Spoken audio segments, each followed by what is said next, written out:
Right. Order, order. We start with questions. Secretary of State for Work and Pensions, Alison Griffiths. Number one, please, Mr. Speaker.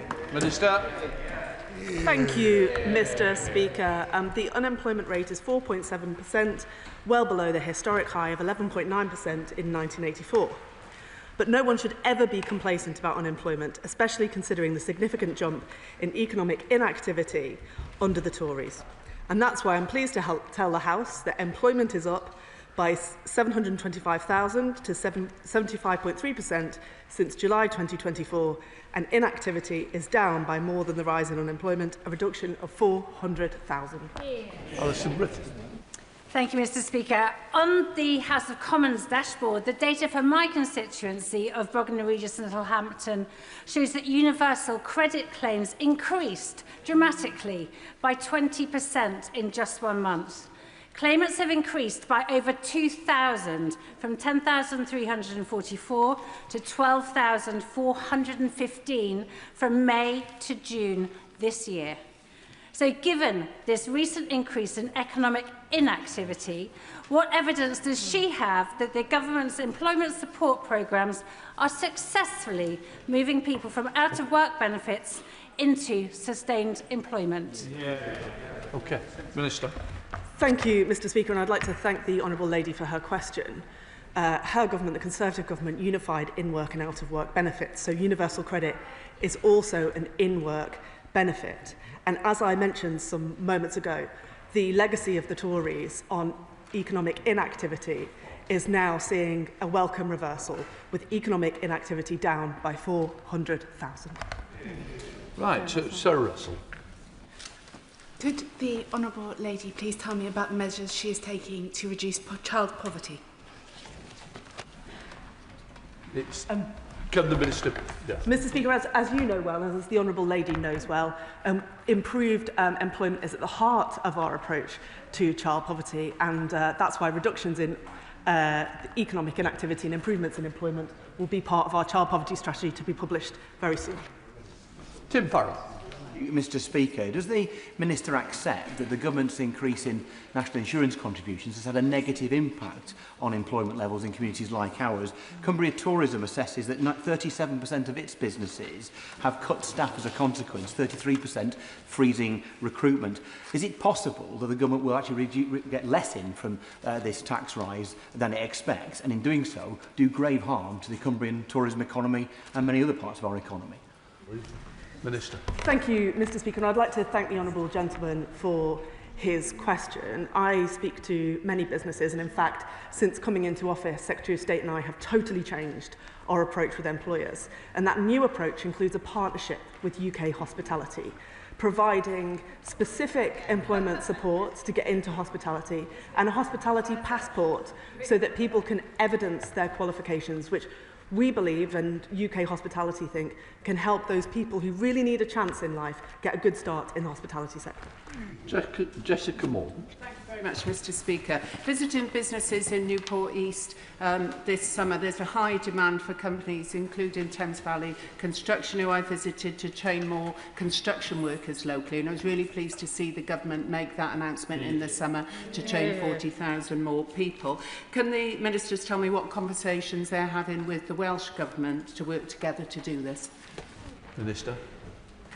Thank you, Mr. Speaker, and I'd like to thank the Honourable Lady for her important question. We won't build 1.5 much-needed million homes without bringing people into the construction sector, which is why, as part of our new approach to employers, we've partnered with the construction sector, we've set up specific schemes with them, and we're talking directly across Whitehall with other government departments and with the sector about moving people into great jobs in construction.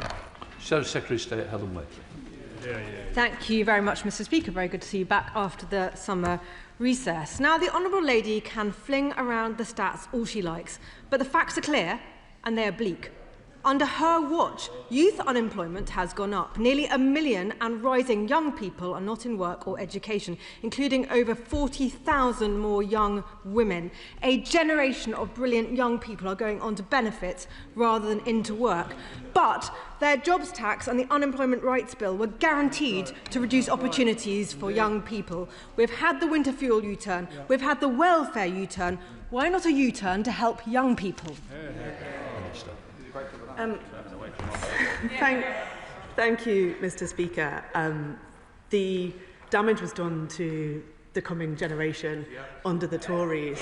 I think we failed the pandemic generation. They put a shift in and stayed at home and gave up their social lives to save older loved ones. And I really think I could talk at length about our youth guarantee, our trailblazers, the work that we're doing to expand youth hubs, but actually it sticks in my craw to hear the party opposite, who failed this generation, harp on about it from that dispatch box. Joe Morris. Question number 2, Mr. Speaker. Secretary of State. This Labour government believes every young person should be able to fulfil their potential, and unlike members opposite, we will not stand by while almost 1 million are not in education, employment or training. Our Get Britain Working trailblazer in the North East is already helping young and neurodivergent people with supported work and training placements, including in Hexham. And the local job centre is also working with Newcastle United Foundation to help young people build their confidence and develop their skills, so they and our country can look forward to a brighter future. Joe Morris. Thank you, Mr. Speaker. For too long, previous governments didn't take into account the realities of life in communities across my constituency, which is incredibly sparsely populated and quite rural. The Youth Guarantee can and will make a considerable difference in communities all across that, from the Tyne Valley all the way out to the North Tyne and into Calton and Throckley too. So can the Secretary of State work with me to ensure that we continue to support young people in all those different, disparate communities to access the skills and the opportunities that they deserve?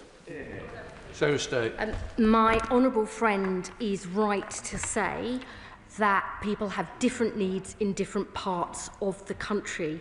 We need to tailor employment support to the needs of individuals. So alongside measures like our youth guarantee, we are also overhauling our job centres to provide that more personalised support, and indeed introducing measures like mobile job centres to provide better help in rural areas.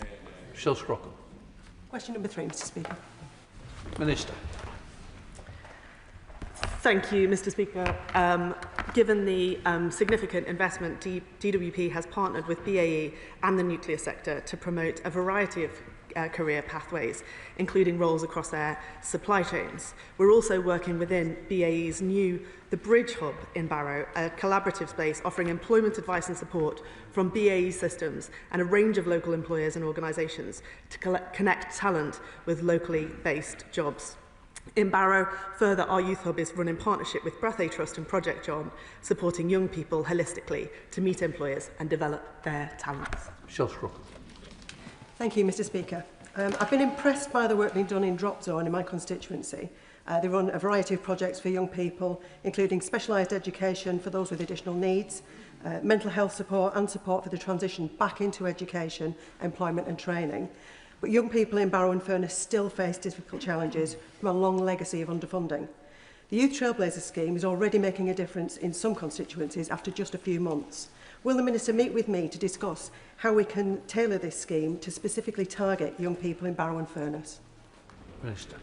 Thank you, Mr. Speaker, and I'd like to thank the Honourable Lady for her question. Barrow does have unique circumstances, unique challenges and unique opportunities, and it's important that all parts of the government address those unique opportunities and challenges in Barrow. And I would be very happy to meet with her to discuss that further, what we're already doing and what more we can go on to do to make sure that young people in Barrow have the best chance possible in life. John Mull. Thank you, Mr. Speaker. Question number 4. Minister. Mr. Speaker, the Office for Budget Responsibility forecast in March that incapacity and disability benefit spending would be £90.7 billion in 2029-30. That figure will be updated at the budget. Better employment support, removing perverse work disincentives in universal credit are the key to getting more people into work. John Mum.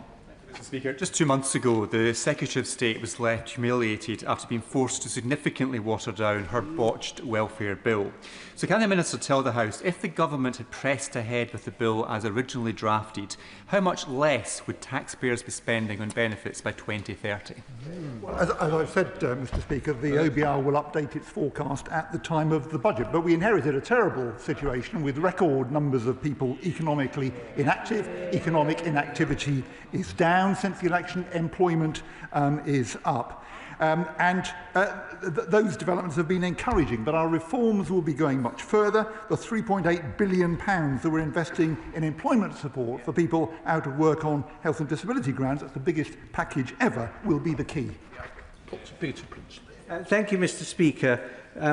Would she agree with me that we must invest in community mental health services if we are to reduce spending on mental health disability?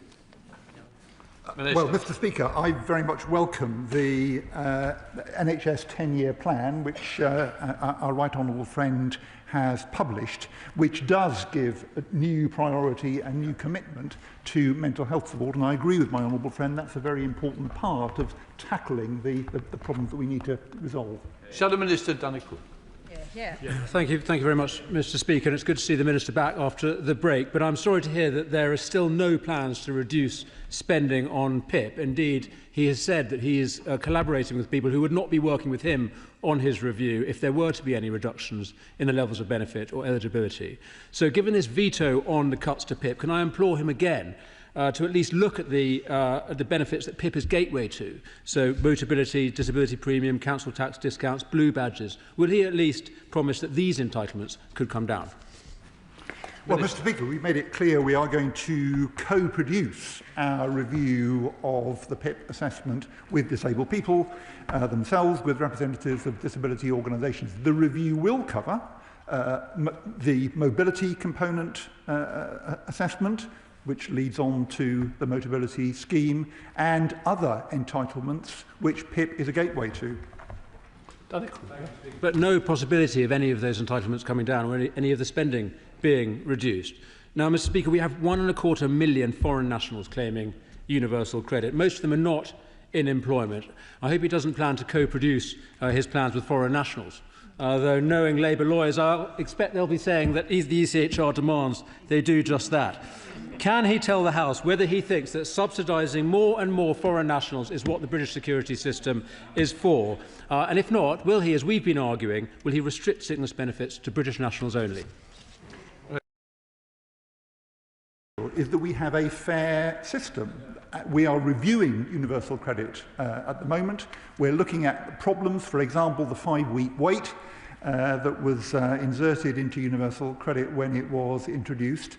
And we're making changes to make sure that it effectively tackles poverty and deals with and does the job that we need it to do. Fairness will be at the heart of the system. Tasha Iron. Question number 6, Mr. Speaker. Minister. Thank you, Mr. Speaker. In Croydon East, young people aged 18 to 21 will be helped by a youth guarantee trailblazer being delivered by the Greater London Authority. This will strengthen early identification and outreach to engage young Londoners who are not in employment, education or training or at risk of being so, linking them to better support, employment and education opportunities and essential services they need. I'm glad that DWP will continue to support the communities within Croydon East by hosting an information stall at her upcoming advice fair in New Addington. Natasha Irons. Thank you, Mr. Speaker. Mr. Speaker, Croydon is London's youngest borough, and with 6.6% of people aged between 16 and 24 claiming out-of-work benefits in my constituency of Croydon East, supporting young people into work and breaking down barriers to their opportunities is vital. So could you just give us a little bit more detail about the additional funding for the London Youth Guarantee Trailblazers, and can she outline how they will be helping Croydon's young people get into work? And I look forward to having the DWP with us in New Addington. Minister. Thank you, Mr. Speaker, and I thank the Honourable Lady for her question, and I'll pass on her comments to my colleagues in Croydon who are really keen to work with her and the other MPs there.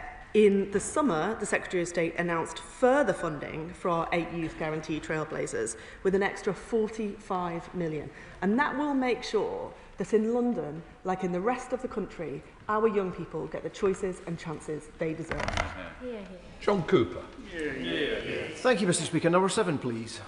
Minister. Thank you, Mr. Speaker. This government has committed to significant measures to counter welfare fraud, error and debt. This is the biggest package of such measures in recent history, and the OBR has estimated it will deliver an additional £9.6 billion of savings over the next 5 years. The package is underpinned by our Public Authorities Fraud, Error and Recovery Bill, which contains a range of new powers to enable us to keep pace with offenders who exploit the social security system. Cooper. Thank you, Mr. Speaker, and I thank the Minister for his answer there. I think we can all agree that fraud strikes at the heart of the system, underpinning it, kicking away the underpinnings of it, in fact. And I do hope that the government will undertake a zero-tolerance approach to this, unlike in Scotland, where we have recently heard that £36 million of benefit money which was paid out in error is not now to be recovered. Does the Minister agree that that's deeply unfair to taxpayers? Minister.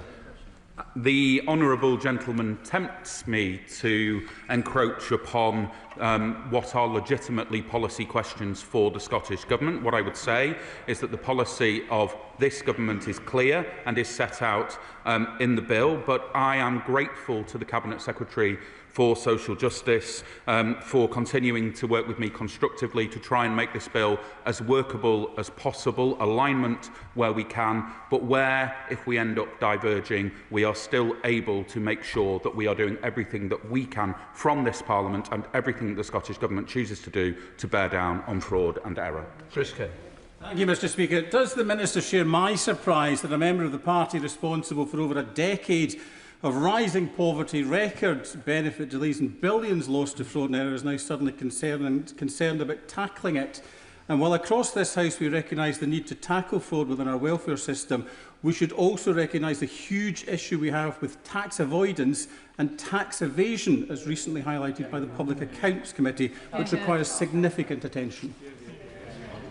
Minister. Thank you, Mr. Speaker, and I very much agree with my honourable friend. This government is determined to bear down on tax evasion with 5,000 additional investigators wherever we see people who are ripping off the public purse, whether that is those who are defrauding the DWP or whether there are those who are abusing the tax system. We are determined to bear down on that, and that is what we will do. Alison Bean. Question 8, please, Mr. Speaker. Minister. Mr. Speaker, the PIP application process is outdated and can be very difficult to navigate. The current health transformation programme will deliver radical improvements and much better efficiency. Alison. Thank you, Mr. Speaker. In my constituency of Freeman East Somerset, I was contacted by a woman who'd suffered 2 strokes, resulting in permanent right-side paralysis and ongoing mobility difficulties. Despite her condition being permanent, she's had to undergo reassessment for PIP and has appealed for it to be reinstated. I welcome the government changing this reassessment requirement for people with long-term health conditions, but could the Minister clarify what steps they're taking to reduce the stress and difficulty of the PIP application process for people with these serious health conditions? Well, Mr. Speaker, the health transformation programme that I've mentioned will allow the introduction of a modern digital service, which is certainly not how the current arrangements should be characterised. It's a big job.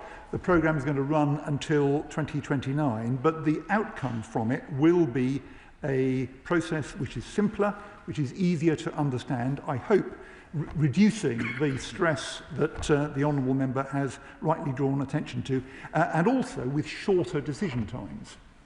Rachel Maskell. Thank you, Mr. Speaker. Over the summer, I have been doing a deep dive into children with SEND and not least looking at those transition points between education and work. As part of the Tim's review, his own review, will he ensure that that interface is really looked at so there is a smooth transition for young people as opposed to the cliff edges which many young people face in being able to make that transition into work?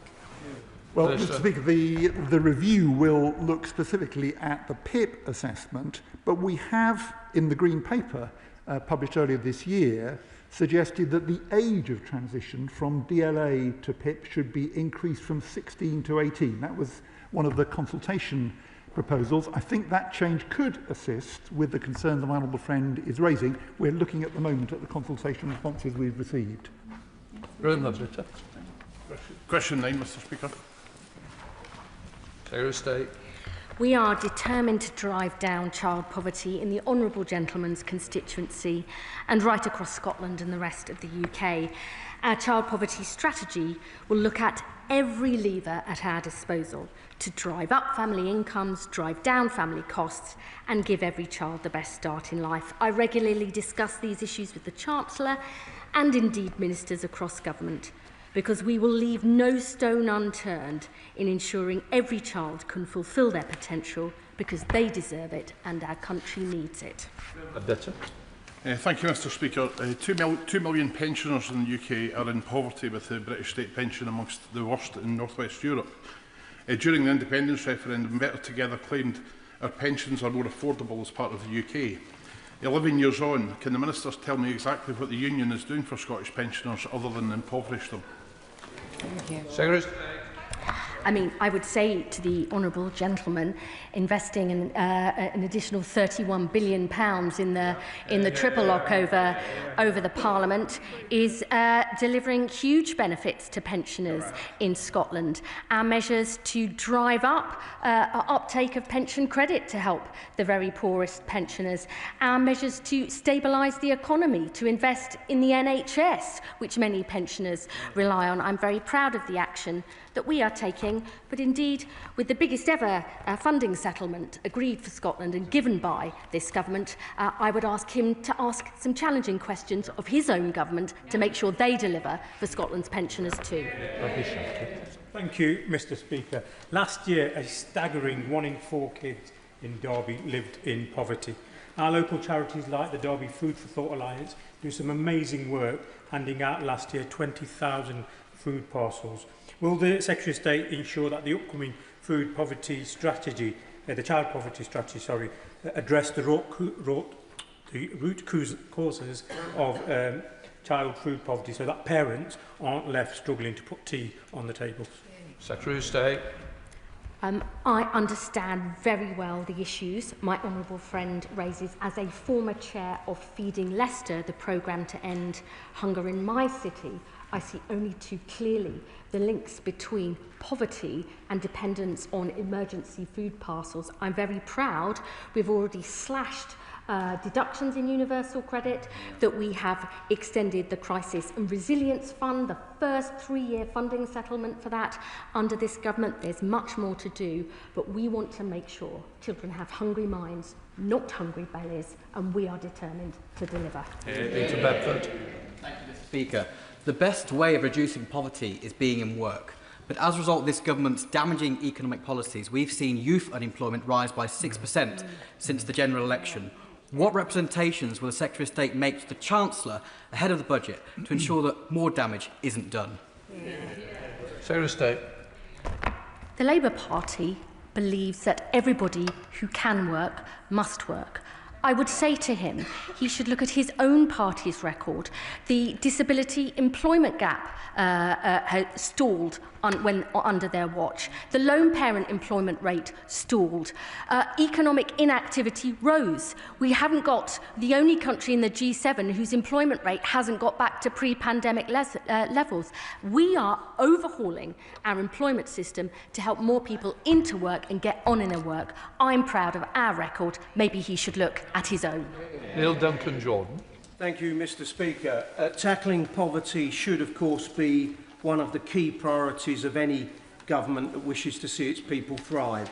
The Equality Act 2010 includes a socio-economic duty that requires all public bodies to address such inequalities when making strategic decisions. Can the Secretary of State tell the House when this duty will be enacted in England? My honourable friend raises a really important point, and I would say to him, throughout the work of the DWP, we are already looking at how we narrow gaps between different parts of the country and different groups. We have set our job centres and employment system new targets to reduce those gaps. We are taking cross-government action to tackle child poverty too. We have achieved a lot. There's a lot more to do. But this government, unlike members opposite, has made tackling poverty an absolute priority. We have our child poverty strategy coming out in the autumn, and I would just say to honourable members, watch this space. Sorrowful. Thank you, Mr. Speaker. Question number 10. Minister. Thank you, Mr. Speaker. The latest provisional statistics taken from StatExplore show that in July 2025, there were 768,000 people aged 16 to 24 years old on universal credit, and around 180,000 young people are on universal credit and in work, which is about a quarter. Thank you, Mr. Speaker. I thank the Minister for her response, but according to the House of Commons Library, in my constituency of South Northamptonshire, the claimant count for those aged 16 to 24 has risen by 46%. That's 46%, one of the largest percentage increases in the country. This side of the House knows that the government has a moral duty not to let our young people learn that a life of benefits is a life for them. So how does the Minister explain this increase, and what will they do? Thank you, Mr. Speaker. I just must remind members opposite again that it was their party that introduced universal credit, removing the distinction between out-of-work and in-work benefits. But for those three-quarters of young people who are out of work and on universal credit, our guarantee for young people will make sure that they get a second chance in life after they were utterly failed during the pandemic by the Conservative Party. Sarah Hall. Question number 11, Mr. Speaker. Minister. Thank you, Mr. Speaker. The Department continues to provide a broad range of data to local authorities to enable fast, accurate assessments for services including blue badges and free school meals. Looking ahead, the Department is committed to expanding real-time data sharing in critical areas such as housing benefit and care homes, while also testing innovative models such as the Work Well scheme that bring together local and central services to deliver more joined-up support for citizens. Sarah Hall. Thank you, Mr. Speaker. In Warrington South, too many children entitled to free school meals are missing out because of avoidable administrative barriers. No child should have to sit in a classroom hungry. Every child deserves a full stomach and a fair chance. A simple change would make a big difference, ensuring every eligible child gets the support they are entitled to. It would ease pressure on families, help reduce child poverty, and give schools the confidence that pupils are ready to learn. Will the Minister commit to strengthening data sharing, not only with local authorities, but also with the Department for Education, so that automatic enrolment for free school meals can be introduced? Minister. Thank you, Mr. Speaker. My honourable friend is entirely right to raise this issue. It is something that we will look at working closely with the Department for Education as part of the Child Poverty Strategy. But can I also say to her that, of course, we share her ambition to ensure that families can claim the support they need. Our expansion of free school meals to all children in households claiming universal credit will actually make it much easier for parents to know if they are eligible, as well as lifting some 100,000 children out of poverty. Jim Shannon. Thank you, Mr. Speaker. Can I thank the Minister very much for his reply? As always, he's very positive in his responses. Minister, in relation to the anti-poverty strategy that the Minister referred to, can I ask what discussions has the Minister had in relation to the anti-poverty strategy for us in Northern Ireland? The Assembly, the poverty levels have risen dramatically, mental health issues have risen dramatically, and young people in particular are under great pressure. I know the Minister is always compassionate and understanding. Can I ask him what he's doing in relation to the Northern Ireland Assembly to make it better for us there as well? Thank you. Minister. The honourable gentleman will understand, Mr. Speaker, that we want this to be a strategy for England, Wales, Scotland and, of course, Northern Ireland. And he will be reassured to know that those leading on the child poverty strategy have held a number of meetings with ministers in Northern Ireland to make sure that the specific needs of Northern Ireland are taken into consideration. Damon Heath. Thank you, Mr. Speaker. Question number 13, please. Secretary of State. 1 in 8 young people are not in education, employment or training. That's bad for them, bad for businesses and bad for our country as a whole. Our West of England Youth Guarantee Trailblazer, which includes my honourable friend's constituency, is helping to remove barriers to work for young people, including by providing free bus travel for participants and connecting young people with skills support. Last month, I announced an additional £45 million to extend our Youth Guarantee Trailblazers, so we guarantee all young people are earning or learning.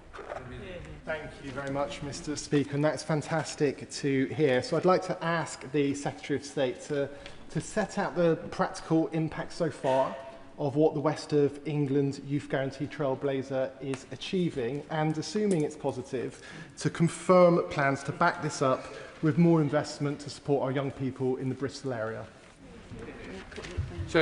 I'm really proud of the work that is being led in the West of England, including by our fantastic Mayor, Helen Godwin, to help more young people. One of the specific things it has been doing is engaging much more deeply with employers, over 135 employers, helping to enrol young people in employability courses and giving them more work placements to give them the skills and experience they need. He will know young people say you need experience to get a job, but in order to get the job, you need that experience.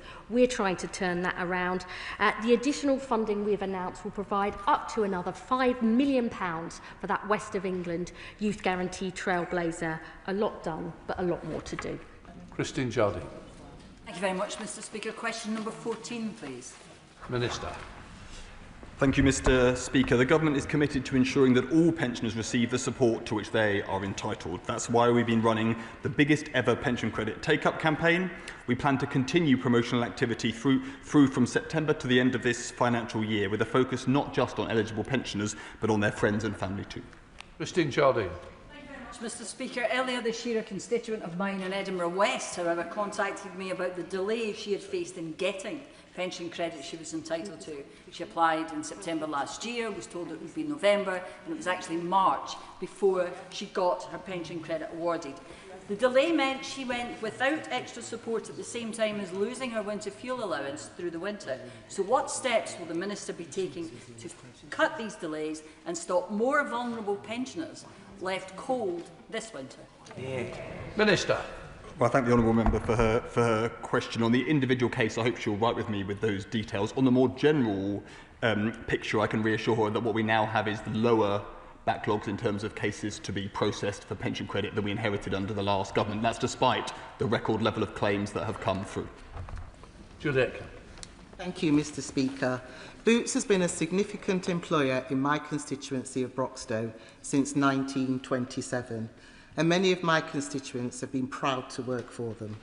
However, those close to claiming their pensions have been advised that they're unable to withdraw their pensions at an unreduced rate at the age of 60, as they were led to believe. Can I ask the Minister to recognise the frustration many of the Boots pensioners now feel, and does he agree with me that the Pensions Ombudsman should progress swiftly with their process?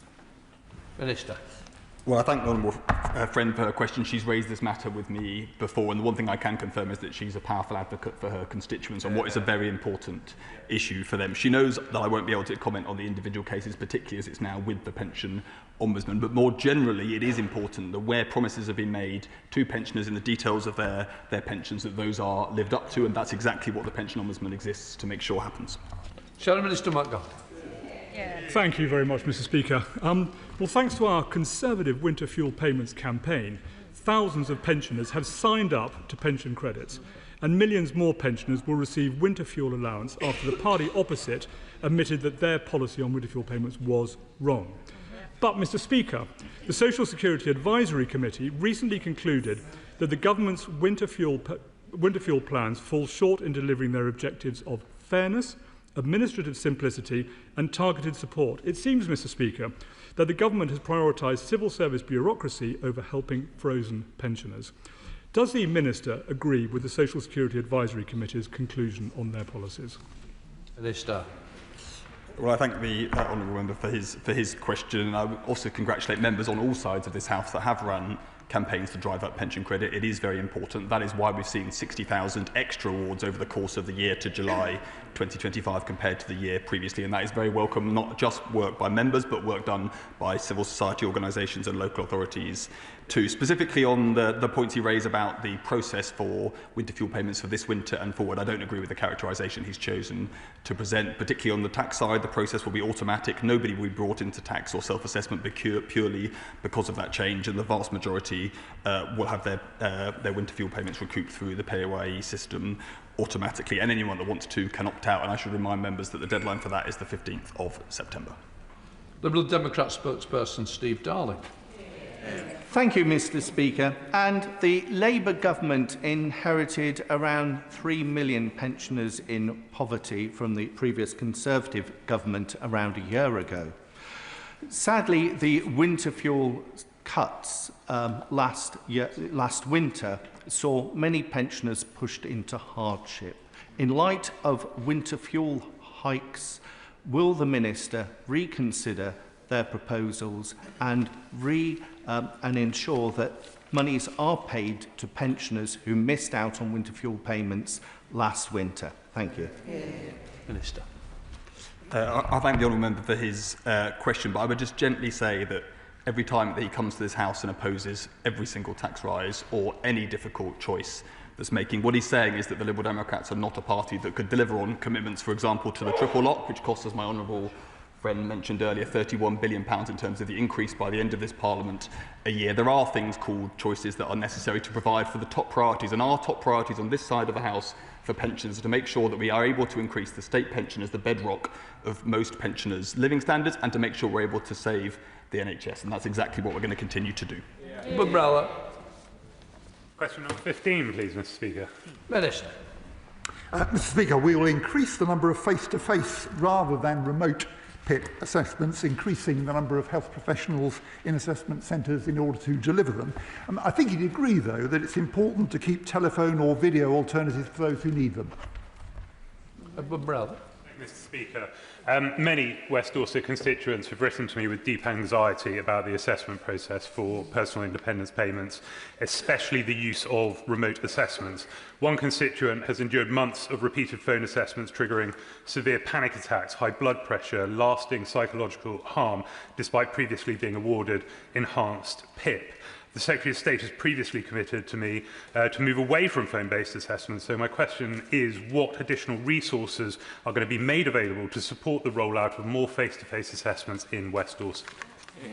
Well, Mr. Speaker, there was a switch to remote assessments in the pandemic for obvious reasons. But my right honourable friend has made the point repeatedly, and it was said in the Pathways to Work Green Paper, we do want to move sharply back to face-to-face, while keeping alternatives for those who need them. And I'm sure he will have spoken to people for whom the prospect of going to an assessment centre provokes the kind of anxiety that he referred to his constituent experiencing as a result of a telephone call. So we are speaking to the assessment providers at the moment, and we will be increasing, we've already increased actually, the proportion of face-to-face assessments, and that work will continue.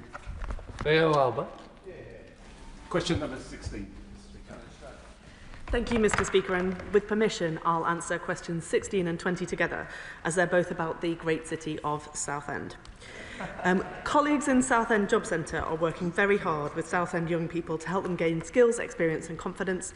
The team have launched a bespoke employability workshop designed for young people and recently delivered a regional work experience pilot for college students. Alongside this, they work with our great partners such as the King's Trust and First Point Training to provide placements and opportunities, as well as through the employer-led Movement to Work programme. Alba. Thank you, Mr. Speaker. Young people across the UK who are not in education, employment or training are more than twice as likely to come from disadvantaged backgrounds. What steps is the Minister taking to ensure that support reaches those who need it most? Thank you, Mr. Speaker. And the Secretary of State mentioned some moments ago that in everything that we do in the Department for Work and Pensions, we are trying to close the gap between those who have suffered disadvantage and those who haven't. Young people, especially those who've experienced poverty, are vulnerable to mental ill health, and the pandemic generation deserve more support to get the chances that they missed. That's why we have a joint work and health unit with the Department for Health, and we have many agreements across Whitehall as part of our net zero mission and alongside our investment in defence to help employers recruit the next generation, whatever their background. David Burton-Sachs. Thank you, Mr. Speaker. In Southend Western Leigh, I'll shortly be hosting a youth day for young people featuring local apprentice star Gisola Chitambola, who is now an apprenticeship coach, amongst other things. Does she agree with me that early interventions like this youth day are really important in preventing young people becoming another NEET statistic? Thank you, Mr. Speaker, and I do agree with my honourable friend. I congratulate him on his Youth Day and the work that he is doing on this kind of early intervention. If you look at the data, you can see very clearly if you've got qualifications, if you get some work experience, if you've got support for your health and other factors in life, that is very protective against being without work or education or training. So we've got to both give those who need one a second chance and take steps to prevent people being in that situation in the first place. Joe Platt. Thank you, Mr. Speaker. Question number 17. That's the question. It is a shameful legacy from the party opposite that over a third of children in my honourable friend's constituency are living in poverty, according to the Child Poverty Action Group, and we are determined to tackle it. We will be lifting over 100,000 children out of poverty by providing free school meals to all children whose families are on universal credit, benefiting more than 7,300 children in Leigh and Atherton. We'll also be helping feed them during the summer holidays by extending the holiday activities and food programme, alongside our fair repayment rate in universal credit and our Crisis and Resilience Fund. We are helping struggling families. There's much more we'll do in our child poverty strategy this autumn, but we can and we are making a difference. Joe Platt. Speaker, and I thank the Minister wholeheartedly for that response, and I do agree with her. Because of the lack of action from the last government, we have 26.6% of children in Leigh and Atherton living in poverty, and I welcome the measures that this government is taking, including the extension of free school meals, but more does need to be done. So can the Minister reassure us that she is working hard on the child poverty strategy to ensure that it addresses the needs of all children in poverty, including those with disabilities and special educational needs, so that every child can reach their full potential? So state. We will absolutely do this. The Child Poverty Task Force, which includes ministers from across government, had a specific session on children with disabilities and special educational needs, including with families and with the charities that fight so hard to deliver improvements. I am not a patient person myself. I would ask my honourable friend to wait until this child poverty strategy is published in the autumn, because we believe every child, no matter where they're born, what their parents did or their ability, must be given an equal start in life. Done. Question 18, please, Mr. Speaker.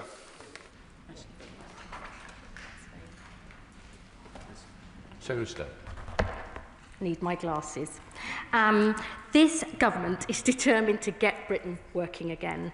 That's why we're investing £80 million in our trailblazing programmes to drive down economic inactivity. We're overhauling our job centres to provide better, more personalised employment support.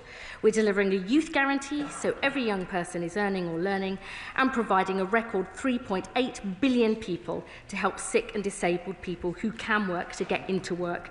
There is much further to go, but we are already making a difference. Will Stone. Thank you, Mr. Speaker, and I thank the Secretary of State for the response. There are a lot of disabled people in Swindon with long-term health conditions that tell me they want to get to work, but they are just simply not given the opportunity. What is this government doing to support those people get dignified work? Thank you. So State. I want to thank my honourable friend for his question, because he raised an important point that I don't want to let go, which is how many people with a long-term health condition or a disability are actually desperate to work. Our own survey of people on sickness and disability benefits found 200,000 people would work right now if they were given an opportunity. We need to give people help to tackle their underlying health conditions, which we're doing through our investment in the NHS. We need to encourage employers to do more, to give opportunities to disabled people to work. But above all, this government is determined to meet our responsibilities with £3.8 billion invested into employment support for sick and disabled people, the biggest in a generation, and I very much look forward to working with him and organisations in Swindon to make sure we get that support right locally. Sir Ashley Fox. Thank you, Mr. Speaker. Does the Secretary of State accept that the reason that unemployment is higher today than the day she took office is the jobs tax, which increases employers' costs by £25 billion. And what hope has her trailblazer programme got when the Chancellor is working against her? I just fundamentally disagree with his premise there. Economic inactivity is down by 400,000 because we are moving more people from being out of work and not looking for work to actually starting to have to look for work. Employment is up 725,000. We've created 380,000 jobs. I absolutely know there's more we need to do. We are working very closely with employers. We're overhauling what we're doing. One of the things employers say to us is we don't want to tell our story to thousands of different job centres. We are putting in a single account manager. We're overhauling our support for employers.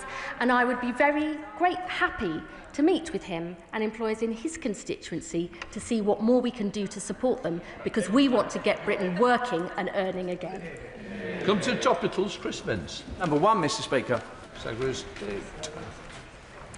I'd like to start, if I may briefly, Mr Speaker, by congratulating all the pupils who received their exam results in the last few weeks. I think having good qualifications in today's economy is absolutely essential, and it's brilliant to see so many young people doing so well.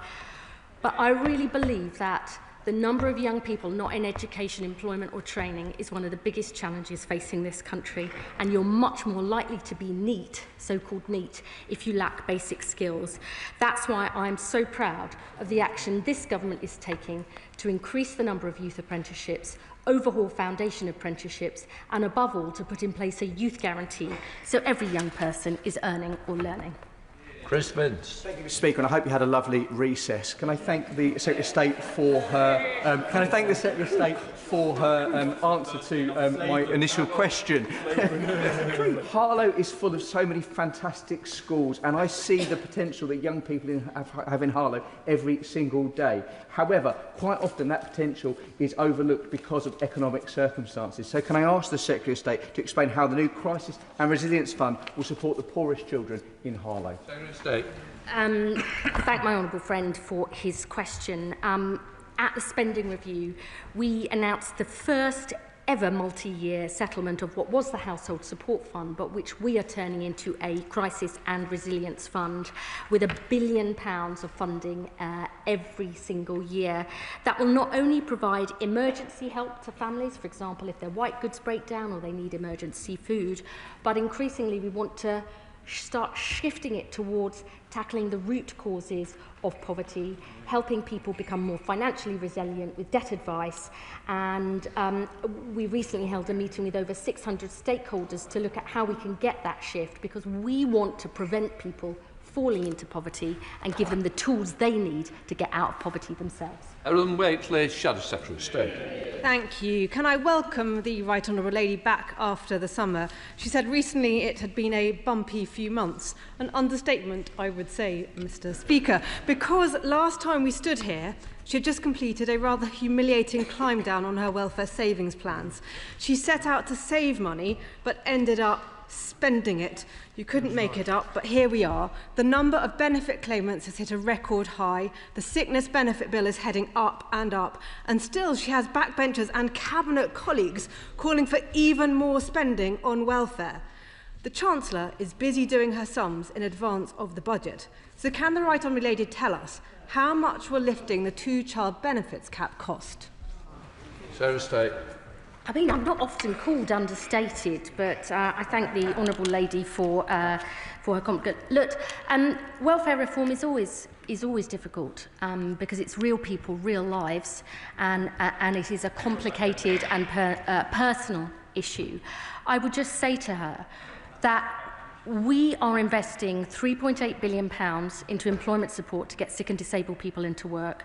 We're introducing the first ever right to try work, and we are fundamentally dealing with the perverse incentive left by the party opposite, which encouraged people to define themselves as incapable of work, and we're addressing that by raising the standard allowance of universal credit and halving the health top-up for new claims.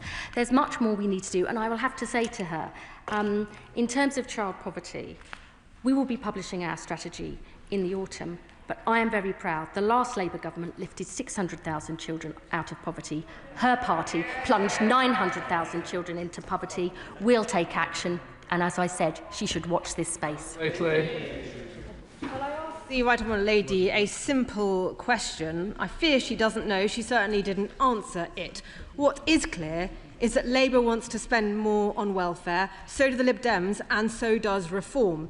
Only one party here is telling the truth about the welfare bill. The country cannot afford it. So can I urge the Right Honourable Lady to take up my proposals? Stop giving benefits for common mental health problems like anxiety and ADHD. Give people health instead. Stop giving PIP to foreign citizens who haven't paid into our system and free cars to people who don't need them. Stop people scamming the benefit system over the phone and on the internet. Keep the two-child benefits cap and get the benefits bill under control. Can I just say, we are on topicals, and it's your own members that aren't going to get in. Secretaries. The party opposite failed on welfare because it failed on work. The reason why we inherited such a dire situation with sickness and disability benefits is they failed to get people into work. We're turning that round, and it's about time she and members opposite put forward a proper plan of action that actually got people into work. We believe in work. It's a pity the party opposite doesn't. Whereas, Mr Speaker, the number of young, neat people very often is a reflection of a range of different factors: poverty, poor mental health services, lack of access to support services, inadequate transport, send and care services, especially in remote coastal areas like Camborne, Redruth and Hale. Can the Minister reassure the House and these young people that joined up cross-departmental working groups have been set up to tackle this issue head-on? Minister. Yes, Mr Speaker, that's exactly how we're working, and I thank the honourable member for his question. Our Get Britain Working plan identified Cornwall as a rural industrial legacy employment area, and we specifically pointed out the lack of connectivity, which is why, Mr Speaker, when it comes to our new job centres service, we're also trialling job centres on wheels. That is, buses that can take support to where people are, designed for rural areas, and they recently featured on The One Show. We come to Liberal Democrat spokesperson Steve Darling. Thank you, Mr Speaker. And the government is right to want to see more people with disabilities and long-term sickness into work. Sadly, this was used to justify savage cuts to benefits that were proposed earlier this year.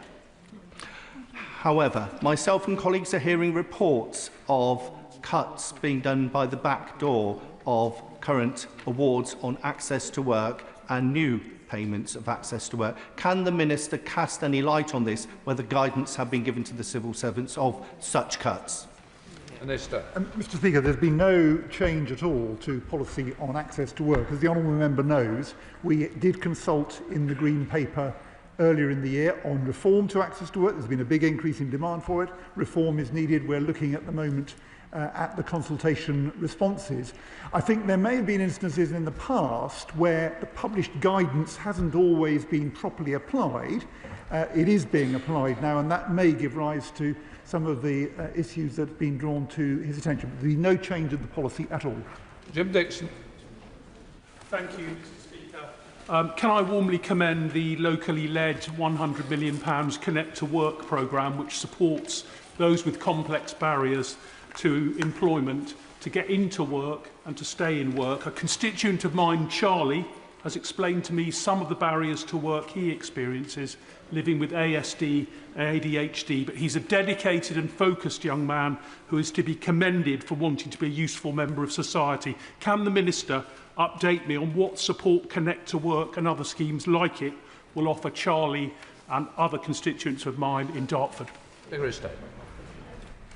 We want to give people like Charlie the chances and choices in life he deserves, and our Connect to Work programme will do everything from helping people to access health treatment if they are able to provide work placement, build their confidence, training, skills, whatever meets their individual needs. That, I think, is the key to this. An end to a one-size-fits-all tick-box approach tailored support for him, but also working closely with employers so that they remove the barriers to work and can employ people with all the skills and talent that people like Charlie have. Sarah Bull. Thank you, Mr. Speaker. One of the main benefits of saving into a private pension is the tax relief you get from the government, which is one of the smartest ways to save for later life. Any move by this government to cut pensions tax relief will devastate savings rates and adequacy of pension provisions. I would hope that the Secretary of State knows this, so can she assure me that she has made it clear to the Chancellor when she's looking to fill the fiscal black hole of her own making that she doesn't target pensions? Minister. Well, you only had to wait till next week, till Treasury questions, and you could have asked the question then, but you've got the same answer. I think what we should do is look at the record of actual parties in terms of what have they done. When I look back over the last 14 years of Tory budgets, what I see is a party chopping, and Lib Dems, thank you for pointing that out, chopping and changing pension tax relief left, right and centre because they had no plan, and those were the same budgets that drove child poverty up and wages down. Luke Charters. Speaker, it's great to be back after taking paternity leave, and thank you for your support. I welcome the government's parental leave review, but currently partners only get unpaid time off work for 2 antenatal appointments. Does my right honourable friend agree that this is a gap, and can she confirm that the review is looking at how we can better support parents at that crucial time? Okay. Minister.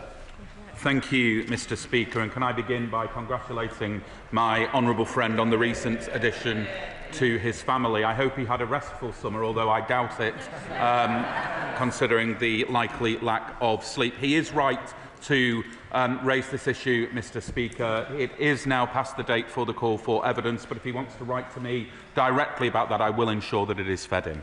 Thank you, Mr. Speaker. Cruel cuts to the winter fuel allowance from both this Labour government and the SNP government in Edinburgh left thousands of pensioners cold in their homes last winter. So when will the Secretary of State apologise for the misery her government has caused to vulnerable pensioners in the Scottish borders and across the United Kingdom? Minister.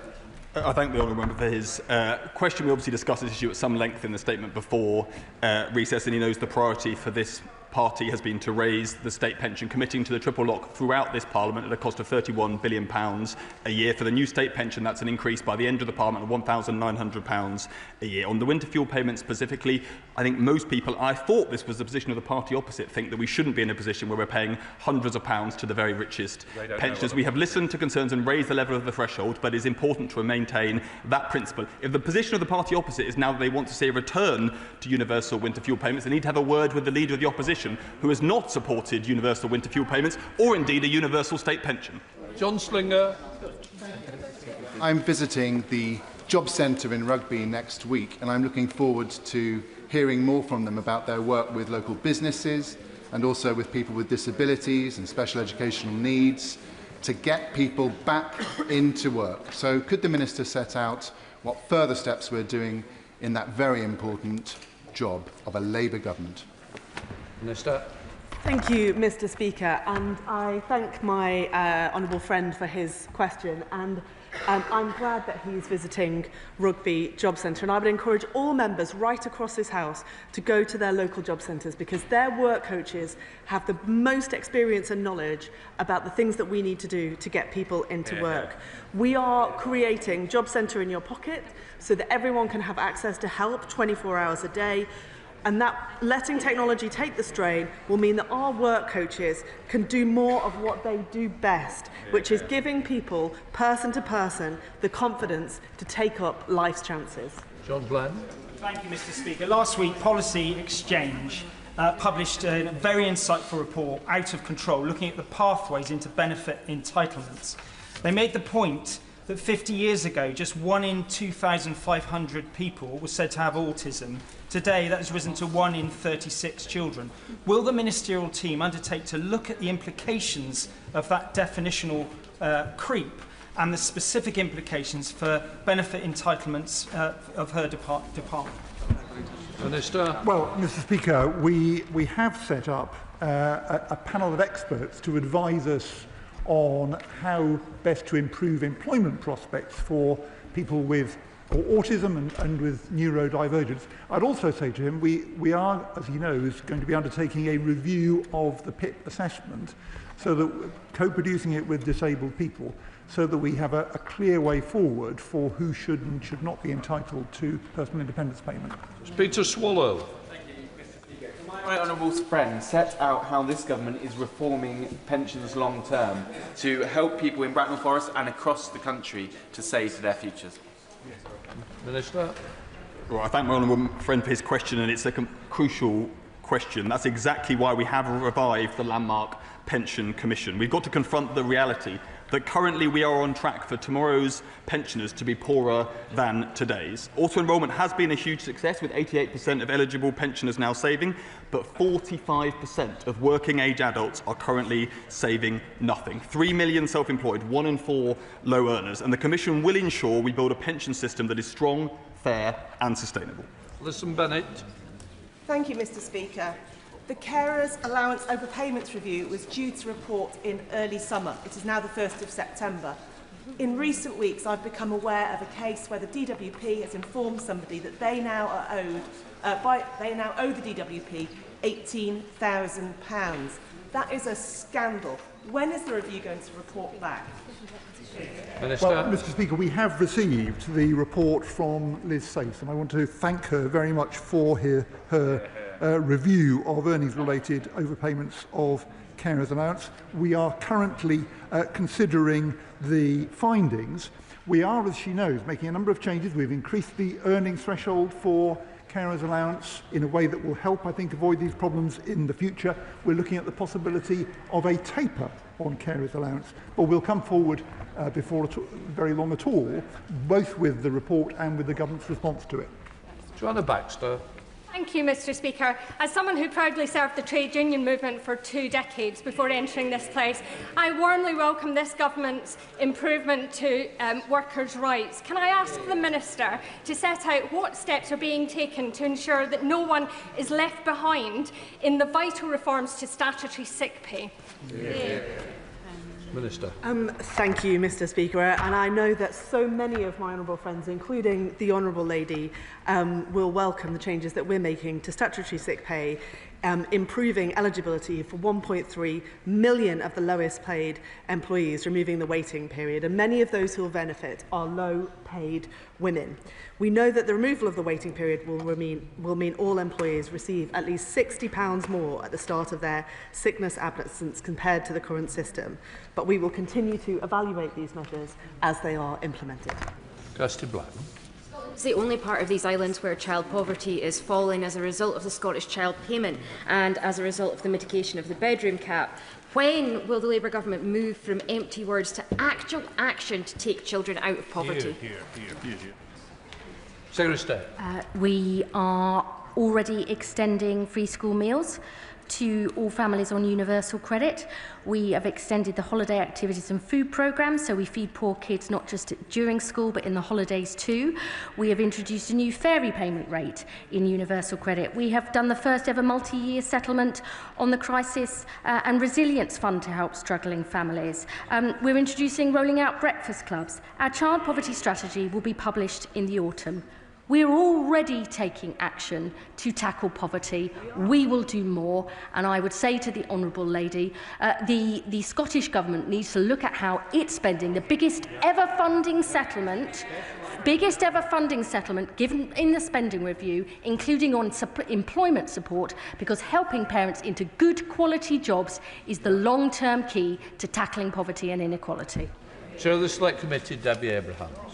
Mr. Speaker. I was delighted to see the establishment of the Disability Advisory Panel a week or so ago. So sorry, Mr. Speaker, I've got a cold. Can the Right Honourable Gentleman let us know how will this advisory panel link with the co-production in the Timms Review? Well, I'm grateful to my honourable friend, and we've announced that Zara Todd will be the chair of the Department's Disability Advisory Panel. The panel was announced in the Get Britain Working White Paper last year. We are separately going to be setting up a group to work with me on the review of the PIP assessment. Of course, I'll be talking to the Disability Advisory Panel about those arrangements, but they will be separate structures. Final questions to Julie Lewis.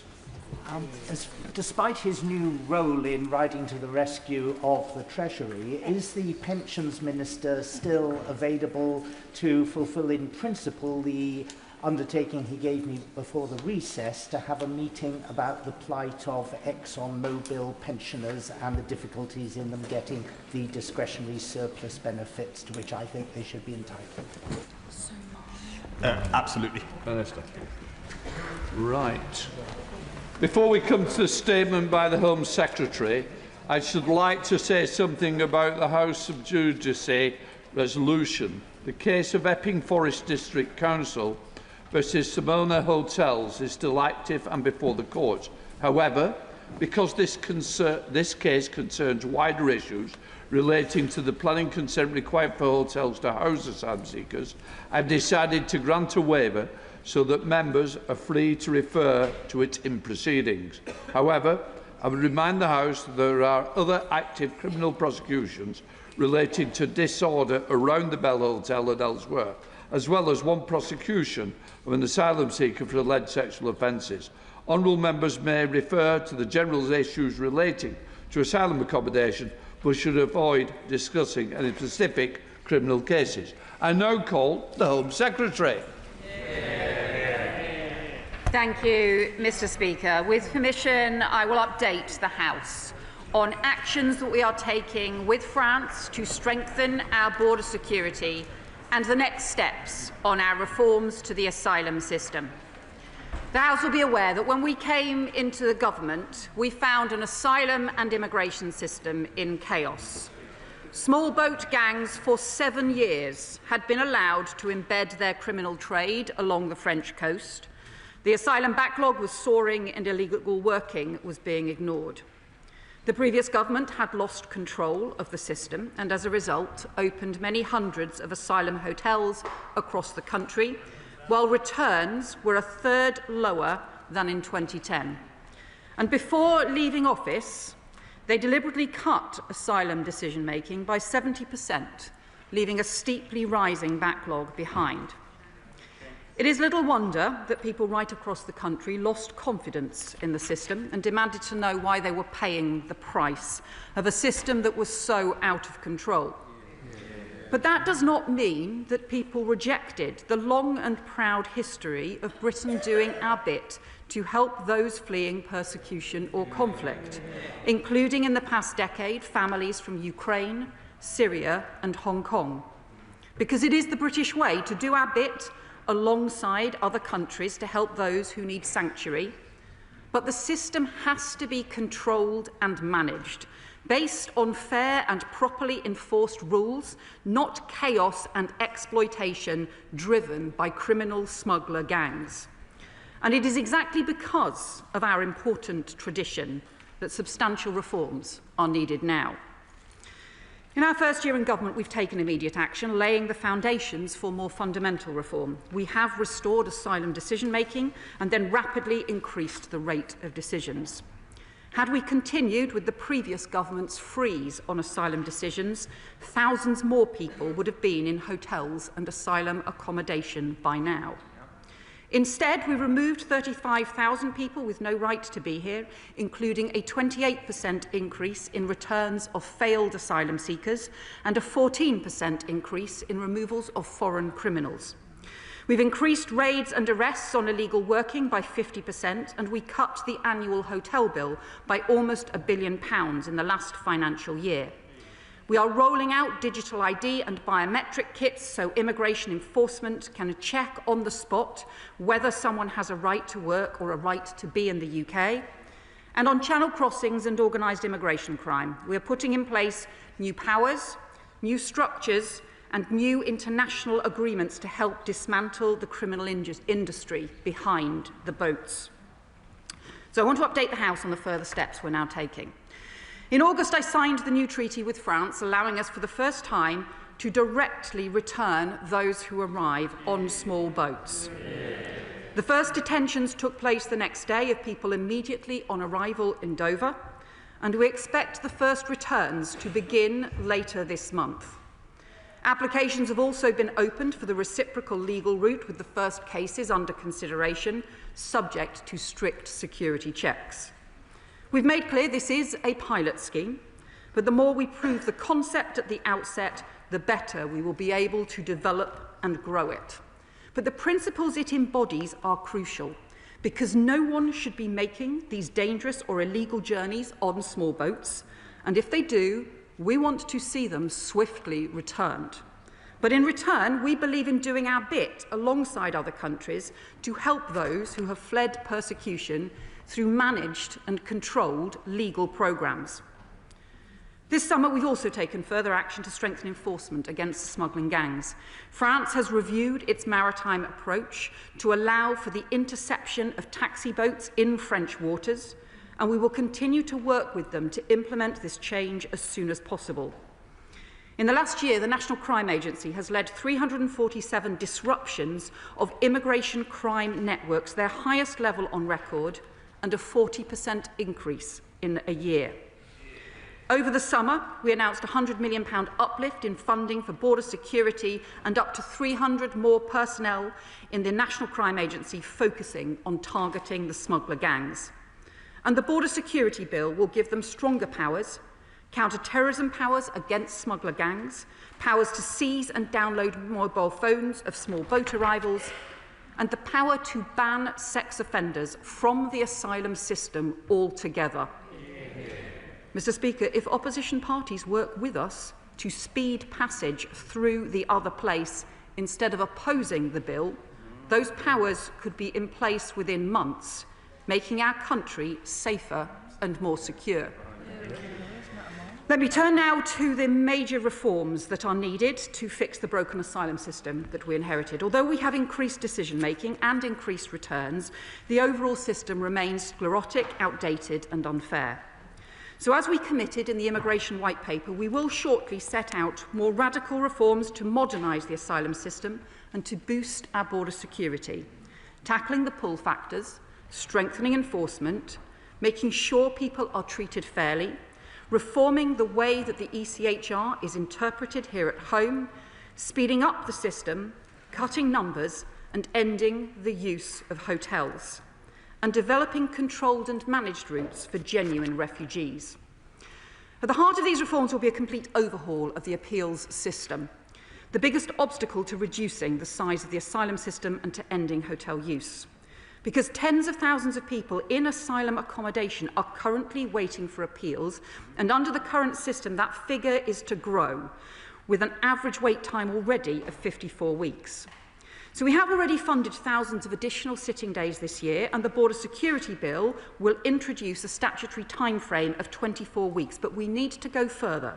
So we will introduce a new independent body to deal with immigration and asylum appeals, fully independent of government, staffed by professionally trained adjudicators with safeguards to ensure high standards, but able to surge capacity as needed to accelerate and prioritise cases, alongside new procedures to tackle repeat applications and unnecessary delays. We're also increasing detention and returns capacity, including a 1,000-bed expansion at Campsfield and Haslar, with the first tranche of additional beds coming online within months to support many thousands more in forced removals each year. And our reforms will also address the overly complex system for family migration, including changes to the way that Article 8 of the ECHR is interpreted. We should be clear, international law is important. It is because other countries know that we abide by it that we have been able to make these new agreements with France to return people who arrive on small boats, to make new agreements with Germany to stop the warehousing of small boats by criminal gangs, and to explore returns hubs partnerships with other European countries. But we also need the interpretation of international law to keep up with the realities and challenges of today's world. But there is one area where we also need to make more immediate challenges. The current rules for family reunion for refugees were designed many years ago to help families separated by war, conflict and persecution. But the way they are now being used has changed. Even just before the pandemic, refugees who applied to bring family to the UK did so on average more than 1 or 2 years after they had been granted protection, long enough for them to be able to get jobs or find housing or be able to provide their family with some support. In Denmark and Switzerland, currently those granted humanitarian protection are not able to apply to bring family for at least 2 years after protection has been granted. But here in the UK now, however, those applications come in on average in around a month after protection has been granted, often even before a newly granted refugee has left asylum accommodation. As a consequence, refugee families who arrive are far more likely to be seeking homelessness assistance. And some councils are finding that more than a quarter of their family homelessness applications are linked to refugee family reunion. That is not sustainable. Currently, there are also no conditions on family reunion for refugee sponsors, unlike those in place if the sponsor is a British citizen or a long-term UK resident, and that is not fair. Finally, the proportion of migrants who have arrived on small boats and who then apply to bring family has also increased sharply in recent years, with signs that smuggler gangs are now able to use the promise of family reunion to promote dangerous journeys to the UK. Mr. Speaker, we continue to believe that families staying together is important, and it's why we will seek to prioritise family groups among the applicants to come to Britain under our new deal with France. But reforms are needed. So in our asylum policy statement later this year, we will set out a new system for family migration, including looking at contribution requirements, longer periods before newly granted refugees can apply, and dedicated controlled arrangements for unaccompanied children and for those fleeing persecution who have family in the UK. And we aim to have some of those changes in place for the spring. But in the meantime, we do need to address the immediate pressures on local authorities and the risks from criminal gangs using family reunion as a pull factor to encourage more people onto dangerous boats. Therefore, we are bringing forward new immigration rules this week to temporarily suspend new applications under the existing dedicated refugee family reunion route. Until the new framework is introduced, refugees will be covered by the same family migration rules and conditions as everyone else. Mr. Speaker, let me turn next to the action we're taking to ensure that every asylum hotel will be closed for good under this government. Not just by shifting individuals from hotels to other sites, but by driving down the numbers in supported accommodation overall. And not in a chaotic way through piecemeal court judgments, but through a controlled, managed and orderly programme.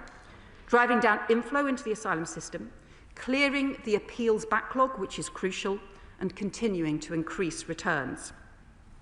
Within the asylum estate, we are reconfiguring sites, increasing room sharing, tightening the tests for accommodation and working at pace to identify alternative, cheaper and more appropriate accommodation with other government departments and with local authorities. And we're increasing standards and security and joint public safety cooperation between the police, accommodation providers and the Home Office to ensure that laws and rules are enforced. Mr. Speaker, I understand and agree with local councils and communities who want the asylum hotels in their communities closed, because we need to close all asylum hotels and we need to do so for good. But that must be done in a controlled and orderly manner and not through a return to the previous government's chaos that led to the opening of hotels in the first place. Finally, Mr. Speaker, let me update the House on the continued legal and controlled support that we will provide for those facing conflict and persecution. We will continue to do our bit to support Ukraine, extending the Ukraine Permission Extension Scheme by a further 24 months, with further details to be set out in due course. We're also taking immediate action to rescue children who have been seriously injured in the horrendous onslaught on civilians in Gaza so they can get the health treatment they need. And the Foreign Secretary will update the House shortly on the progress to get those children out. I can confirm that the Home Office has put in place systems to issue expedited visas with biometric checks conducted prior to arrival for children and their immediate accompanying family members. And we have done the same for all the Chevening scholars and are in the process of doing so now for the next group of students from Gaza who have been awarded fully funded scholarships and places at UK universities so they can start their studies in autumn this year. And later this year, we will set out plans to establish a permanent framework for refugee students to come study in the UK so we can help more talented young people fleeing war and persecution to find a better future, alongside capped and managed ways for refugees to work here in the UK. Mr. Speaker, this government is determined to fix every aspect of the broken system we inherited and to restore the confidence of the British people. Solving problems, not exploiting them. A serious and comprehensive plan, not fantasy claims based on sums that don't add up or gimmicks that failed in the past. What we will never do is seek to stir up chaos, division or hate, because that is not who we are as a country, and that is not what Britain stands for. A practical plan to strengthen our border security, to fix the asylum chaos and to rebuild confidence in an asylum and immigration system that serves our national interest, protects our national security and reflects our national values. Because when we wave the Union flag, when we wave the St George's flag, when we sing God Save the King and celebrate everything that is great about Britain and about our country, we do so with pride because of the values that our flags, our king and our country represent. Togetherness, fairness and decency, respect for each other, respect for the rule of law. That is what our country stands for. That is the British way to fix the problems we face, and I commend this statement to the House. Shadow Home Secretary Criswell. Thank you, Mr. Speaker, and I thank the Home Secretary for advance sight of her statement. The government has now been in office for well over a year. And I think, listen, and I think it's fair to say not even their kindest friends would say they think it has gone very well. But listening to her statement, it sounds like she thinks everything is fine, and if there are any problems, it's all somehow somebody else's fault. Is she living in a parallel universe? After over a year in office, she must now take responsibility for what is happening under this government. Now, it's very interesting during her statement, Mr. Speaker, to notice she did not mention her favourite phrase from a year or so ago, that she was going to smash the gangs. I wonder why she was so silent on her previously favourite catchphrase. Well, the answer is it's not going very well. Now, she mentions National Crime Agency disruptions. Let me gently point out that 84% of those National Crime Agency disruptions that she cited a few minutes ago are classified as not being high impact. And if we look at National Crime Agency arrests for organised immigration crime, they actually went down by 16% in the last financial year, hardly smashing the gangs. And in fact, the NCA's arrests for organised immigration crime in that financial year were only 26, a drop in the ocean compared to the tens of thousands crossing the Channel. Now, Mr. Speaker, it was also rather conspicuous that the Home Secretary did not mention at all, not even a word, about the numbers illegally crossing the English Channel. Now, I wonder why that was. I wonder why she forgot to say a single word about that. Well, the reason, I'm afraid, is pretty clear. Because far from smashing the gangs, so far this year, 29,000, to be precise, 29,003 illegal immigrants have crossed the English Channel. That is the worst year in history, and it is up by 38% compared to last year. That is not success, it is failure. Things are not getting any better, they are getting worse. This government is failing, and everyone can see it.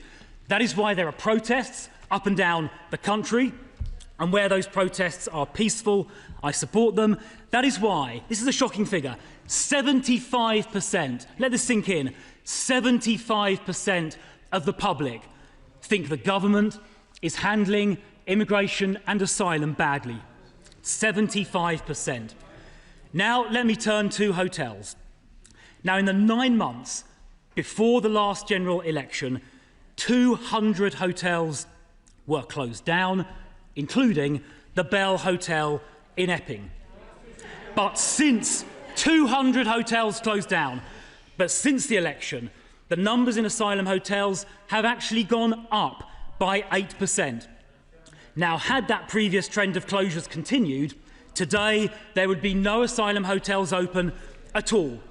But I asked the Home Secretary to confirm this. Will she confirm that she will not reduce hotel usage simply by shunting asylum seekers from hotels and into flats and HMOs, which are desperately needed by young people? Will she give the House that categoric assurance?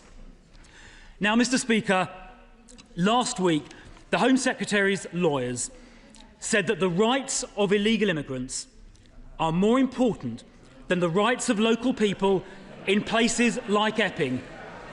And when this was expressly put in those terms to the Education Secretary yesterday on the Trevor Phillips programme, in those words, she shamefully agreed. Those statements are a disgrace. Does the Home Secretary realise how angry that makes people feel?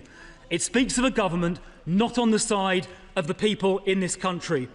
It means the government appears to care more about the rights of illegal immigrants than our own citizens. So will she apologise for what her lawyers and the Education Secretary said? And will she undertake that ministers and their lawyers will never say that again? Now, Mr. Speaker, the Home Secretary talks about her returns deal with France. Now, it has been reported that it will only return about 50 people a week, amounting to 6% of arrivals. Does she accept that allowing 94% of illegal arrivals to stay will act as no deterrent at all? Does she accept that? And if she doesn't accept this figure of 50 a week, will she tell the House exactly how many immigrants crossing the Channel will in fact be returned under her deal? Now, she may recall that back in July, we were told by the government that the first returns would happen within weeks. That was back in July. Will she confirm to the House that the number who have actually been returned so far is precisely 0? Now, she also said to the House a couple of minutes ago that there would be security checks on those people reciprocally taken from France into the UK. But will she confirm that her agreement with France expressly says the French government will not provide the UK government with any information at all, any personal data about those migrants? So if there are criminal convictions, if there are suspicions about extremism or terrorism, the French government will not provide information to us. And if that is true, as her agreement says, how can she possibly conduct security checks? Now, Mr. Speaker, the Home Secretary talked about tweaks to family visa rules. Let me be clear about the opposition's position on this. If someone enters this country illegally, they should not be allowed to bring in any family members. In fact, everybody entering this country illegally should be immediately removed to their country of origin, if possible, and if not possible, to a safe third country such as Rwanda, a scheme which she cancelled just days before it was due to start. The public expects that approach. The public expects that approach, an approach which she cancelled because the numbers crossing the Channel so far this year have been the worst ever, the worst in history. And it's not just the numbers are high. Hundreds of migrants having crossed, living in those hotels, have been charged with criminal offences, including sexual assaults on girls as young as 8 years old and multiple rapes. This is not just a border security crisis, it is a public safety crisis as well, and people up and down this country are furious. That is why they are protesting, and that is why 75% of the public think this government is failing on asylum and immigration. Now, if this government were serious about fixing this problem, they would know that little tweaks here and there are not enough. Tweaks to Article 8 are not going to be enough. Tweaking the family reunion rules are not enough. returning, maybe if we're lucky, 50 people a week to France is not going to be enough. Maybe intercepting a few boats, worthy though that is, it is not going to be enough. The only way these crossings will stop, the only way we're going to get control of our borders back, is if everybody crossing the Channel knows they will get returned. Now, we tabled a bill to do that in Parliament a few weeks ago. We had a plan to do that, the Rwanda bill. We need to go further by disapplying the Human Rights Act, not just tinkering with Article 8, disapplying the entire Human Rights Act from immigration matters. If the government was serious, that is what they will do. So I have one last question for the Home Secretary. If she really wants to control our borders, if she really wants to get down the record numbers that have been crossing on her watch, she would back our plan, she would disapply the Human Rights Act in its entirety from immigration matters, and she would ensure that every single person crossing the Channel was immediately removed. Well, Mr. Speaker, I do worry about the Shadow Home Secretary's amnesia. And the 14 years that his party was in government, in which they never managed to do any of the fantasy things that he claims. So coming back to the reality rather than the fantasy rhetoric that he said, he talked about the approach that his previous government was taking before the election. So it's worth reminding the House of what that approach was. Asylum decisions dropped by 70%.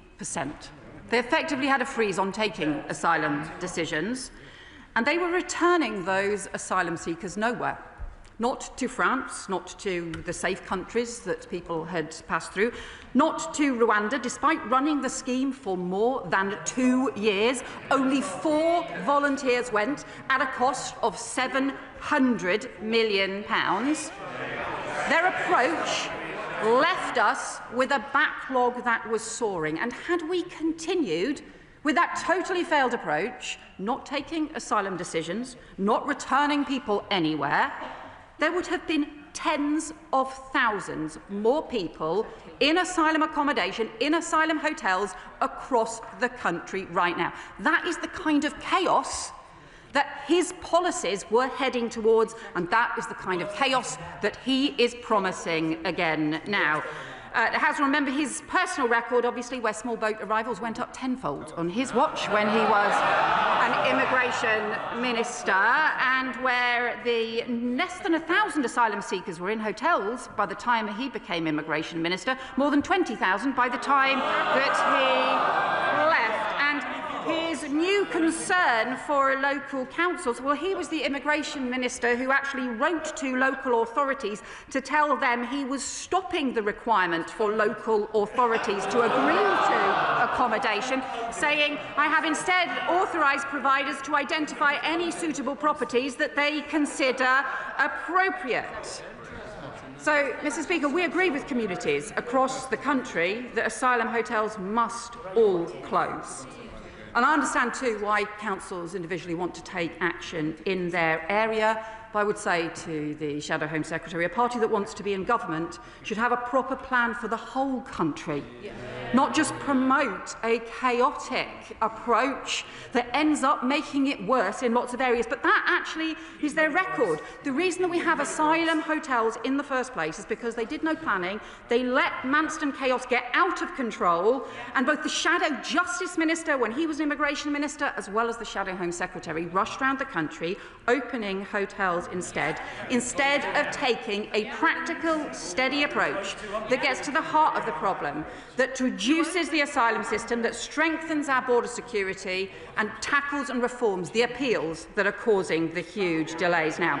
And as the final point, Mr. Speaker, this government strongly believes that sex offenders should be banned from the asylum system altogether.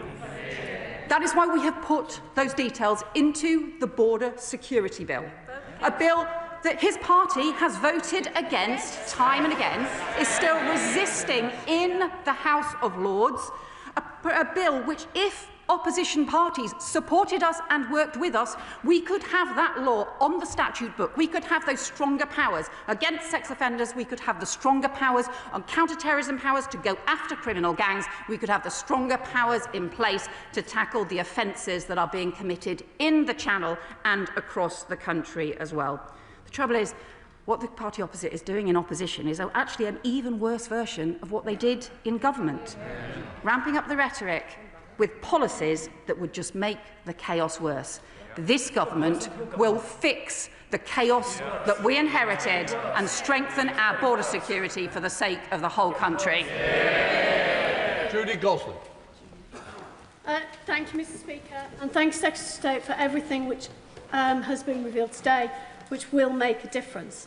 I would like to ask, however, as we move from hotels into community distribution, how we can ensure that there is sufficient vetting and transparency in the asylum dispersal, especially for groups known to be high risk, in order to safeguard our residents, restore faith in our communities and prevent disorder and the threats of disorder, as we've seen in Nuneaton this summer. My honourable friend makes a really important point, and anyone who comes to our country needs to abide by our laws. The rules need to be enforced, and we also believe that new partnership and stronger measures are needed between policing and immigration enforcement and the Home Office as well, around making sure that there are proper public safety plans around the asylum estate. We are drawing up new arrangements, including stronger checks at the border, but also stronger arrangements in local communities as well, and I recognise the important points that she is making. Liberal Democrat spokesperson Lisa Smart. Much, Mr. Speaker, and I'm grateful, as I always am, to the Home Secretary for advance sight of her statement. Anyone with any sense knows that the Conservatives trashed our asylum system and left the backlog spiralling out of control, with applications for asylum routinely taking years to process. Some of the Home Secretary's remarks are indeed welcome, but I worry, Mr. Speaker, that this government risks repeating some of the same mistakes. The Liberal Democrats will closely scrutinise the plan that the Home Secretary has talked of today, but given that the Home Office itself says one of the reasons those human beings seeking asylum make dangerous small boat crossings is the lack of safe alternative family reunion routes, cutting these back further seems counterproductive, especially when over half of those who were granted family reunion visas in the year ending June 2025 were children under 18. It's right that the government has increased the rate of decisions. Those with no right to be here should be sent back swiftly, and those who do have a valid claim should be able to settle, work, integrate and contribute to our communities. The backlog is still too large. Initial application decisions are still taking too long, and as the Home Secretary stated, a significant share of the backlog comes from appeals. According to the government's own figures, in 2024, almost half of rejected asylum applications were overturned on appeal. And for applications from high-grant countries, that proportion was even higher. So I'd welcome clarity from the Home Secretary on how long it's currently taking to process the average asylum application and what concrete steps are being taken to ensure not only that cases are processed more swiftly, but that decisions are right the first time. So applications are not left in limbo, the courts are not overburdened, and taxpayers are not footing the bill for avoidable delays. I welcome the Home Secretary's encouraging comments about the reciprocal agreement with France. Could she confirm whether the government plans for this to be scaled up, and if so, when? Given that one of the main drivers of dangerous channel crossings is the absence of safe, legal family reunion routes, does the Home Secretary agree that cutting family reunion rules actually risks making the small boat crisis worse, not better? The Home Secretary rightly also mentioned the impact on local authorities. When individuals leave hotels, many present as homeless, creating an unsustainable burden on councils, including my own. Could the Home Secretary explain how she's working with MHCLG to support councils and ensure that this crisis is not simply shifted from one overstretched system to another? Mr. Speaker, constituents have been in touch with me as they're concerned in recent weeks about the number of flags that have gone up on lampposts around our area. They worry that they've been put up by those who seek to divide our community, not bring it together. Patriotism is a good thing. We should be proud of our country. We should be proud that our country welcomed people like my nan in the 1930s when she was fleeing the Nazis. We should be proud of the record we have of doing our bit. We should be proud of the British values I see in action across my community every day. I am proud of those police officers who kept everyone safe during the protests at 2 hotels in my constituency over the summer. Proud of those teachers and pupils who welcome new classmates when they've been placed in one of the hotels.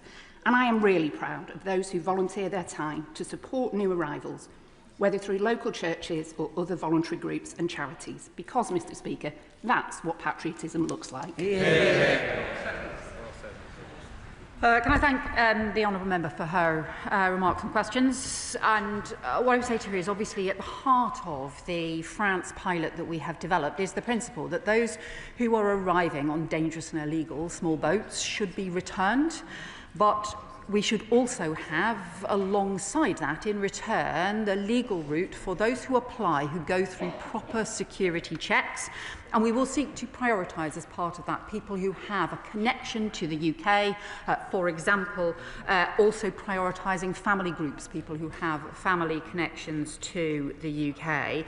And family will continue to need to be an underpinning part of the approach. It's, for example, why you will recall the Ukraine Family Scheme was an important part of the response to Ukraine, and something that from opposition the Labour Party called for as well. But what I would say to you about the family reunion arrangements that we have at the moment is they're being used in a very different way compared to 5 years ago. And the way in which the number of people who are applying immediately before they have a job, before they have a house, before they have any way of being able to support their families, and instead, as a result, are increasing the homelessness pressures on local authorities at a time when we need local authorities not just to be able to do their bit to be able to help clear hotels, but also, crucially, to be able to provide homelessness support in the local community. And that is why making sure that the refugee arrangements around families actually doesn't put that additional pressure on the homelessness system, I think, is important. That's why we will set out reforms, and we will ensure that in the interim the refugees are included under the existing arrangements that apply to everybody, to all sponsors in the UK for family reunion as well. On the appeals issue, we obviously need to speed it up. The average appeal time is now 54 weeks. That is far too long, but also some appeals go on for way longer than that, and we have people who are in asylum accommodation for years with repeat appeals. That is preventing the closure of asylum hotels that needs to take place, and it's why we need the reforms. Finally, I would say to you, raises the issues on flags. I strongly support flags across the country. With the St George's flag, we fly in Pontefract Castle each year. The Union Jack, she will know, is on the Labour Party's membership card, and show her a copy if she hasn't seen it as well. But those flags are the embodiment, as I said as well. The flags are an embodiment of, it should be the ways of bringing our country together, and that will be the same for Scotland, the same in Wales, the same in Northern Ireland too. They are the ways of, through symbolism, the ways to bring our country together. Murray. Mr. Speaker, a couple of years ago, I was working in local government in Scotland trying to deal with the impact of asylum hotels. The Shadow Home Secretary at the time was in the Home Office, and he opened hotel after hotel without even telling councils that that was happening. So his amnesia today is staggering. 5 years ago, we didn't have asylum hotels. The reason we do now is because the last government signed a contract with private providers that has cost billions and is not just putting pressure on communities, it is a procurement scandal as well.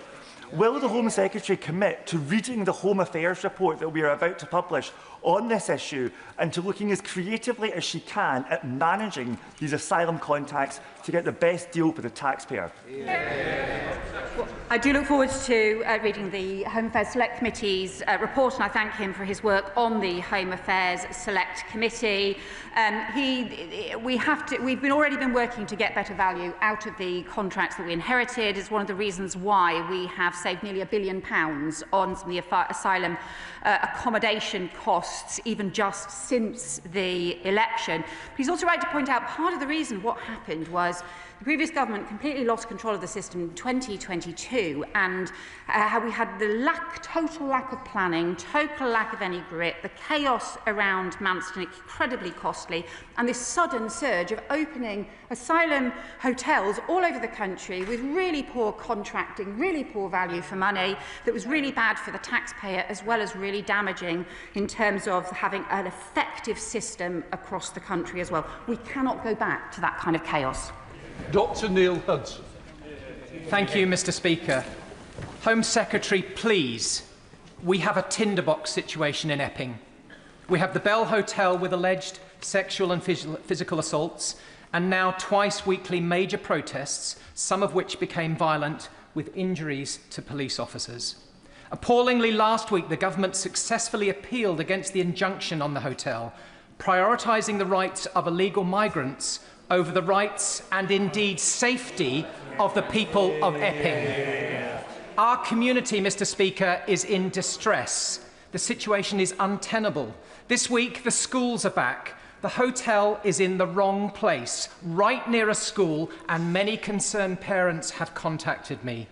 When will the Home Secretary and the government listen to us, address this issue, and do the right and safe thing and close the Bell Hotel immediately? So, Mr. Speaker, I agree that all asylum hotels need to be closed as swiftly as possible, including the Bell Hotel. It needs to be done in an orderly and sustainable manner so that they are closed for good. And he is not right in the characterisation of the government's case, because what we are clear about is that all asylum hotels need to close. We need to make sure that it is done in an ordered way that doesn't simply make the problem worse in other neighbouring areas or simply cause the kind of disordered chaos that led to the opening of so many hotels in the first place. We also need to strengthen the security and the cooperation with policing, and we want to strengthen the law on asylum seekers who commit offences that can be banned from the system, and that will be part of our border security bill as well. Stella Creasy. Thank you, Mr. Speaker. It was Orwell who urged us to be proud of our countries and call out the nationalists trying to demand that we express our pride or be called traitors accordingly. So let's be proud of this country and the work it has done to support people fleeing persecution. Let us be proud of what we have done to help families from Ukraine and Hong Kong. And in that vein, can the Home Secretary, who I know recognises that safe and legal routes for refugee children to be reunited with their parents is something we should be proud of, clarify that if there is going to be a delay in providing those safe and legal routes, it will apply to all children, including Ukrainian children? Or are we actually going to recognise that helping children so they don't face the penalties that we want to see put to their parents is the best and most proudest thing we can do of all? Well, my honourable friend makes important points, and we will look as part of the new arrangements that we set out, which will include both the stronger border security, both the reforms to the asylum system to make it more controlled and managed and to reduce the size, but also to have the controlled and managed legal routes, and that needs to include arrangements for family and also dedicated arrangements around unaccompanied children, because she is right to raise that as a serious issue. Obviously, for Ukraine, we have a separate dedicated scheme for Ukraine. We are continuing with that scheme. And as the point that she makes about we should recognise, I think people do across the country continue to support that. And having spoken to Ukrainian mums who describe how they fled in the first few weeks of Putin's invasion, knowing that their home villages had been overrun by Russian troops and not knowing whether other family members were safe or whether they would ever be able to return again. We should remember always what it is that people can be fleeing from and the importance of countries working together to support them. Esther McVeigh. Thank you, Mr. Speaker. Does the Home Secretary believe the rights of the people coming over the channel in dinghies should take precedence over the rights of local residents in places like Epping, as her lawyers argued for in court and as the Education Secretary said in an interview at the weekend? No, that is wrong, and that is wrong about the government's position, and the government has made clear that all asylum hotels need to close. They need to do so in an orderly manner that does not end up increasing the problems in other areas. We need to close the hotels for the whole country, and the judge himself has said that this is not about a hierarchy of rights. Linda Jess. Thank you, Mr. Speaker. I am very glad that the Home Secretary has acknowledged that, like other countries, we do have a duty to safeguard those fleeing persecution and seeking sanctuary in Britain. But the reason why we had 400 asylum hotels back in 2023 at a cost of £9 million a day, and why we have just over 200, is because the party opposite failed to deal with asylum claim applications, which this country and this government is now doing. And if there's any government that will end the use of hotels for asylum seekers, it is this Labour government. I welcome my honourable friend's points. We need the consistent, practical plans that will close hotels right across the country, clearing the appeals backlog, which otherwise would grow, preventing the increase in asylum claims in the first place, but also the restarting of decisions as well, because had we carried on with that freeze on asylum decisions that the previous government left us with, there would have been tens of thousands more people in hotels across the country right now. That would have been deeply wrong. Stefan Curell. Speaker, people with a wide range of views about how to tackle immigration spoke to me over the summer. None of them are happy with how things are. They're furious with how the Conservatives trashed our border security, and they certainly don't want the harebrained schemes of reform. They want action that fixes the system fast. After years of failure, will the Home Secretary finally make sure that our immigration system keeps out people who would come here for the wrong reasons while properly supporting those who need our help? Yes, we need to strengthen our border security, and that is why the Border Security and Asylum Bill, currently passing through the other place, includes the ability to use counter-terrorism powers against criminal smuggler gangs. Those are crucial. We need to strengthen the work of the National Crime Agency to go after those gangs, because they are pursuing a vile trade in human lives. Graham Stringer. Thank you, Mr. Speaker. I don't envy the Home Secretary trying to clear up the mess that the last government left on migration. I doubt, however, that the measures she's putting before the House at the present time will be as successful as she and I would wish them to be.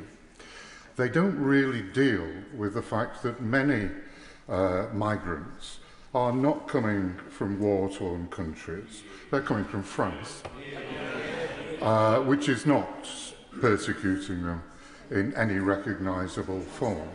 The reason is demand pull from this country, which migrants believe they will have a better time and an easier time and get through the system more easily than they would in France and other European countries. Denmark has been successful in reducing the demand pull. If these measures aren't as successful as she would wish them to be, will she look more closely at what Denmark has done to improve the situation?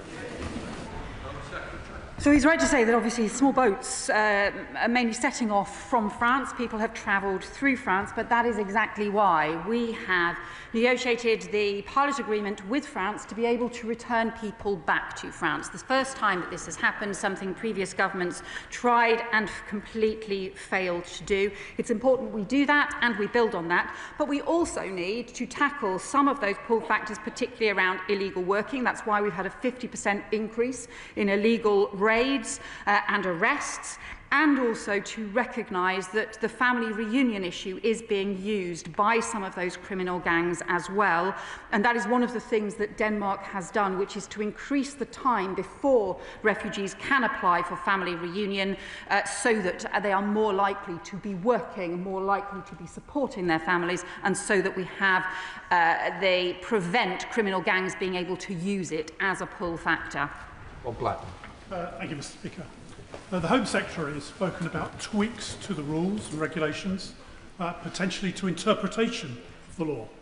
The problem with that, of course, is that our courts will also interpret the law and may, in fact, go against what the Home Secretary wants to do. Yeah. So will she set out what changes to the law she will introduce to actually make sure that we stop the illegal migrants coming to this country? Well, I do agree with him we need to change the law. So first, obviously, we have the Border Security and Asylum Bill, which is bringing in a whole series of changes around counter-terrorism powers, around banning sex offenders from the asylum system, around a new offence on endangerment. But we also believe that new legal changes are going to be needed to the asylum system. We will bring forward further legislation in order to do that, and we will set out later this year detailed reforms, not just on appeals, but more widely around the asylum system in order to be able to tackle some of both the historic chaos and also the delays in the system to get the system back under control. Sally James. Thank you, Mr. Speaker. As many are aware, there is a number of well-known delivery companies and other companies, in fact, who are employing asylum seekers with no right to work, and this is helping to incentivise the boat crossings and ultimately undermine our national security. So will the Home Secretary liaise with the Treasury before the budget to discuss bringing a windfall tax on some of these delivery companies so they can start contributing to the cost of a problem that they are helping to exacerbate? Yeah. Well, my friend raises an important point about the gig economy and needing to ensure that the gig economy does not become rife for abuse and misuse around illegal working. That is why we are bringing in, again, in the Border Security Bill, which unfortunately opposition parties, the Conservatives and Reform, have continued to vote against, but bringing in that bill the requirements for employers in the gig economy to also abide by the checks on illegal working. And it's why we've also signed recently a new agreement with some of the major delivery companies to share information so that we can target abuse and crime. Pete Wishart. What a country the UK is becoming, and rarely has the national mood been so ugly and intimidating. People congregating at hotels, screaming at asylum seekers to go home. The right wing so emboldened that they feel the streets belong to them. Doesn't she realise that every time she moves onto the ground of reform, all she's doing is further encouraging and emboldening them? How about trying something different? How about just occasionally saying something positive about immigration? How about not dehumanising asylum seekers and showing them some compassion, decency and humanity? Yeah.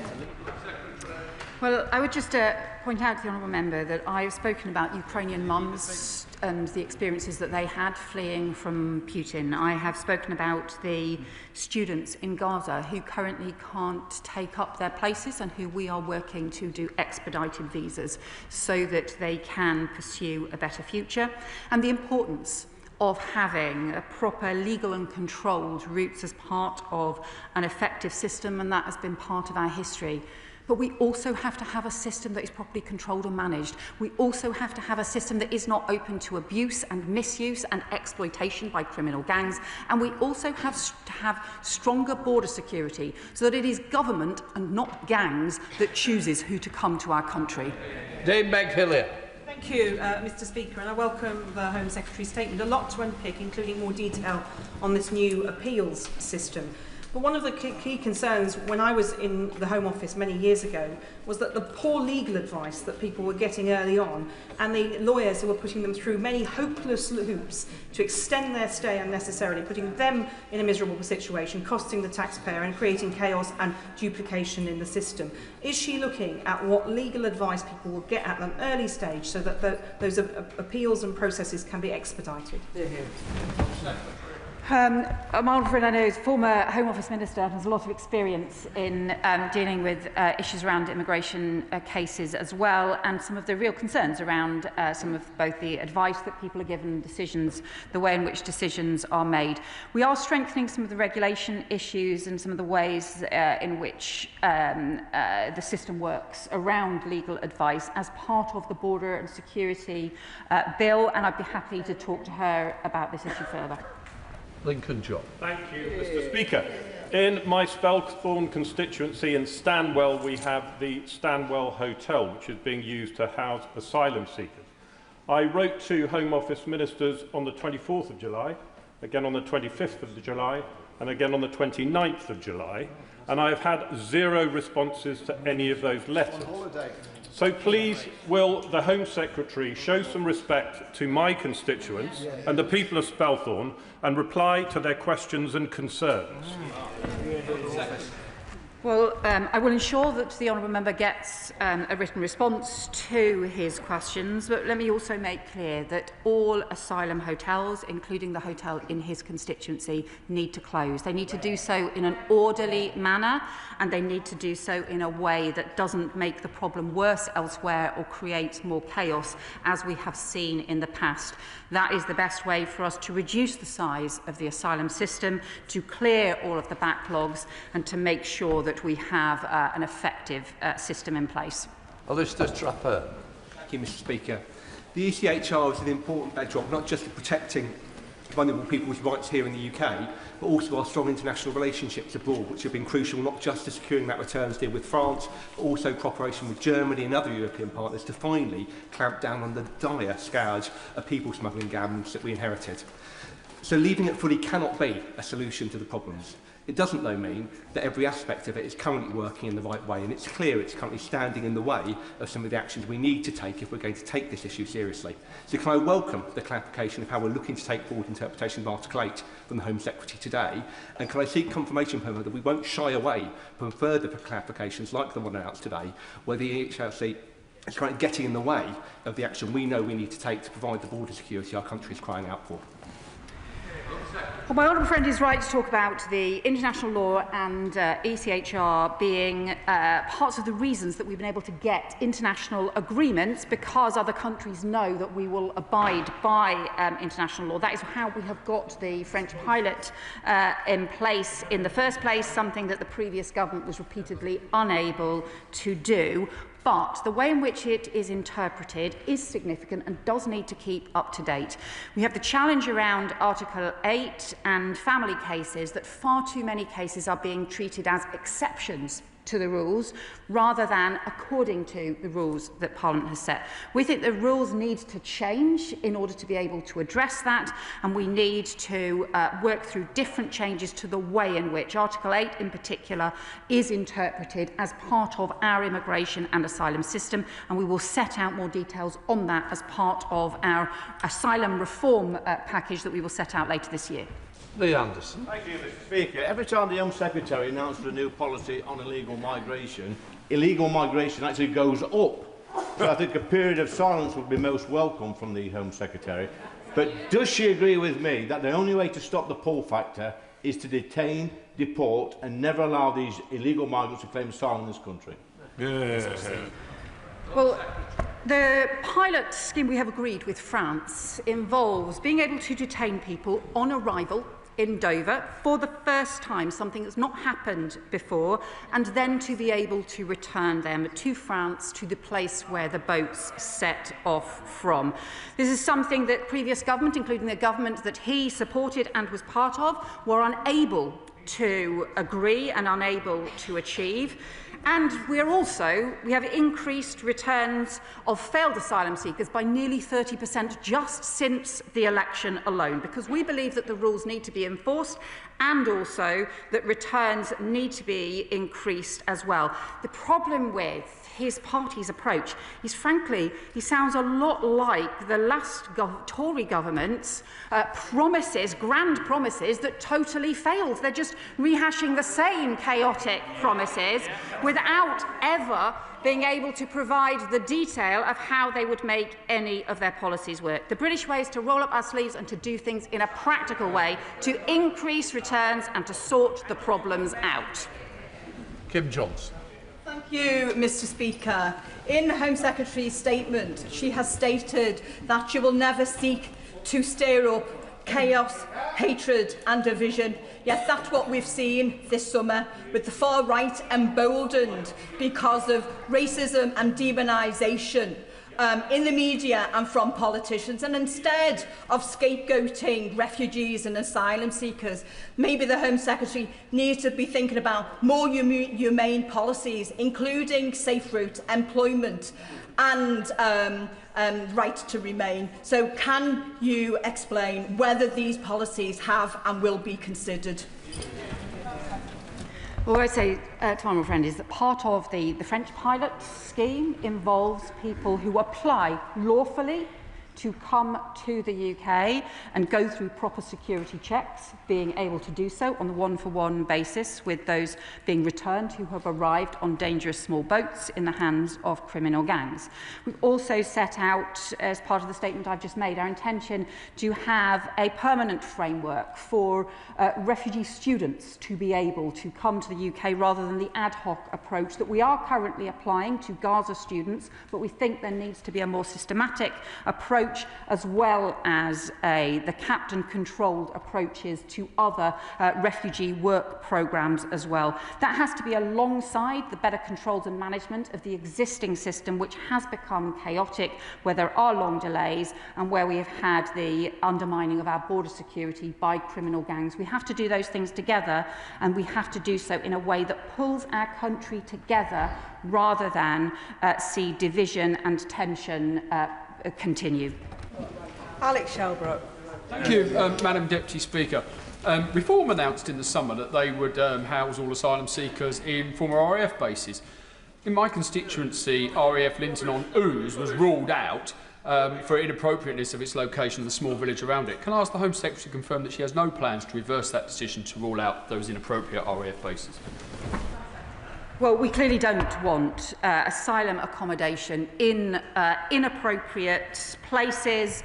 What we have to do is to reduce the overall size of the asylum system, alongside making sure that we can move, where possible, to alternative and better sites from hotels as well. But I think if any system that just simply looks at expanding the asylum system, as happens if you have a freeze on asylum decisions and some of the policies that unfortunately Reform are pursuing that risk increasing the number of people stuck in the asylum system as well, because they do not have the plans for practical returns, that simply makes the problem worse rather than the practical changes that we need to bring the numbers down. Barry Gardner. It's come to my attention, Madam Deputy Speaker, that the job of Home Secretary is one that does not always attract the greatest thanks in government. So I want to thank her this afternoon for the response that she and her department has given to the letter from 100 colleagues on the Gaza students, and for what she said this afternoon about looking at a permanent scheme. Could she also confirm to the House, though, that these visas, when they are issued, will be the same as any international student's visa, in that the students, the scholars, will be able to bring their families, their dependents with them? Well, the honourable member will know that for many student visas actually do not allow for bringing dependents to the UK. There will be exceptional circumstances for the particular circumstances around Gaza, but overall the approach to student visas across the board for the particularly things like the master's courses and so on is not to include dependents. We do, however, want to make sure that we can have the refugee route for students, which does does recognise that there will be some people who can come, who can get education in the UK universities, develop their incredible talents, and then will want to return to their home countries in future to rebuild their countries. There may be others who are also not able to return because that is the nature of the crisis we face. Dame Harriet Baldwin. Thank you very much, Madam Deputy Speaker. In her statement, the Home Secretary mentioned that the National Crime Agency has disrupted 347 immigration crime networks. Could she say in that same time period how many gangs have been smashed? Well, many of those disruptions are exactly about pursuing gangs, and also there are some of those disruptions, over 40 of the disruptions include some very high profile and high value disruptions as well, disruptions which the National Crime Agency has itself said are having a significant impact on degrading, undermining and stopping the criminal gangs. And some of the coordinated arrests with France and with Germany are also preventing a criminal gang activity, including taking out some of the leaders of those criminal gangs. Tom Hayes. Thank you, Madam Deputy Speaker. Is it any wonder that an honourable member opposite described the Shadow Home Secretary's asylum policy as silly when it was the Conservative government which failed to process claims, filled up hotels, left people in limbo and broke the bank in the process, just as it broke the bank on everything that it touched? Opening asylum hotels did not happen on our watch. We want to shut them. Asylum hotels, what? Asylum hotels did not happen on our watch. We want to shut them. We want to save the public purse significant sums of money. We want to get this system right. Will the Home Secretary tell the people of Bournemouth East that I represent how she is speeding up that process of closing asylum hotels here in Bournemouth and in Britain?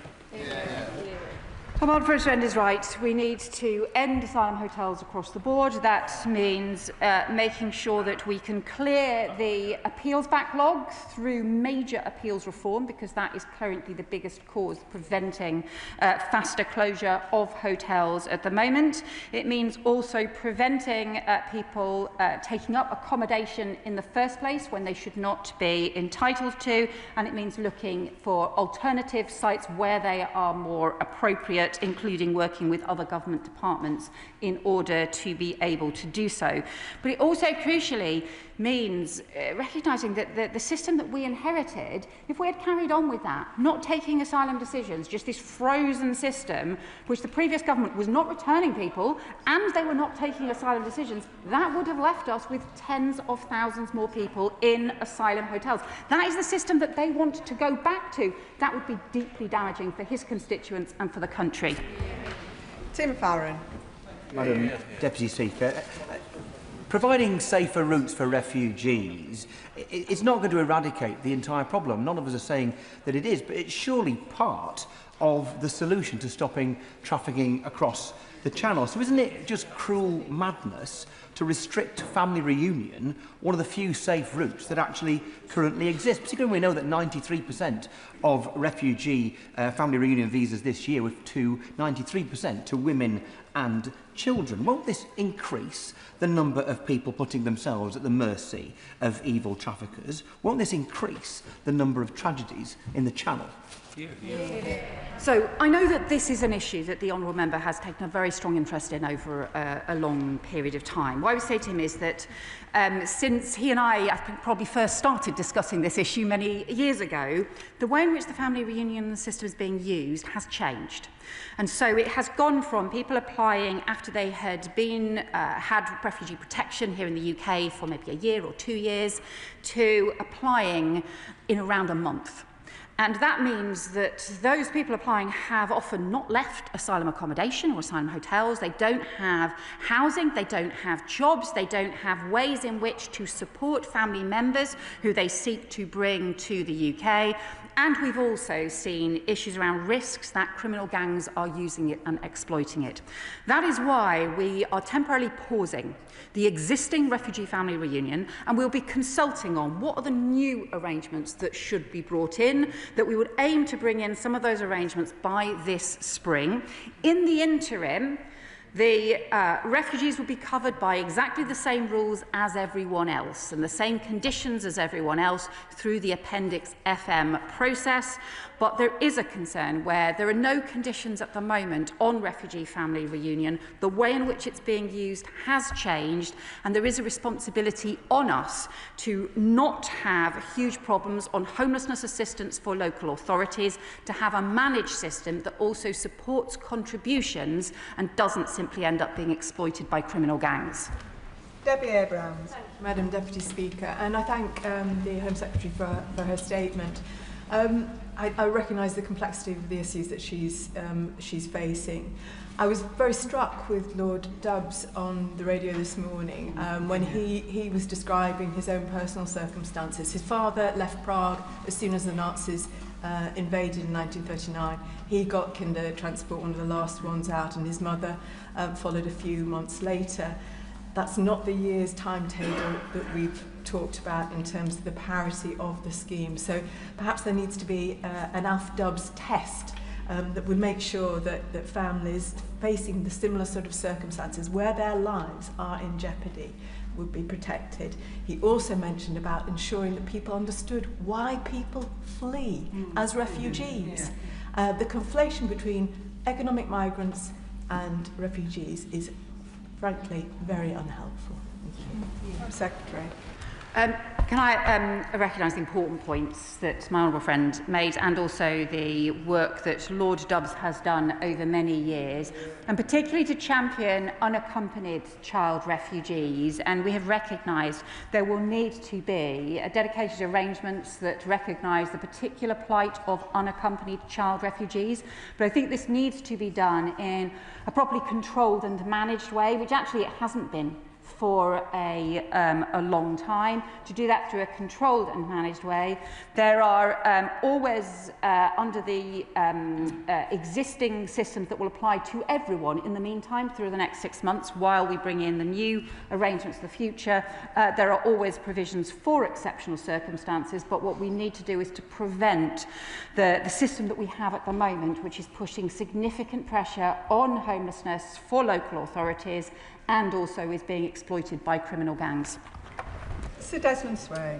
The only effective measure of the government's actions are the number of crossings, aren't they? Well, I would say there's a big problem with the small boats, which where we've seen the criminal gangs change their tactics, particularly to exploit the French rules, which mean that up until now, France has not been intervening in French waters, but also not just that, but also people who are claiming as a result of coming to the end of their visa, having come to the UK lawfully, and then claim asylum when nothing else has changed in their country. And we need to make sure that there are tighter rules around that, as well as action around the border security to prevent dangerous boat crossings that undermine security and also put lives at risk. Ruth Cadbury. Thank you, Madam Deputy Speaker. My constituency, like Britain as a whole, has long been home to people of all faiths and cultures who came here or whose forebearers came here from all around the world. And over the summer, we've seen the growth of ugly rhetoric, including the term Indigenous Britons. And this risks a culture of fear in many of our communities. So what is the government doing to address this insidious trend? Madam Secretary.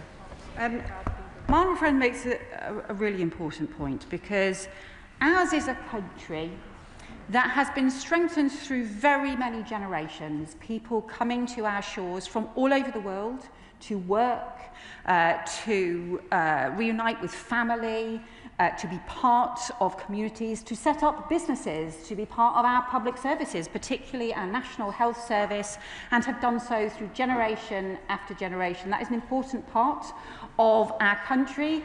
and will continue to be so for the future. We have had long debates about how the immigration system, of course, needs to be controlled and managed, but also how we recognise the need for our country to come together.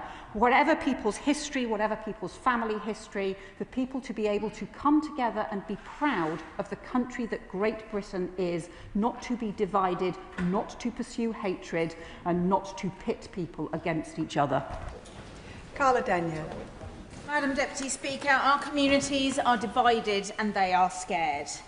We, all of us, want to be with our families, and communities are at their strongest when family life is protected and supported. If the Secretary of State lifted the ban on asylum seekers working, she would be giving those who subsequently achieve refugee status a stronger footing to support their families and be ready to join our communities and not need to seek that homelessness relief that she mentions. So, instead of keeping children and their families apart, why doesn't she help families to support themselves? Home Secretary. Well, I know that the honourable member will be as concerned as I am about the lives at risk in the small boat crossings, and we do have to do everything that we can to prevent those dangerous boat crossings, including seeing families on those boat crossings as well. But part of what the criminal gangs do, part of their sell, is to claim that it will be really easy to work, and that is work illegally in the UK, but that is part of their pitch. It's one of the reasons why it's so important that we tackle the illegal working, because it's that promise of being able to work easily, being able to get income, that is one of the things that the criminal gangs exploit in order to get a lot of people to part with their money and to get involved in what is this criminal gang's vile trade. Patricia Ferguson. Thank you, Madam Deputy Speaker. I was struck by the comments of my honourable friend, the member for Hackney South, about the importance of good and appropriate legal advice to people seeking immigration status in the UK. And I recall two cases that I have where constituents have been very badly let down by the solicitors, two cases I've brought to the attention of the Home Secretary's Department. So, given that justice is devolved to the Scottish Government, when changes are being made to regulation around this issue, will the Home Secretary commit to discussing this with the Scottish Government and, if necessary, with the Law Council of Scotland? Home Secretary. I welcome the points that my honourable friend makes, because we need to make sure that on the issues around legal advice around migration, because obviously immigration is not a devolved issue. Therefore, there need to be high standards around legal advice right across the country. We obviously have those discussions with all of the devolved administrations, and will continue to do so as the Border and Security Bill passes through the Parliament. Sir Gavin Williamson. Thank you, Madam Deputy Speaker. Would the Home Secretary set out how many migrants will be returned to France over the coming 12 months? Home Secretary. Well, we have set out that this is a pilot, and we want to build and grow it. There is no cap on the overall numbers to go as part of the pilot, and we need to build it as we go. What we've also said is that we won't set out the kinds of operational details that criminal gangs will simply use and manipulate along the way, but we will provide updates as each month goes by on the progress of the scheme. I think it's important for two ways. First of all, because it is the basis from which we can then expand and to actually be able to return people to France and undermine the model of the criminal gangs. But this is also underpinning this is a fairness principle, which is if you arrive on a dangerous illegal small boat and you pay a criminal gang, actually you should be returned, but we should do our bit alongside other countries to help those who apply through a legal route and go through proper security checks. Jessica Tarl. Thank you, Madam Deputy Speaker. This summer, my community in Bournemouth West has been deeply divided by misinformation about asylum hotels and local crime rates. This has been exploited by parts of the national media and, frankly, Conservative and Reform politicians and local activist groups as well, seeking simply to stoke fear. I, like everyone on this side of the House, stood on a manifesto to end hotel use. Yeah. So can I thank the Home Secretary for getting on with the job of restoring order to our asylum system to address the chaos left by the last government? And can she give my constituents reassurance that we remain committed to tackling the vile organised crime gangs that drive the boats, to clearing the asylum backlog, to give those who are seeking asylum the chance to restore their lives here and give them certainty, and also to ending hotel use in communities like mine and across the country? Home Secretary. Well, we have obviously, as my honourable friend said, made clear in our manifesto, we will end asylum hotel use. We need to put an end to the asylum hotel use right across the country, to do so in an orderly way. We also need to make sure that the rules are properly enforced, that laws are properly respected, and we will strengthen the law. And that is why the Border Security Bill, for example, bans sex offenders from the asylum system. It strengthens counter-terrorism powers to go after the criminal gangs. And it does so in a way that it is astonishing, frankly, that the parties opposite, the Conservatives and Reform Party, just refuse to support when we need those laws in place as rapidly as possible. And we will do so alongside ensuring that there are proper, controlled and managed legal ways to support refugees, as our country has always done, because that is a proud part of our history. Sir Julian Lewis. Past waves of refugees who came to this country quite rightly had to identify themselves and come here legally. What percentage does the Home Secretary think of people who arrive illegally by small boats do so having torn up their identification documents, and should such people ever be granted asylum? Home Secretary. Well, the honourable member will know that obviously there are different identity checks as part of the asylum system, that those are tested as well through the courts, and one of the things that is one of the reasons why cases, asylum claims can be turned down, is if there is a lack of credibility in the application that is put in, and that can be a lack of credibility because of concerns about deliberately lost documents, for example, or not having proper identity information. It's important that we do that. That's why we're also increasing the digital ID and biometric checks as part of the ways to prevent illegal working, and linking that back to the biometric asylum system as well. Alex Baker. Madam Deputy Speaker. Illegal working not only undermines the integrity of our immigration system, it also erodes trust in our communities. In Aldershot, constituents have raised concerns about people continuing to work illegally even after reports have been made to the Home Office. That risks leaving local people feeling that the system is neither fair nor properly enforced. I welcome that the Home Office illegal working rates are up 50%, but can the Minister update the House on what action the Government is taking to strengthen enforcement, and how the Home Office is ensuring that reports made are acted on swiftly so that trust in our communities can be maintained? Home Secretary. Well, honourable friend makes an important point, and we have increased illegal working arrests and raids by 50%. We've significantly increased the fines for employers who are engaged in illegal working. But the further thing we are doing is, as part of the organised immigration crime domestic task force, bringing together policing here in the UK, that one of the things it is looking at is the way that organised immigration crime networks are also linked into organised crime here in the UK, and also the exploitation of illegal workers. So going after some of those employers, some of those who are operating bogus tactics alongside the existing raids. Christine Jardine. Very much, Madam Deputy Speaker. And actually, can I welcome the Home Secretary's confirmation in her statement of the expedited visas for students, particularly those from Gaza. I've written to both the Home Secretary and the Foreign Secretary this summer, appealing for exactly this move, and I know how welcome it will be to those students. But I wonder if I could also ask her, she talks about a capped work scheme.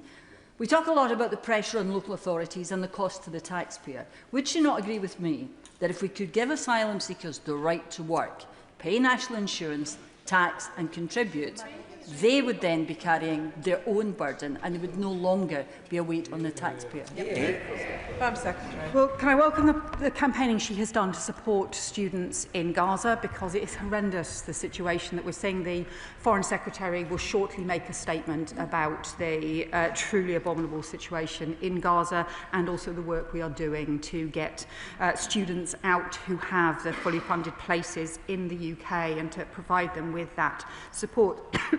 The only issue again I would say is, and this is something that the French government has raised many times, is the way in which the criminal gangs, the criminal smuggler gangs, use the potential to work in the UK as being a pull factor, as being an advertising, part of their advertising. And that is the challenge with the scenario that she sets out, is that that would make it even easier for the criminal gangs to be able to use that as part of their advertising and part of their reason to try and persuade people to part with their money and to make an incredibly dangerous journey across the Channel. Rachel Maskell. Thank you, Madam Deputy Speaker. Stigmatising and dehumanising asylum seekers has stirred up race hate, thankfully by a small number though, in our communities, and I'm really disturbed to see that racism perpetrated on the streets of York. However, I'm even more disturbed to hear that there are planned across the country assaults on asylum hotels, not least in York, where we have children and families staying. Could she set out what policing operations will be in place to protect those children and families from this hate and ensure their safety over the coming weeks? Home Secretary. I think my honourable friend is right to point out the dangers of some of the kind of divisive language, the dehumanising language towards other human beings, and to point out our shared humanity. And we can have disagreements with people, we can have views about the way in which systems should work, about the way in which rules should be enforced, and recognise there will be people who need to be returned because they have no right to be in the UK, but also we can avoid the kind of demonising language that ends up escalating tensions or promoting hatred and violence, something that we in this country should never do. Louis French. Thank you, Madam Deputy Speaker. The Home Secretary today has described the people smugglers as criminals and the boat crossings as illegal. Does she therefore agree with me that those 29,000 individuals that have entered this country illegally from France this year should be classified as lawbreakers, and therefore those lawbreakers should at least be deported straight away or be banned from claiming asylum in the future? Home Secretary. So the laws on illegal entry go right back to, I think, 1972. There's been a long-standing issue around illegal entry. I would say to him, his previous government's policy was to claim that everybody was going to be returned to France or to Rwanda, where they ran the scheme for 2.5 years, and 4 volunteers were sent. So nobody was actually returned, and they never managed to return anybody to France. What we are being clear is that we believe where people arrive on dangerous boat crossings or illegal routes, actually they should be returned to France as part of that pilot scheme. We've set up the pilot scheme to develop this. We want to build it, but it is something that the previous government never managed to do. There's no point in their fantasy claims. We need practical steps, which is what we are doing with France. Sir Jan Joseph. Thank you, Madam Deputy Speaker. One of the hotels that is housing asylum seekers in Kent is the hotel in Ashford. The decision to house them was taken by the Conservatives when they were in power. Many people currently living there are going through appeal process. So I welcome the decision to speed up appealing processes. Will my honourable friend reassure me and my constituents that this government will end up the use of the Holiday Inn as asylum hotel as soon as possible? I can assure him that we will end asylum hotels, including the asylum hotel in his constituency. Part of the way we need to do this is to clear the appeals backlog, and the reason for setting up the new independent appeals commission, is so that it can swiftly surge capacity if there are changes in the number of cases going to appeal, that they can actually respond much more quickly, and also to change some of the procedures so that they can do fast-track decision-making that can work then with returns for those who don't have a right to be in the UK. Liz Saville-Roberts. After the horrors of the last century, we pledged to protect people fleeing war and persecution. This included parents and their children, and today the asylum system is in chaos. This serves no one save those who peddle hatred. Border Force staff represented by the PCS union have produced a Safe Routes report outlining how a Ukrainian-style visa system would prevent deaths in the Channel and stop the smuggling gangs overnight. Will she listen to officers on the front line who are seeking to deliver a practical and a humane solution to the present chaos? Well, what I would say to the Honourable Member is the whole principle behind the France pilot that we want to build and grow is that people can apply through a legal process, go through proper security checks as well, but we will return people who come on these dangerous small boats facilitated by criminal gangs. Those principles, I think, are really important, that we want a system that can better return those who are being exploited by criminal gangs, undermine their business model and who are using illegal entry. But alongside that, we do what our country has always done through history, which is to provide the legal processes controlled and managed to be able to support those who have fled persecution and conflict.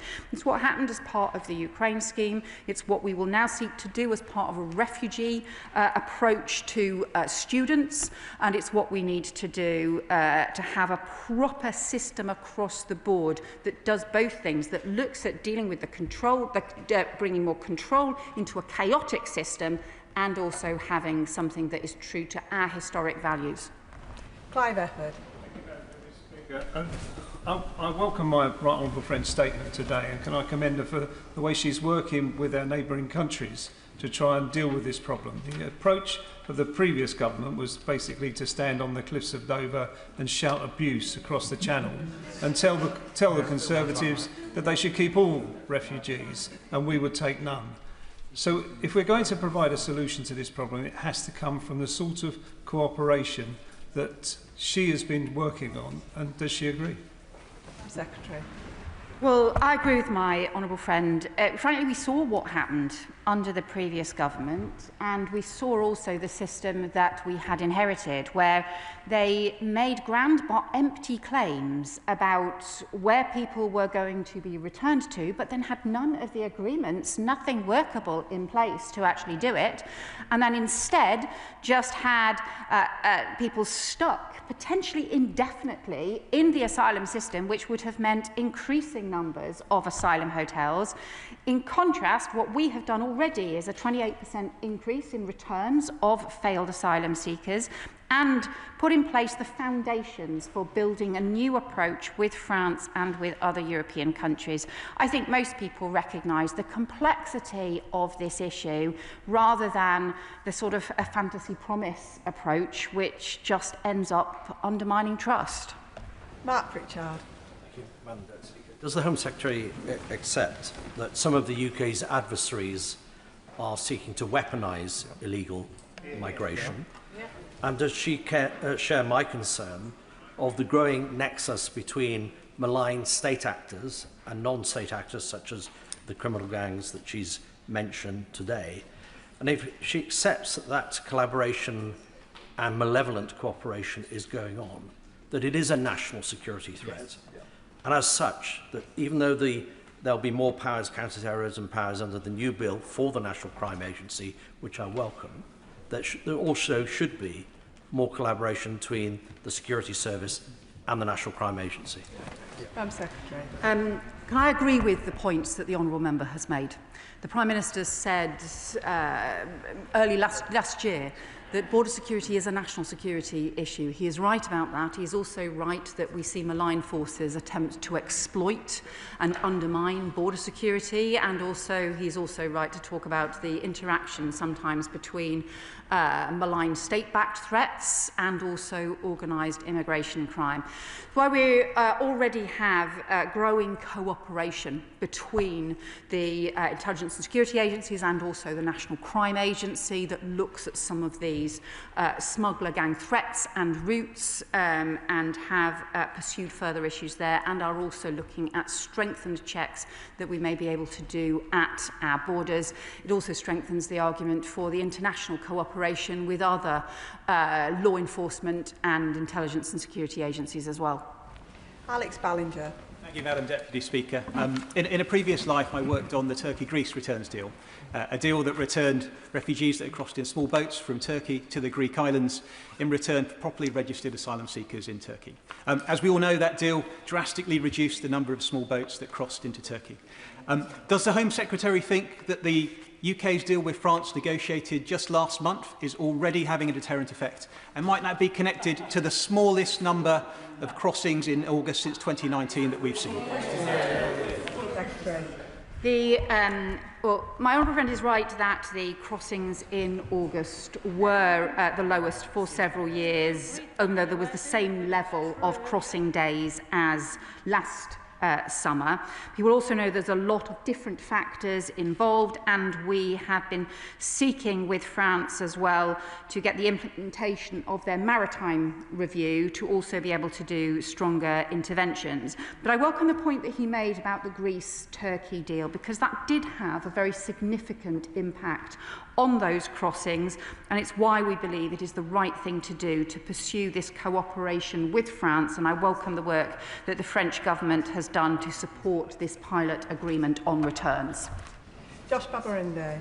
Thank you, Madam Deputy Speaker. As an Eastbourne boy born and bred, I am a proud Englishman. And in his St George's Day speech in 1933, Winston Churchill said that his England was one where no one would think of persecuting a man on account of his religion or his race. Does the Home Secretary agree with Winston Churchill that our country and our flag represent unity and tolerance? And does she agree with me that those who attempt to divide our communities in the name of our flag are no patriots of Churchill's England, no patriots of today's England, and no patriots of our great country? Home Secretary. Well, I agree with my honourable friend about the importance of patriotism that brings our country together. That is what our flags symbolise, that is what our values as a country symbolise. Obviously, the Union Jack is in itself a coming together in its very embodiment as a flag, but also the St George's flag for those of us representing English constituencies that are proud to fly the St George's flag and so proud to stand up for the values and the shared description that he has, the patriotism around those English values as well as those British values that are about coming together, about fairness, about decency, about respect. That is what we do. It's why we all want an ordered system that criminal gangs can't exploit, because we respect the rule of law, but it's also why we should never discuss any of these issues in a way that promotes hate and division. That is not the kind of country we are. Sonia Kumar. Thank you, Madam Deputy Speaker. At the start of this summer, I welcome the government's decisive action in sanctioning Chinese companies involved in manufacturing and supplying boats used by criminal gangs to facilitate dangerous channel crossings. Disrupting these supply chains is a vital part of smashing the gangs. Can my right honourable friend update the House on what discussions she's had with international counterparts to coordinate efforts in targeting these companies and ensuring that these sanctions are enforced globally? Home Secretary.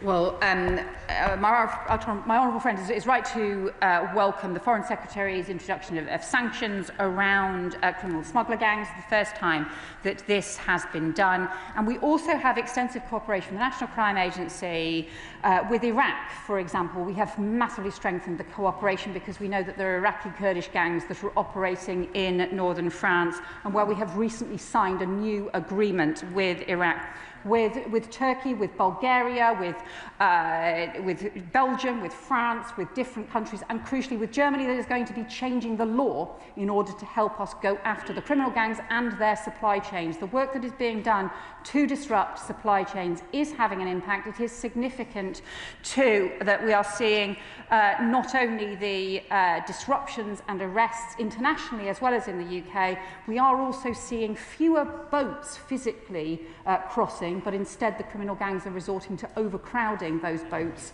instead. Sir Geoffrey Clifton-Brown. Thank you, Madam Deputy Speaker. I note that the appeal court judges in last Thursday's judgment were using Article 8 of the ECHR as a reason why the interim injunction on the Bell Hotel should be quashed. Yet the Home Secretary in her statement today has been arguing that she wants to alter the interpretation of that same Article 8. Wouldn't a much better and more quicker and more effective route would be that one argued by the Shadow Home Secretary this afternoon to simply disapply all immigration matters from the European Court of Human Rights? Home Secretary. Well, I think that's not what, as my understanding, is not what his front bench is arguing, and is only arguing about the Human Rights Act, risking there actually being more issues around the domestic courts not being able to take decisions before things go to the European courts. But I'll leave that for his own wrangling within his party about what their position is. What I would say about the we do think that there needs to be reforms around the way in which Article 8 is interpreted. I think the way in which too many cases around family rules are being treated as exceptions that are not that higher level of decision making can't be exceptional if you're talking about so many cases being treated as exceptions. It means that what we need to look at is the rules themselves, and also having much greater clarity about the way in which we believe those rules should be interpreted, and the way in which family migration should be interpreted in the courts. Thank you, Madam Deputy Speaker. Much has been said about the role of the European Convention on Human Rights, and it appears that the party of Churchill is seeking to abandon his legacy in their lurch towards the right, just as there is a growing consensus amongst European nations that we need to modernise it for today's times. Does the Home Secretary agree that Britain should be part of leading that change rather than leaving and turning us into Belarus or Russia?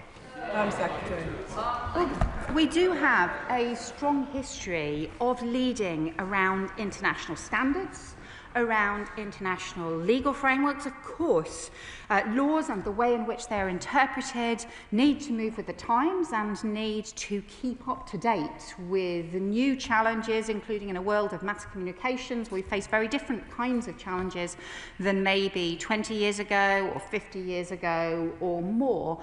But he is also right to say that the UK has always played that leading role in defining those standards and in making sure that other countries do abide by international laws, and actually we lose out and don't get the kind of international cooperation that we need if what we try and do is just rip up that international law and cooperation.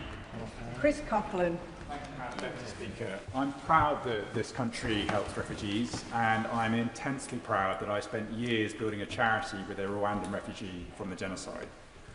But in my constituency, there have been 2 serious criminal incidents in Hawley in the last 3 months in relation to the 4 Points Hotel.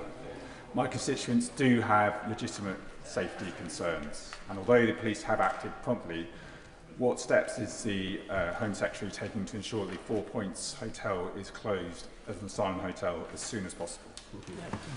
Well, the honourable member makes an important point. We want all asylum hotels to close, including in his constituency. We need to do that in a controlled and orderly manner as well. But I think what we also need to do is to strengthen the arrangements to ensure that the law is enforced and that rules are enforced, that public safety considerations are also taken seriously as part of the management of the whole asylum and immigration system. And it's why we are developing new partnerships between policing, immigration enforcement and the Home Office and asylum accommodation providers. It's immensely important there is proper shared information and also stronger arrangements to make sure that wherever criminality is found, it is properly and swiftly tackled. Oliver Ryan. Thank you, Madam Deputy Speaker. The Shadow Home Secretary, the former Immigration Minister, has some brass neck, do we not think, Home Secretary? He opened so many hotels, I thought he was going to overtake Lenny Henry as the frontage of Premier Inn at one stage. My constituents are so fed up with this, and I'm glad she's taking it so seriously, getting the numbers down. While we're doing everything we can to get these numbers down, does she agree with me that everyone involved in this debate, and particularly politicians, shouldn't incite or encourage the sort of aggression and actually sheer racism that we've seen, some actually directed towards our brave police officers over the summer? Thank you. Home Secretary. Well, my honourable friend is right that the previous government, including the Shadow Home Secretary when he was Immigration Minister, was responsible for a huge increase in asylum hotels and presided over a tenfold increase in small boat crossings as well. The important thing now is to make sure that we can end asylum hotels and make sure that we can bring back control into the system. But as we do so, we should make sure that we don't have divisive or hateful rhetoric or anything that particularly that promotes violence against police officers or within communities, which is always a disgrace. Dr. Ben Spencer. Thank you, Madam Deputy Speaker. The Home Secretary's right to talk about tackling push and pull factors, something which, when we're in government, we worked towards tackling, despite challenges, bringing forward the use of third countries. Because you both need a deterrent, but you also need a place to send people who we don't have returns agreements with their country of origin, or we don't know. Now, it's no surprise to me, arrivals have increased since that scheme was scrapped. I understand there's a period of reset happening in Downing Street at the moment, so how long before we can expect her to come to the dispatch box to talk about a third country scheme that she'll be introducing? Home Secretary. Well, obviously what this government has managed to do is to get the agreement with France in place, that pilot agreement that we seek to build. France obviously is not the country where most of the people passing through started from, so it is effectively a third country agreement that we have already put in place and are now working to implement on a pilot basis. We're also working with other European countries to explore returns hubs as well.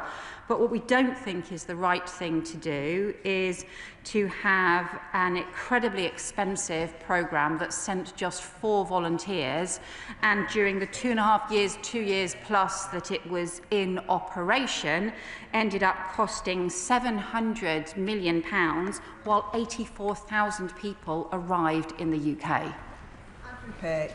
Thank you, Madam Deputy Speaker.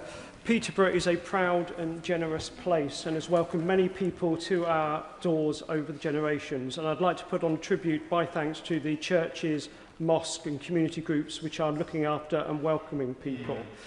But people are getting fed up with a system that is broken and was broken before my honourable friend became the Home Secretary. So many people in my constituency will welcome the record deportations, the focus on Article 8 and making efficiency and driving forward the system. But to be honest, the biggest issue in my constituency remains the hotel that was opened by Serco with no consultation with the police or the council before it happened. Can my right honourable friend assure me that she will make sure that there is no single bureaucratic block, no stone she will not move to get the Dragonfly Hotel closed as soon as possible as part of fixing this rotten, broken system? Well, we have made clear that we need to end all asylum hotels, including the hotel in my honourable friend's constituency. It's actually because we believe in the long history that the UK has of helping those who have fled persecution and conflict in an ordered way, is why we also need to get control and fix the chaos that we inherited, including ending asylum hotels that are undermining confidence in the whole system and were introduced exactly because the previous government lost control over the system. That is what now needs to be turned around, and that is the foundations that we are putting in place. Ben Opsijekti. Thank you, Madam Deputy Speaker. She's touched on this a couple of times already, but I'm yet to hear from the Secretary of State about the scope of the government's asylum accommodation programme, which is currently rated at amber. Despite over 29,003 asylum seekers arriving by small boat alone so far this year, the scope of this programme will only see the creation of 5,000 bed spaces by the end of 2026, spread across 3 accommodation pilots following its strategic refresh. In what locations will the 3 accommodation pilots be? How many bed spaces for asylum seekers will be in each? And at what stage gate is each one? So, we are developing alternative approaches to asylum accommodation, including working with local councils that have come forward and also including working with other government departments. We will provide an update as well as we make progress and do so. But I think there's the two things that need to happen together. There's obviously the shift to alternative sites that has to follow value for money tests, because that was the mistake that I think was often made in the past, and not having the proper assessments in place, as the Public Accounts Committee identified, but also making sure that we reduce the numbers of people in the asylum accommodation system overall. Because if we don't reduce the numbers in the system, simply moving the problem around from place to place won't solve it and won't get it back under control. Alice MacDonald. Thank you very much, Madam Deputy Speaker. Ensuring we have a humane and functioning asylum and immigration system needs competence, credibility and compassion. And I welcome the plan, the credible plan that this government has put in place. Our approach also has to be holistic, and part of that is also tackling the root causes of displacement, conflict and persecution. The Home Secretary has touched on how we're working with other countries. Could she also talk about how she's working cross-government and internationally to also address these drivers of displacement? Secretary. Can I welcome the honourable member's point here, because she's absolutely right that any comprehensive, effective approach internationally, not just here in the UK, needs to look at the causes and the drivers of mass migration, of people who have fled persecution and conflict, but also some of the economic migration issues that have also caused significant challenges. The Foreign Secretary and I have set up a joint migration team to work closely on some of these issues, and the Foreign Secretary has also made issues around migration a key priority for the Foreign Office. This is clearly an important cross-government issue where we are working together. Richard Ford. Thank you, Madam Deputy Speaker. When Labour was in opposition, it attacked the Conservatives for the small number of asylum seekers who would be removed to Rwanda as part of the Tory deterrent. Now the Conservatives are in opposition. They're attacking Labour for the small number of asylum seekers who will be removed to France as part of the Labour deterrent. Does the Secretary of State accept that for a deterrent to work, people considering this dangerous crossing need to know that it may be in vain? Home Secretary. Well, we have established the agreement with France as a pilot agreement, and we want to develop and expand it. It allows us to detain people immediately on arrival at Dover at Western Jet Foil in order to then be returned. The first cases have been referred to France, and we expect the first returns to start during the course of this month. But I think there's also, as well as the impact in terms of undermining the criminal business model of the gangs, the deterrence issues that he talked about, there's also a really important principle here, which is for people arriving illegally on dangerous boats where they pay criminal gangs should be returned, but people should also then, who apply through a legal route and then go through proper security checks, the UK should do its bit in a controlled and managed way and a capped way alongside other countries. Julie Minns. Thank you, Madam Deputy Speaker.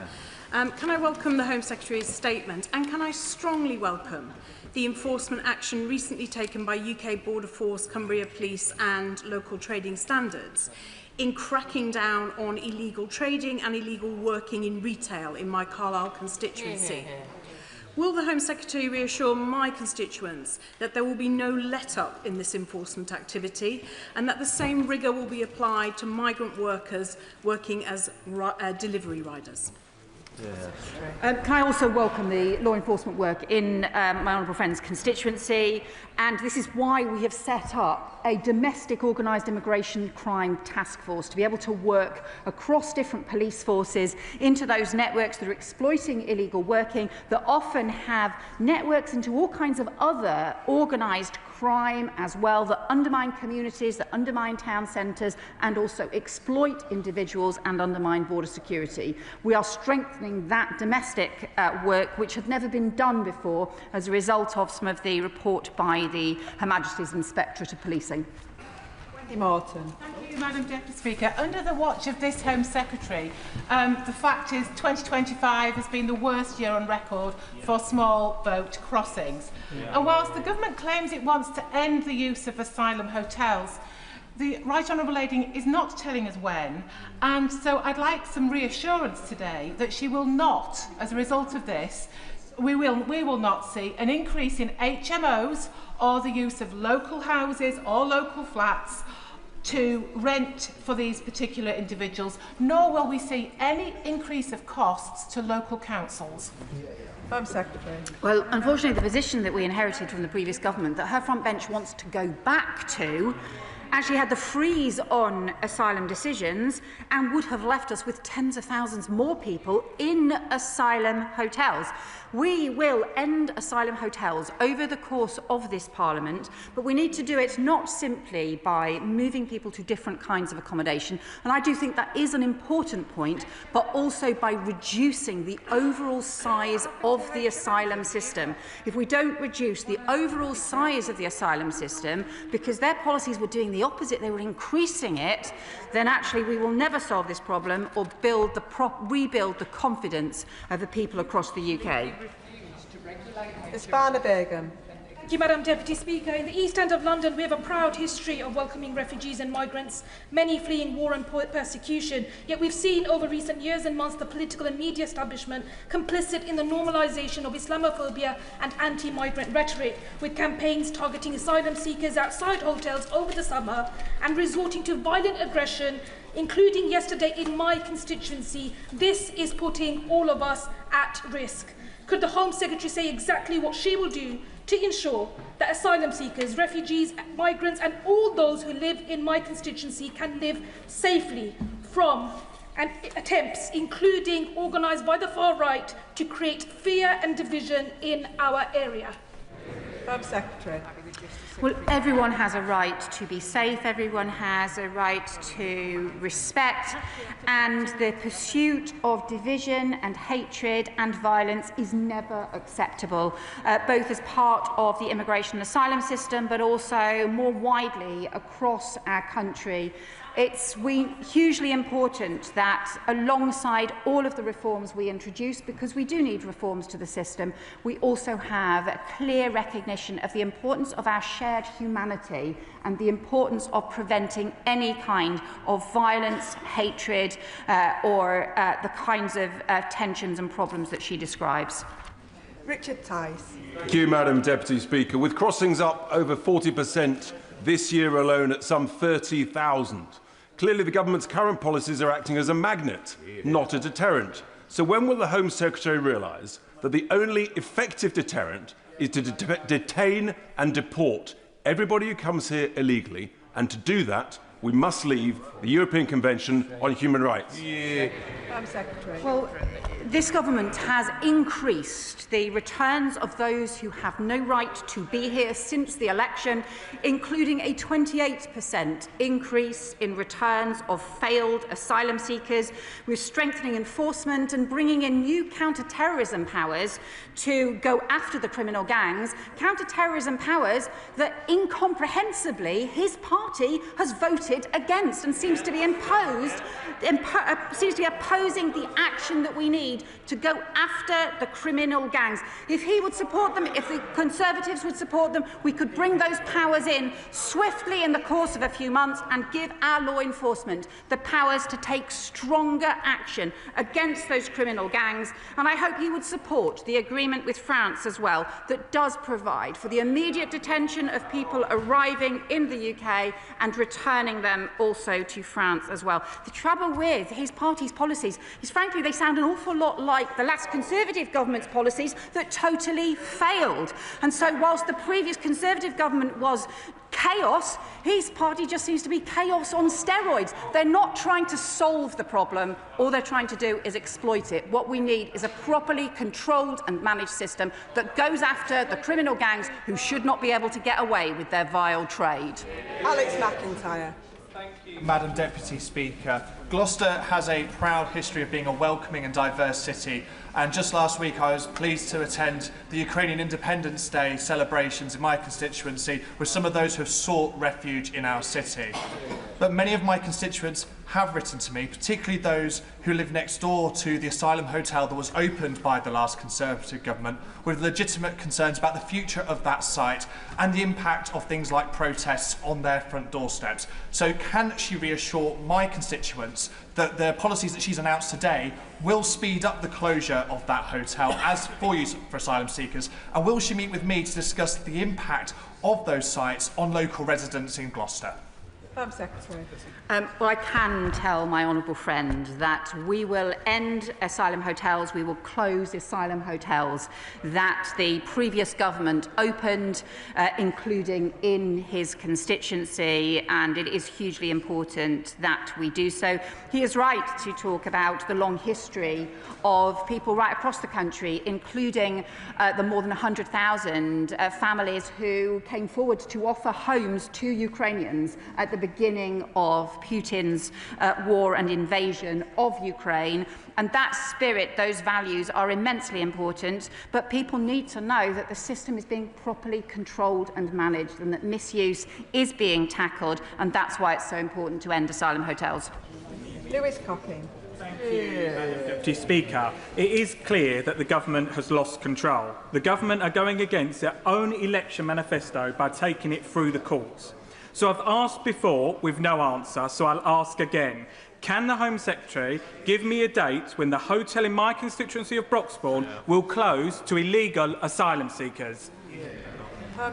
Madam Deputy Speaker, we have been clear. We will end the asylum hotels that were opened by the previous government, and we will close those asylum hotels. And hopefully, if he can support the reforms that we will introduce on the appeal system so we can speed those back through Parliament and clear the backlog, I hope he will support the increase in decision-making that we have had to introduce after his party froze decision-making and created a soaring backlog that would have increased the numbers of people in hotels, and I hope he would support the Border Security and Asylum Bill that is currently passing through the House of Lords, passing through the other place, because that will bring in stronger counter-terrorism powers to be able to go after the criminal gangs who are organising small boats in the first place, which sadly his party is still opposing. Lewis Atkinson. Thank you, Madam Deputy Speaker. We must stop criminal gangs from launching illegal crossings at source from the French coast. So could the Home Secretary update us on this conversation she's having with the French authorities to ensure that their tactics include intervening in shallow waters to stop as many of these boats at source as possible? Well, the French government has been undertaking the maritime review. It is something that the Interior Minister has also been pursuing very strongly in order to ensure that there can be intervention in French waters. Currently what's happening, we've seen the small boats, the criminal gangs operate these taxi boat tactics to load people onto the boats in shallow waters, and some of the disgraceful scenes that we have seen as a result.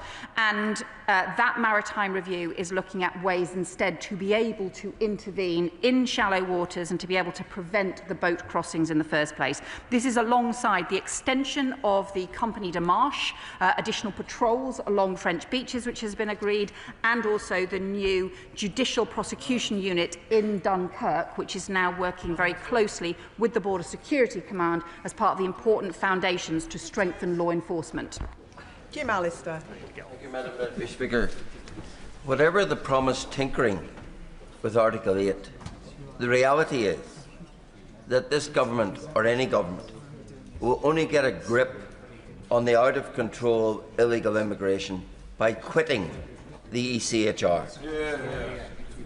I agree that Article 8 is a problem, but the answer is Article 58, which is the one that allows the government to serve notice that it's leaving the ECHR.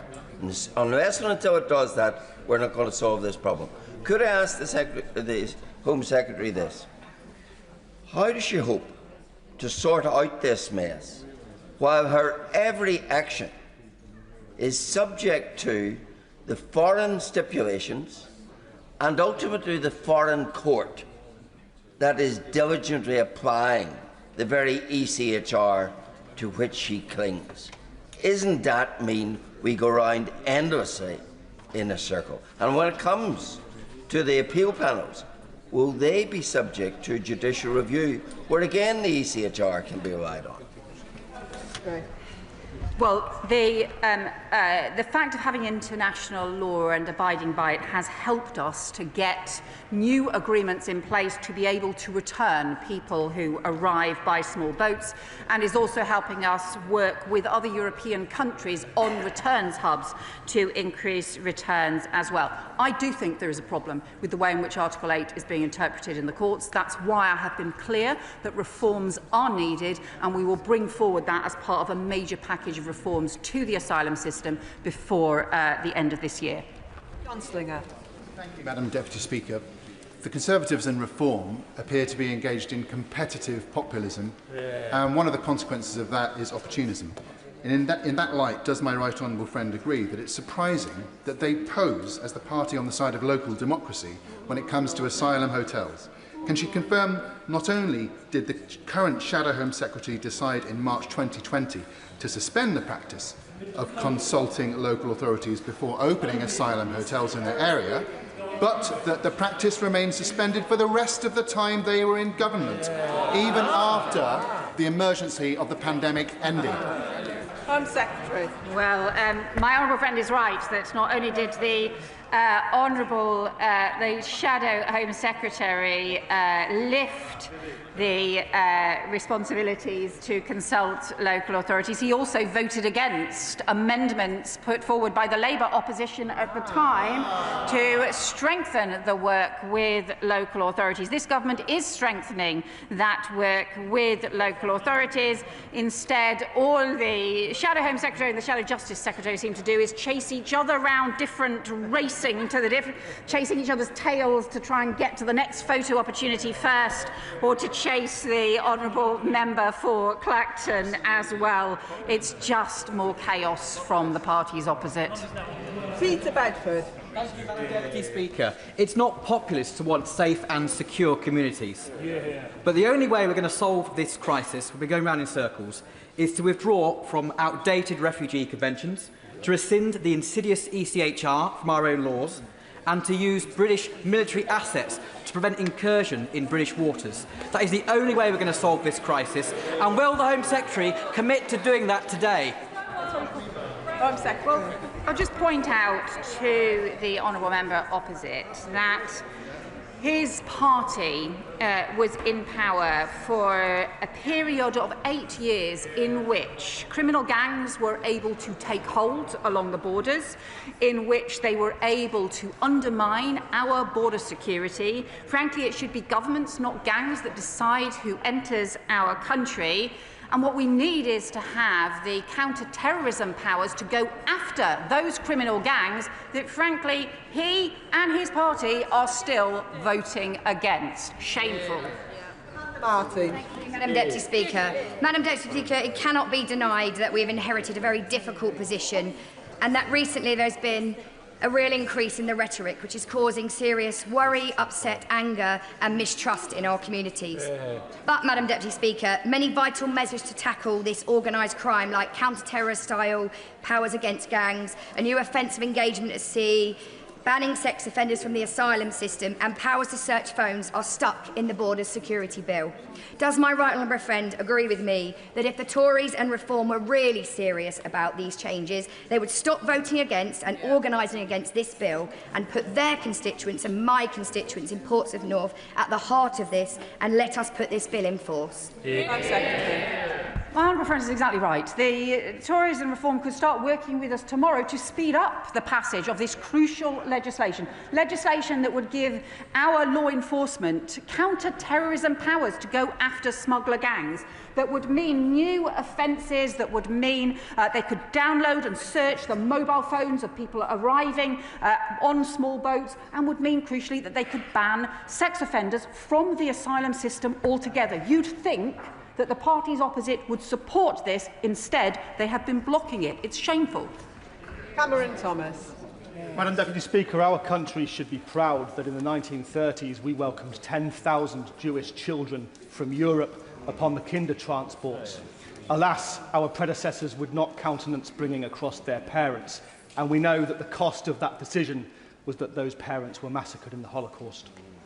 There has always been vocal opposition to migration in this country, but I remind the government that responsibility lies with them. Across our country today, thousands of vulnerable refugees are afraid. They are afraid of the rise in right-wing activity and in right-wing rhetoric. Rhetoric this government has flirted with. I invite the government not to follow the Conservative Party or Reform UK into the abyss and to treat this issue with the compassion it deserves. Secretary. Well, the honourable member refers to the kinder transport as well as the important support for children there. The UK also took Jewish orphaned children from concentration camps and provided them a home, important future in the UK as well. And we have a long history of supporting those who have fled persecution and conflict. But that is exactly why it's so important that the system needs to be properly managed and controlled. That's why it's so important that we tackle the chaos that we've inherited. It's why it's so important that we strengthen our border security as well, in order to restore confidence in the very system and the very values that he describes that are so important. This government will never pursue the kinds of violence promoting rhetoric that can cause such division. We will always be responsible and serious about the practical steps that need to be taken to deal with the chaos we inherited. Paul Wall.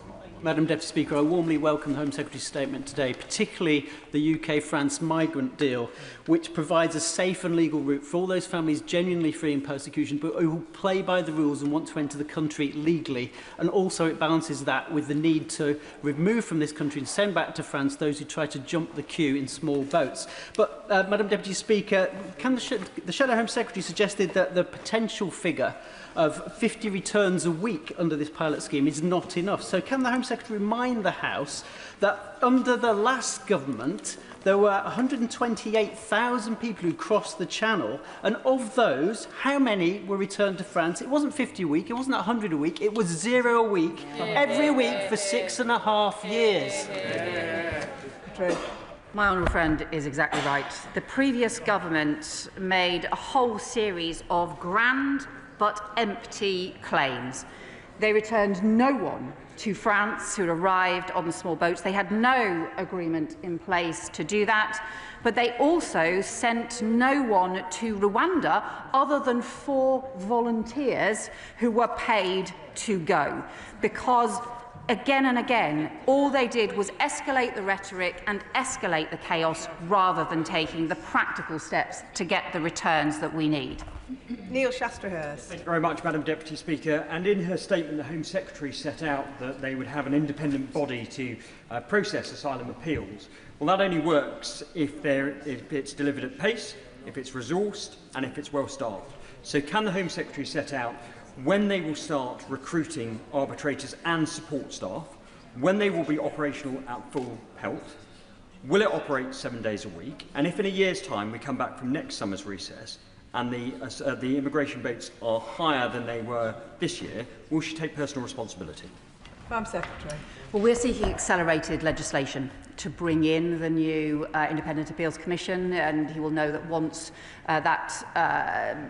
legislation begins its passage through the House, it is then possible to start implementation and to make sure that we can invest in getting the adjudicators, the trained adjudicators, in place as well.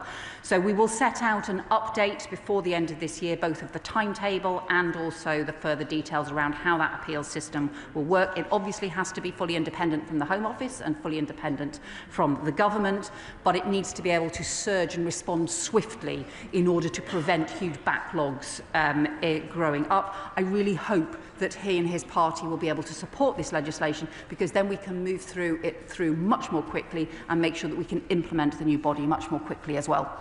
Dr. Scott Arthur. Thank you, Madam Deputy Speaker. I forgot how much I enjoyed bobbing.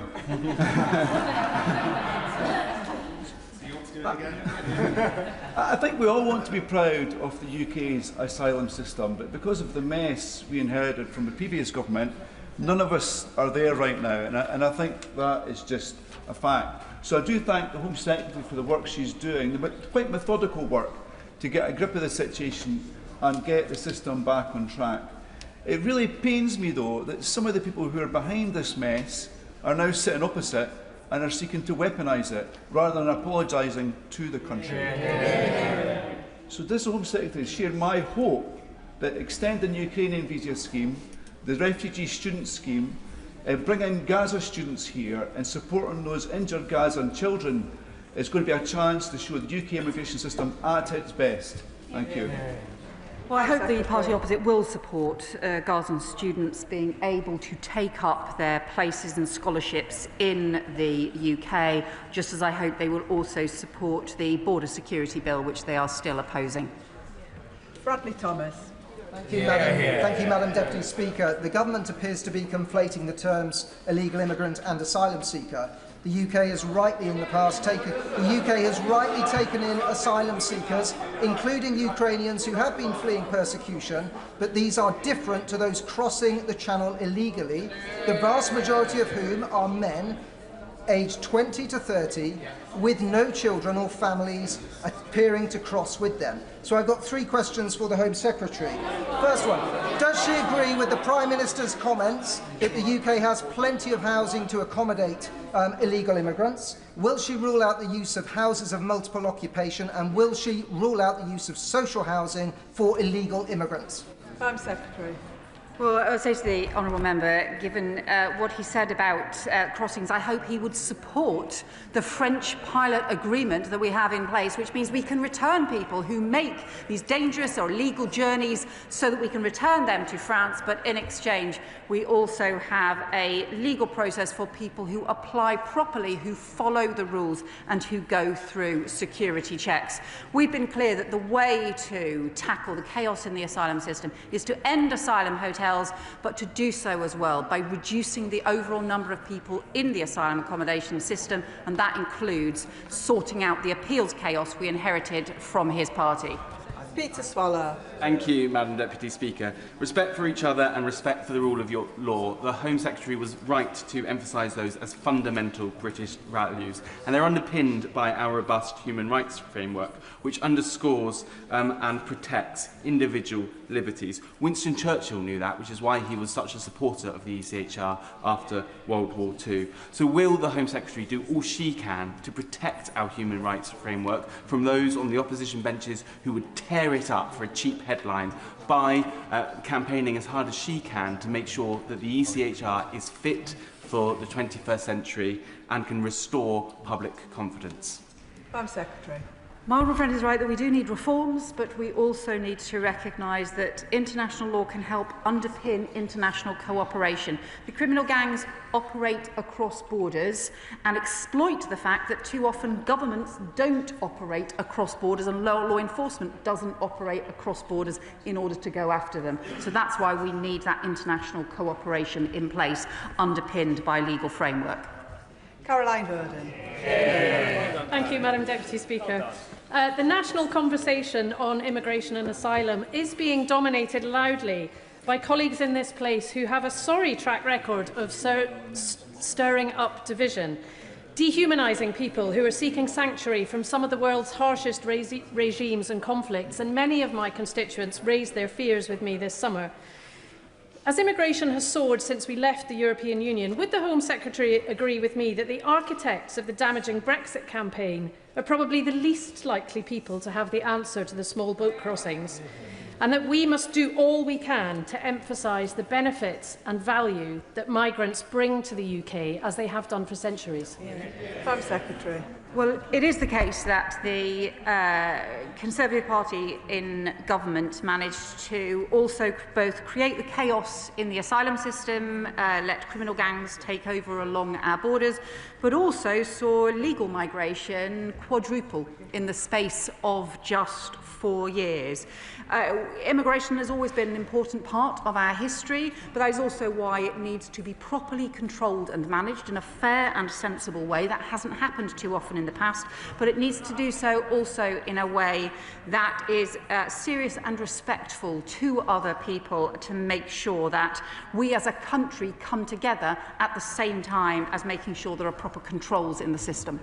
Jim Shannon. Thank you, Madam Deputy Speaker. Can I thank the Home Secretary for her statement? And does the Home Secretary accept that the frustration that many feel about illegal immigration must not ever be confused with the opinion of those who come and add to our society in the NHS, in agriculture or many other jobs in which we rely on help from foreign nationals? And will the Home Secretary not accept that the route to the UK from the Republic of Ireland through Northern Ireland is feeding that frenzy? And will the Home Secretary finally, rightfully, block the current loopholes and close the backdoor access from the Republic of Ireland to the United Kingdom? Thank you. Secretary.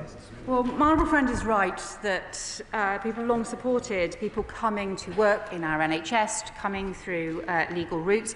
Those do also have to be controlled and managed, and the way in which legal migration quadrupled under the previous government, I think, was a serious problem, and that is why we are bringing legal migration down. That's why we put that in the immigration white paper. But he's also right that some of the most serious concerns are about these dangerous and illegal boat crossings that are underpinned and facilitated by criminal gangs. He raises the separate issue around Ireland and Northern Ireland, but he will know that the Common Travel Area is a long-standing part of our history. It's a long-standing part of our arrangements. We do have close security cooperation with the Irish government and with Irish law enforcement for exactly that reason, but it is also an important part of the arrangements and the close relationship between our countries. That concludes the statement, and can I thank the Home Secretary and members for their time. The Home Secretary's been on her feet for around 2.5 hours and we've had over 80 backbench contributions.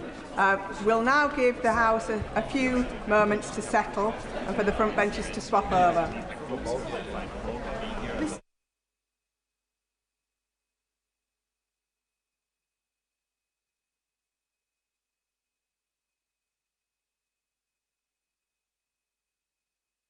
Statement, Foreign Secretary. Yeah. Well, with permission, Madam Deputy Speaker, I'm going to make a statement on the situation in the occupied Palestinian territories and Iran. In Gaza on the ground, it's unimaginably bleak. Horrifying images and accounts will be seared into the minds of colleagues across this House. They're almost impossible to put into words. But we can and must be precise with our language. Because on the 22nd of August, the UN-backed IPC mechanism confirmed what we are witnessing. Famine. Famine in Gaza City. Famine in its surrounding neighbourhoods, now spreading across the wider territory. Famine which, unchecked, will spiral into widespread starvation. Madam Deputy Speaker, this was foreseen. The terrible conclusion of the obstacles we have warned about for over 6 months. Since the 1st of July, over 300 people have died from malnutrition, including 119 children. More than 132,000 children under the age of 5 are at risk of dying from hunger by June of next year. Madam Deputy Speaker, this is not a natural disaster, it's a man-made famine in the 21st century. And I'm outraged by the Israeli government's refusal to allow in sufficient aid. We need a massive, massive humanitarian response to prevent more deaths. Crucial NGOs, humanitarians and health workers allowed to operate and stockpiles of aid on Gaza's borders released. As a result, in the past 3 months, over 2,000 Gazans have been killed trying to feed their families. And Hamas themselves are exploiting the chaos and deliberately starving Israeli hostages for abhorrent political purposes. Madam Deputy Speaker, I know that these words of condemnation echoed across legislatures all over the world are not enough. But be in no doubt, we have acted as a country where we can. We restored funding to UNRWA. We suspended arms exports that could be used in Gaza. We signed a landmark agreement with the Palestinian Authority. We stood up for the independence of international courts. We've delivered 3 sanctions packages, 3, on violent settlers and far-right Israeli ministers for incitement. We've suspended trade negotiations with the Israeli government, and we are at the forefront of the international community's work to plan for a stable, post-conflict peace. And we've now provided over £250 million in development assistance over the past 2 years. Madam Deputy Speaker, today we're going further. I can announce an additional £15 million worth of aid and medical care for Gaza and the region. We continue to work alongside regional partners, including Egypt and Jordan, of course, to enable the UN and NGOs to ensure aid reaches those most in need. Brave medics in Gaza tell us that essential medicines are running out and they cannot operate safely. And that's why we're funding UK Med, whose field hospitals have treated over 600,000 Gazans. And that's why we're also funding the WHO Egypt to treat thousands of evacuated Gazan people. Meanwhile, Madam Deputy Speaker, as my right honourable friend, the Home Secretary, said earlier, we are working with the World Health Organization to get critically ill and injured children into the UK, where they'll receive specialist NHS treatment. The first patients are expected to arrive in the UK in the coming weeks. And we're extracting people from a war zone, of course, that is complex and dangerous. It relies entirely on Israeli permissions, and I'm pressing the Israeli government for this to happen as quickly as possible. We're also supporting brilliant students granted FCDO achieving scholarships and other scholarships to escape Gaza so that they can take up their places for the coming academic year. Madam Deputy Speaker, I recognise that this only touches the edges of this catastrophe. We all know that there is only one way out: an immediate ceasefire. An immediate ceasefire that would see the unconditional release by Hamas of all hostages. An immediate ceasefire that would see a transformation in the delivery of aid. We know this. Our US and European allies know it. Our Gulf partners know it too. And I'm working night and day with them to deliver a ceasefire and a wider political process to deliver long-term peace. To make a ceasefire last, we need a monitoring mechanism, we need the disarmament of Hamas, we need a new governance framework for Gaza. This is the focus of our intense diplomacy in the region. In contrast, further military operations in Gaza City will only prolong and deepen this crisis. So together with our partners, we demand an immediate halt to this operation. Each week brings new horrors. Last week's double strike on Nasser Hospital, one of Gaza's last remaining major health facilities, killed 20 people, including 5 journalists. I remind Israel once again that international law requires the protection of healthcare workers, journalists and civilians. These actions will not end the war. They will not bring the hostages home, let alone make them safer, as hostage families have recognised. They will sow despair and anger across the region for generations. And Madam Deputy Speaker, in the West Bank, the Israeli government is tightening its stranglehold on the Palestinian economy and continues to approve illegal settlement construction, just recently in the E1 area east of Jerusalem. This would erect a physical barrier to the contiguous Palestinian state, and it must not happen.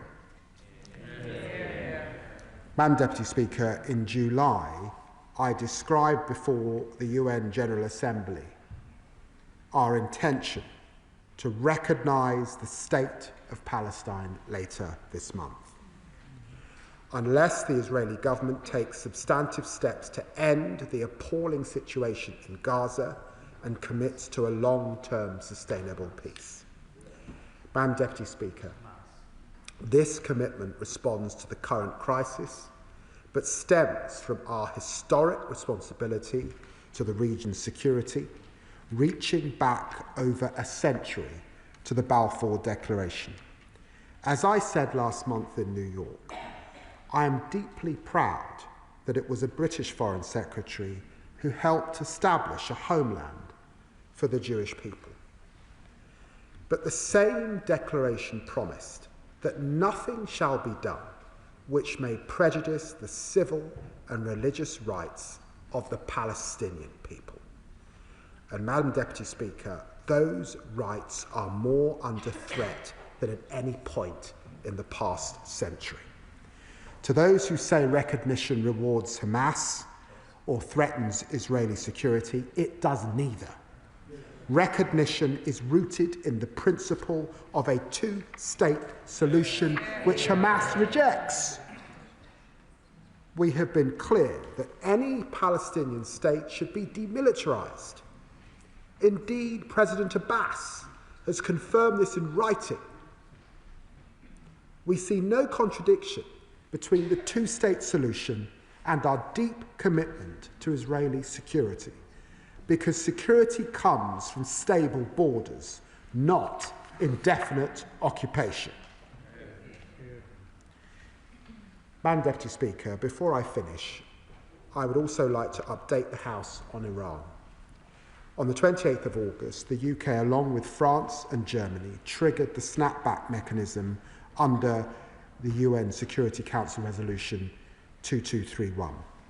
This means that if no agreement is reached within 30 days, the sanctions that were lifted under the Iran nuclear deal, the JCPOA, will come back into force. These wide-ranging sanctions include a full arms embargo and restrictions on its nuclear, missile and drone programme. This was not a decision we took lightly. For years, we have worked with international partners to stop Iran from developing a nuclear weapon. The 2015 deal was meant to do just that, but Iran has repeatedly undermined the agreement. Iran's stockpile of enriched uranium is now 40 times over the limit that was set by the JCPOA. Despite this clear escalation, we have made every effort over years of negotiations to bring Iran back to compliance. These efforts have continued in recent months. I've urged Foreign Minister Araghchi to de-escalate and choose diplomacy. In July, we offered Iran more time if it agreed to return to negotiations with the United States and to restore full access to the International Atomic Energy Agency. Last month, I warned Iran that time was short and we would have little choice but to trigger snapback. I regret to inform the House that Iran has not complied with its legal obligations nor chosen the path of diplomacy, so we have had no choice but to act. I have long been clear that I will not allow snapback to expire without a durable and comprehensive deal. It would be unacceptable to allow this issue to fall off the UN Security Council agenda despite the threat posed by Iran's nuclear programme. But snapback is not the end of diplomacy, Madam Deputy Speaker, as Secretary Rubio has also recently underlined. Iran can still meet our conditions. It can restore full IAEA access. It can address our concerns about its stockpile and enrichment and return to negotiations. Alongside our partners, I will continue to urge Iran to choose this path. Madam Deputy Speaker, in the worst of times, this government will continue to take all the steps that we can to alleviate suffering, to help bring regional conflict to an end, to create the conditions for long-term peace and security. We will not rest until there is a ceasefire in Gaza. The hostages are returned. A flood of aid reaches those in desperate need, and despite the obstacles before us, we will work with partners to preserve the two-state solution. I commend this statement to the House. I call the Shadow Foreign Secretary, who will have up to 6.5 minutes for her contribution. Chief Speaker, I thank the Foreign Secretary for advance sight of his statement today, and I also express my sympathy for the people of Afghanistan who are suffering from last night's major earthquake. Madam Deputy Speaker, when it comes to the Middle East, since this House last met, this awful conflict continues to see lives lost with such intolerable suffering. Hamas continues to refuse the release of all remaining hostages, despite the best efforts of those trying to broker peace. The hostages are now approaching 700 days in captivity, and the whole House will have been sickened by the harrowing clip of emaciated hostage FVR David released by Hamas over the summer. The humanitarian situation in Gaza is dire, and we are all familiar with the reports that we have seen on a daily basis on our news channels. The inhumane suffering, the recent airstrikes, and the inability to provide food for civilians simply cannot go on. We all want an urgent and sustainable end to this conflict, the release of the hostages from terrorist captivity, and to see aid for the people of Gaza. There are key questions for the British government to answer. The British government is in a position to help influence these outcomes, but is it actually leveraging its ability to fully do so?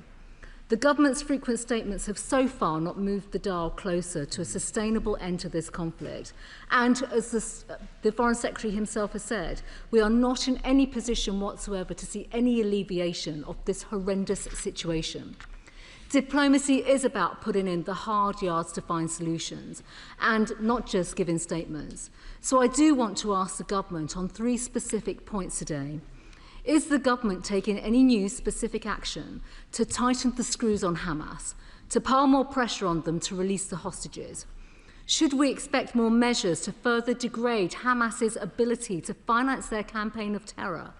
And why is the government not leading on international efforts to produce a credible plan to exactly do this, with an agreement from all the key regional partners and players with an interest in peace to see Hamas leave Gaza? Secondly, can the Foreign Secretary update the House on precisely where we stand, what Britain is contributing to the efforts by the UN and to our regional allies to broker the release of hostages and to an end of the conflict? Are we intimately involved, and are we sending in the UK expertise to help? Because we do have great expertise when it comes to brokering these types of negotiations. Third, while we note his announcement on the support for women and girls yesterday, the government has yet to make essential breakthroughs on aid. Ministers obviously need to work around the clock with everyone, all our partners, including with the Israelis and multinational institutions, to unblock the situation by coming up with practical solutions, even new solutions that all sides can focus on when it comes to getting medical and food aid into Gaza. That does have to provide a significant increase in food and medical supplies to reach civilians, while addressing Israeli concerns about aid diversions, because those concerns are constant. Is the UK working with the multilateral bodies to try and mediate the divisions and the breakdowns of trust that have emerged with the government of Israel? Is the Foreign Secretary considering schemes similar to those that we implemented previously by the Conservative government, such as floating piers, and working with the US and Cyprus to put in place off the coast of Gaza to get aid in? We need practical and pragmatic solutions when it comes to getting food and medical supplies into innocent civilians in Gaza. On Labour's decision to recognise a Palestinian state, the government announced this huge shift in British policy just days after the House went into recess. We all support a two-state solution that guarantees security for both Israelis and Palestinians. But the Foreign Secretary must also know that recognising a Palestinian state in September will not secure the lasting peace we all want to see. Recognition is only meaningful if it's part of a formal peace process, and it should not happen while the hostages are still being held in terrorist captivity and while Hamas's reign of terror continues. So can the Foreign Secretary explain, with his plan to go ahead with recognition while hostages are still being held and while Hamas who have predictably welcomed and been emboldened by this move, while they continue to hold on to power in Gaza, how and what practical measures are we proposing to remove Hamas from Gaza? The Foreign Secretary must realise that recognition will not secure the release of the hostages, and nor will it get aid into Gaza immediately. And with that, we have to always consider what tools of leverage we have when it comes to future peace processes and negotiations that could actually help a two-state solution to be established for a peaceful situation in the Middle East. How will this unilateral action help to advance the best shot that we have of achieving a two-state solution, which is also the expansion of the Abraham Accords and Saudi normalisation, through which we could also calibrate our actions? Madam Deputy Speaker, on the Middle East more broadly, the appalling behaviour of the Iranian regime has gone on for too long, and they have brought the initiation of the snapback process upon themselves. The Iranian people deserve much better. Tehran must never obtain a nuclear weapon, and Conservatives remain clear that the recent US strikes were necessary.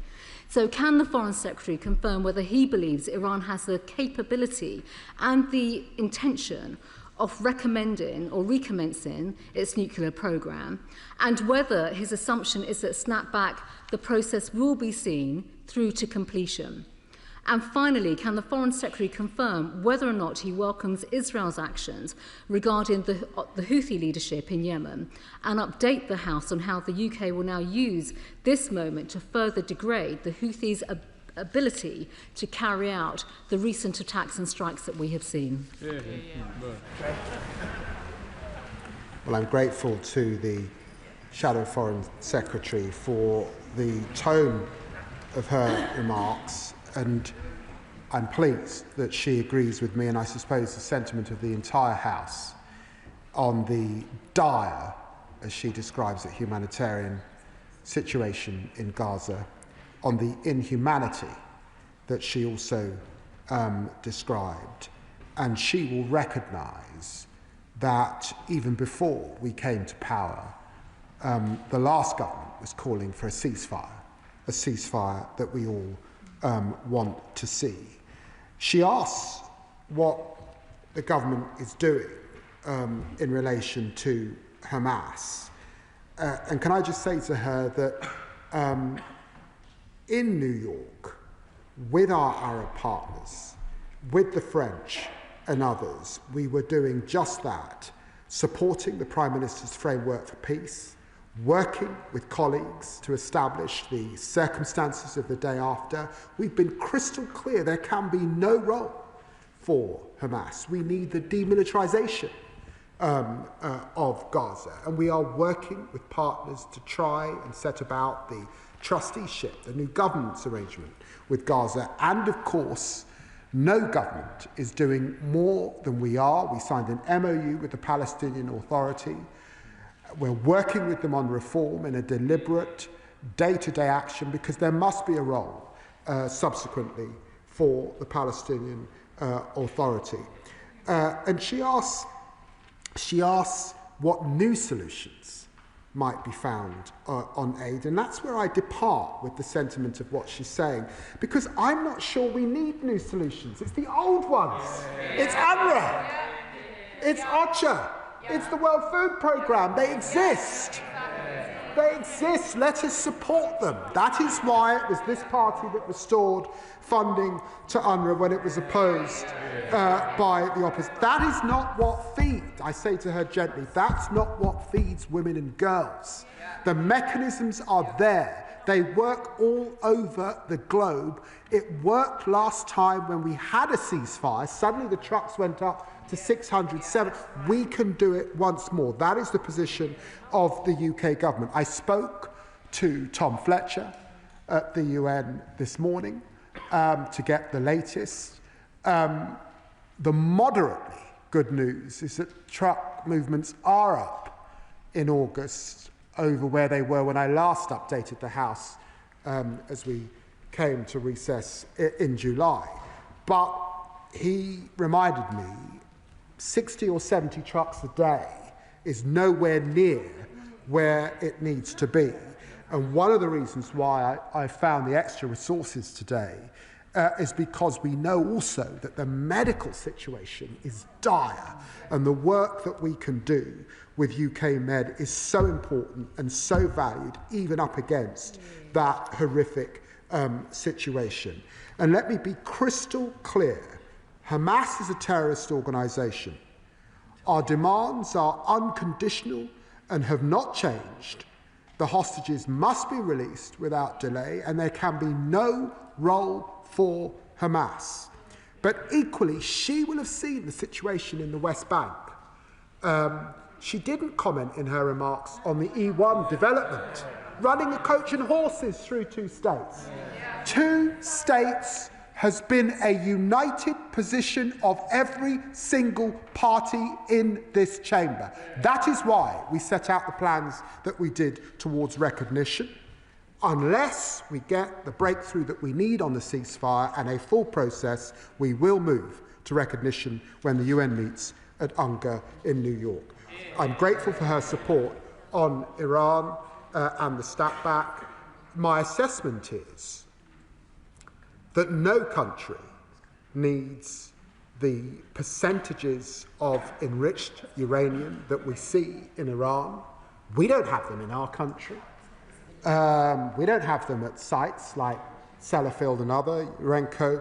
There's absolutely no need for them. We need a baseline, and that's why we need the inspectors back in. We need to know where that highly enriched uranium has now gone, and that's why we've been very clear with the Iranians on the need to trigger snapback, and that we will see those sanctions come back unless we can reach a diplomatic solution in the next 30 days. Chair of the Select Committee, Dame Emily Thornberry. Thank you very much, Madam Deputy Speaker. I read with alarm yesterday's report in the Washington Post detailing a plan that's circulating amongst the Trump administration about the future of Gaza. They call it the Great Plan. It proposes the total transformation of Gaza into a tourist region, a high-tech hub under temporary US administration. What's going to happen to the Gazans? Well, 2 million of them are going to be temporarily relocated to other countries, including Somaliland and South Sudan. Forced population transfer is contrary to and a complete violation of international humanitarian law. Madam Deputy Speaker, there must be serious thought given to the day after for Gaza, and my committee recommended as much in our report that was published in July. But this unserious, illegal and deeply dystopian plan cannot be the sum of that thinking. So what is the government doing to dissuade Donald Trump from following this path? And what, alongside regional and European allies, are we doing to put forward a serious plan for a peaceful future in Israel, Gaza and the West Bank, ready for the day after that this terrible war finally comes to an end? Foreign Secretary. I'm very grateful to the Right Honourable lady and dear friend for her remarks, and I would want to commend the work of her Select Committee on the day after and the thoroughness of approach that's required. I have read the reports, but it's sort of speculative stuff that I've seen in different news articles. It's not a comprehensive approach. And in my discussions with the US system, nothing that along the lines of what she said have I seen confirmed. The day after requires the removal of Hamas. It cannot be about the displacement, further displacement of the Gazan people. It is going to require a degree of finance and stability, particularly, which I think will require other states and particularly Arab partners. They would set themselves against the sorts of reports I've seen in the papers. And I call the Liberal Democrat spokesperson who has up to 3 minutes for his remarks. Thank you, Madam Deputy Speaker, and I thank the Foreign Secretary for advance sight of his statement. I welcome the robust approach of the E3 in initiating the snapback mechanism in response to Iran's nuclear ambitions and programme in breach of its undertakings. Madam Deputy Speaker, the Foreign Secretary's statement on the 21st of July shocked this House, and we had a long debate about the situation in Gaza. Yet the humanitarian catastrophe in Gaza and the West Bank has deteriorated even further since then, as he has acknowledged. We've seen hundreds more Palestinians killed while seeking aid. famine declared in the Strip, a chronic lack of medical supplies attested to by UK medics volunteering in Nasser Hospital, the start of IDF operations in Gaza City, and the images of emaciated hostages still held in brutal captivity by Hamas terrorists. The human suffering is indeed beyond comprehension. Yet the extremists are indifferent. Hamas terrorists publish videos intended to torment the families of hostages. Cabinet members Ben Gvir and Smotrich advocate for the forced displacement of Palestinians. In Israel, the Hostage Families Forum and the opposition parties call for an end to the violence. In the UK, our constituents are desperate for the same. The bloodshed can only be stopped by decisive actions, actions which I regret the government has so far failed to take. The Prime Minister was wrong in principle to condition the recognition of Palestine on the actions of the Netanyahu government, and wrong in practice as he has been ignored. So will the Foreign Secretary confirm today that the UK will recognise Palestine later this month at the UN? The government must learn a lesson and now apply relentless pressure to the Netanyahu government. So Liberal Democrats call today on the Foreign Secretary finally to sanction Prime Minister Netanyahu for expanding his military campaign and pursuing the illegal expansion of the E1 settlements, and to take the steps necessary to ban the export of all UK arms to Israel, including F-35 components. Will he also make representations to the Qatari government, demanding that they exile Hamas from their political headquarters unless they agree to the release of all of the hostages immediately and unconditionally? Madam Deputy Speaker, the Foreign Secretary bemoans that words are not enough to alleviate the suffering. He acknowledges that the government has failed to move the combatants.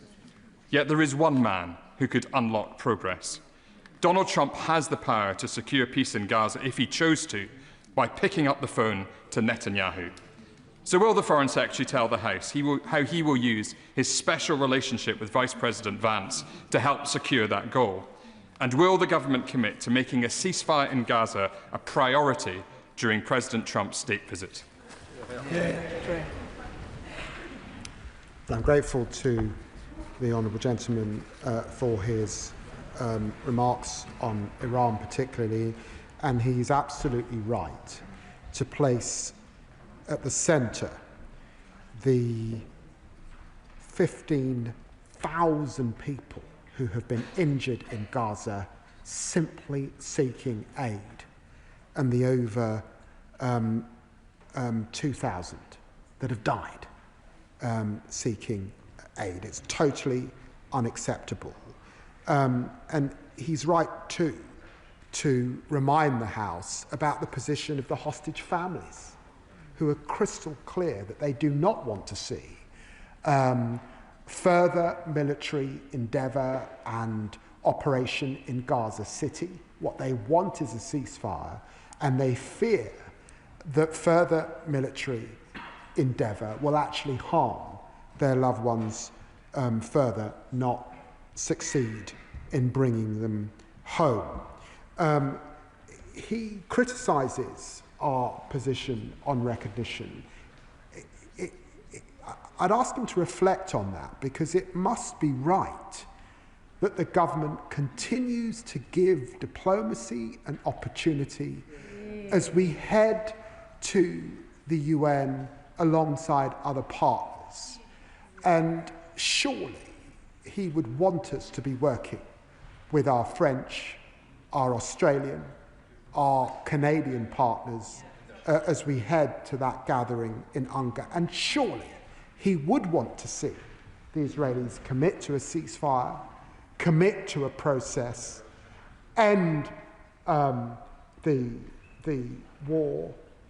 All of that is what we are seeking to do as we make that assessment in the coming weeks of where we've got to. And of course, I would want to reassure him that of course I raise the issue of Gaza with all levels of the US administration, but I did raise the situation in Gaza with Vice President Vance earlier in the summer, with Secretary of State Rubio, and I spoke to Envoy Steve Witkoff in the last 24 hours to get an update on a fast-moving situation, of course. And direct sales of F-35s are banned to Israel, and he knows that we ban arms that could go to the IDF for use in Gaza. Sir Mohammed. Thank you, Madam Deputy Speaker. I welcome the Foreign Secretary's statement today on Palestinian statehood and the additional aid that has been announced for Gaza, as well as the recent work that has taken place to evacuate students and children in need of medical treatment. But today, Madam Deputy Speaker, the world's foremost group of genocide scholars have said that Israel's policies and actions in Gaza meet the legal definition of genocide in Article 2 of the UN Convention for the Prevention and Punishment of the Crime of Genocide. This is against the backdrop of Israel continuing to bombard Gaza, continuing to target and kill journalists, and continuing its policy of annexing the entire territory with Trumpian visions of Gaza, where the self-determination of Palestinians is little more than a real estate opportunity. Will the Foreign Secretary agree with me that this monumental resolution by genocide scholars should now trigger our responsibility to act? Secretary. Well, I'd say to my honourable friend that we continue to act to do all we can to bring this horrific suffering in this war to an end. Of course, I recognise what legal scholars are saying about the conflict and saying in relation to the issue of genocide. That must be appropriately a matter for the legal system. But I think the whole world looks on what is happening with deep concern, and in every legislature across the world, condemnation. Rishi Sunak. Thank you. I know the whole House will want to join me in wishing you a very happy birthday, Madam Deputy Speaker. I warmly welcome and support what the Foreign Secretary said about Iran, and particularly the joint E3 statement on imposing snapback sanctions. Tehran is not just a threat to regional security, but also here at home. He will know our security services have foiled over 20 different Iranian-backed plots. But he will have also seen today that Russia and China have joined in a letter saying that they will work with Tehran in the UN to thwart snapback sanctions. So could he potentially update the House on the work that we will do with our allies on enforcement, and crucially make clear to companies and banks that there will be severe consequences for those that break the sanctions? Foreign Secretary. Well, I'm grateful to former Prime Minister for his work on the Iran file and for the cross-party consensus that exists in this House in this area. As he knows, we work hand in glove, particularly with our French and German counterparts, and it was on that basis, the so-called E3, that we urged Iran to take us seriously in getting back to the negotiation table with the US, and also to let the inspectors back in. They still have an opportunity over the next 30 days, and we, of course, will do everything we can within the UN system to urge our Russian and Chinese friends to take seriously the solemn commitments that we made in the 20th century and continue to make in this one, that we must stop nuclear proliferation. This is not a personal issue, it's a global issue of huge concern. Thank you, Madam Deputy Speaker. The International Association of Genocide Scholars has passed a resolution stating that Israel's policies and actions in Gaza meet the legal definition of genocide. I understand the Foreign Secretary doesn't comment on these matters from the dispatch box, so I'd like to ask instead what action and efforts this government are taking alongside international partners to ensure that evidence is being collected and matters are in hand to ensure that legal avenues can be pursued to address allegations of war crimes, crimes against humanity and allegations of genocide in Gaza. Foreign Secretary. Well, I'm grateful to my honourable friend and for recognising that that must rightly be a matter for lawyers. But can I reassure her that we do fund and support organisations on the ground, gathering evidence. Now, that is much easier in the West Bank than it is currently in Gaza. And at this dispatch box, I've said time and time again, I do think it's important that the Israelis let international journalists in to monitor. I think that's hugely important. But we will continue to support journalists, organisations, federations, where we can to monitor and support that work. And of course, we support a lot of NGOs on the ground. John Whittingdale. Further to the answer the Foreign Secretary has just given, does he share my horror that among the thousands of civilian deaths that have occurred in Gaza, it's estimated that at least 200 journalists have been killed, some of them deliberately targeted? Does he agree that those of us who are supporters of Israel's right to defend itself need to tell the Israeli government that this is unacceptable and cannot continue?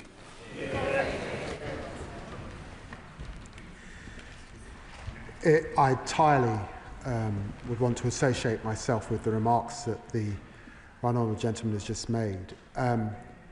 It's not only unacceptable, it is diminishing in the eyes of young people across the globe who look at this with horror. They can't understand it. And so I urge the Israeli government to just step back and recognise the damage that they are doing to their reputations collectively. James Nash.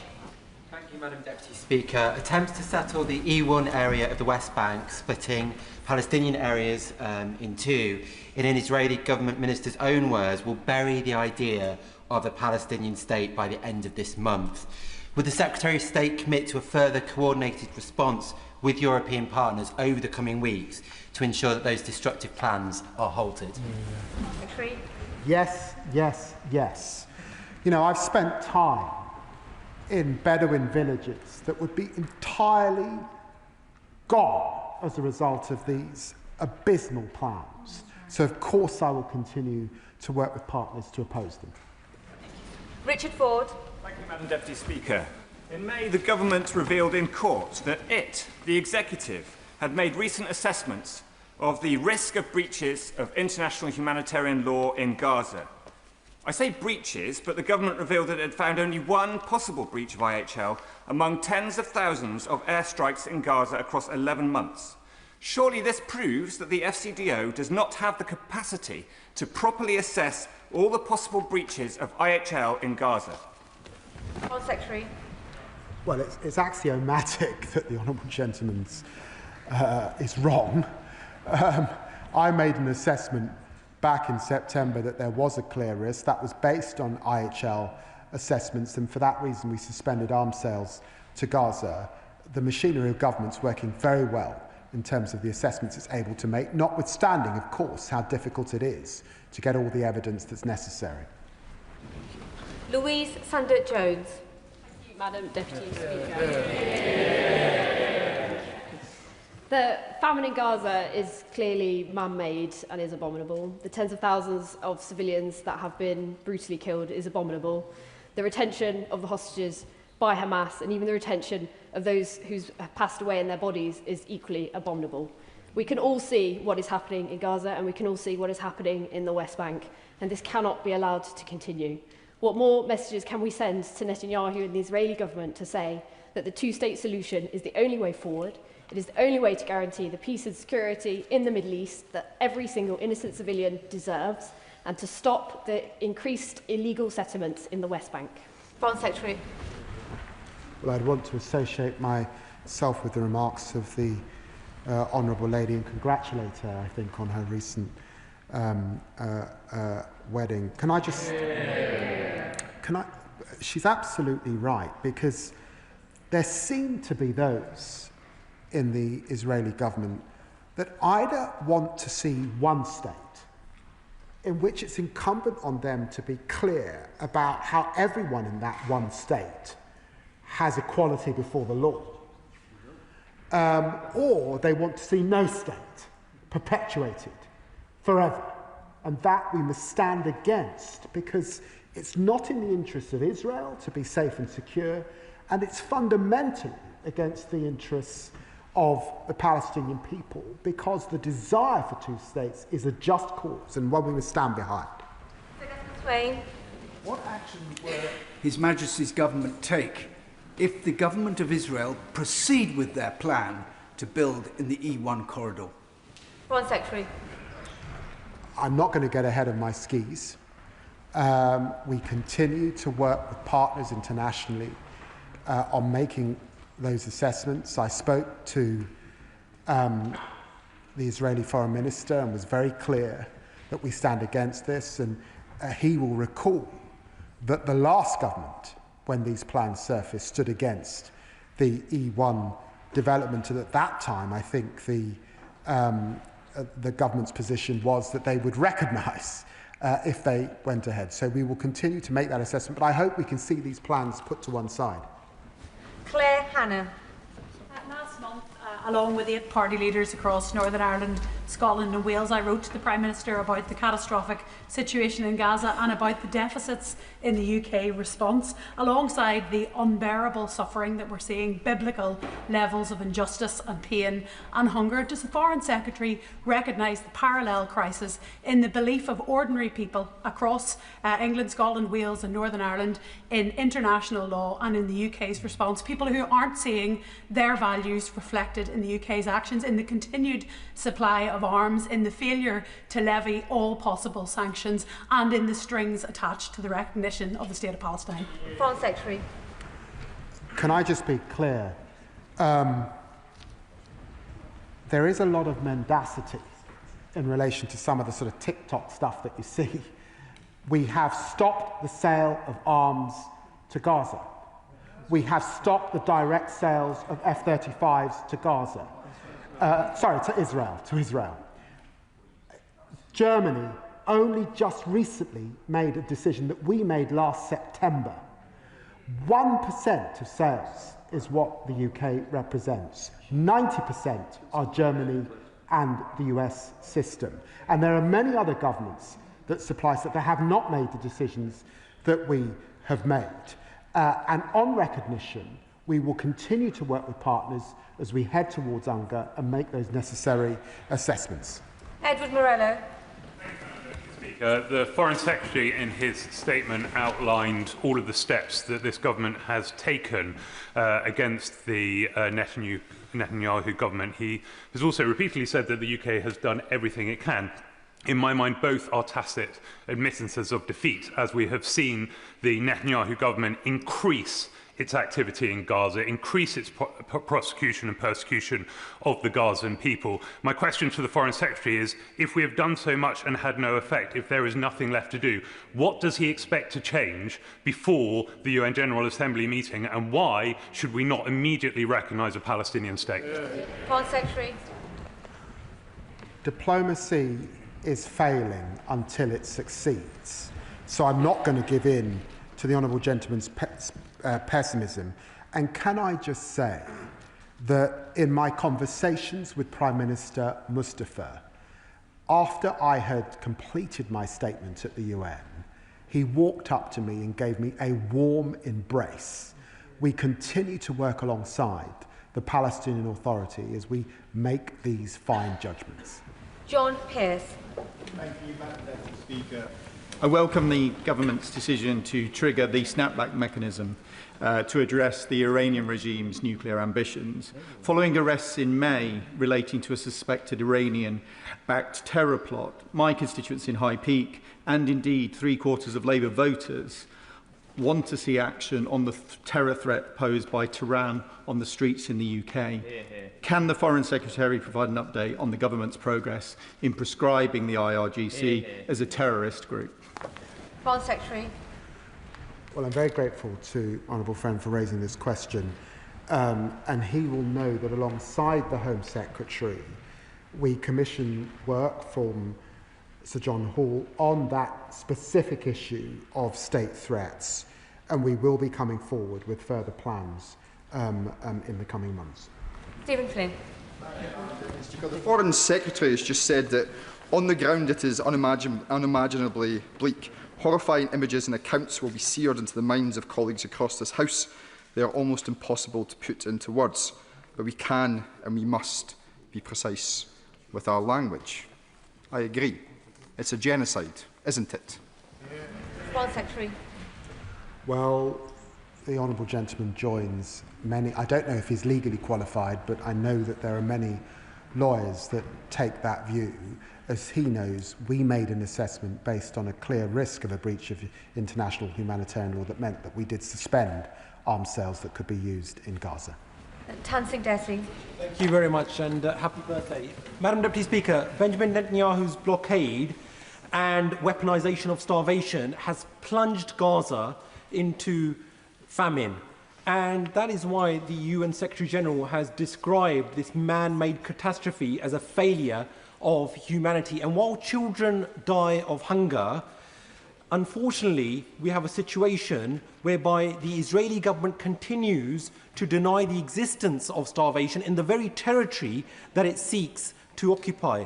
Now, before the summer recess, my right honourable friend, the Foreign Secretary, informed the House about additional aid for Gaza. Can he inform us just how much of that aid has actually got into Gaza and what other further urgent steps is the government taking to bring this inhumane treatment of the population of the Palestinians to an end? Well, can I reassure my honourable friend that the good news is that the aid that we have supported is getting in. Now, principally that has been around medical supplies, and there are medical supplies that are replacing the dire situation that exists in Gaza.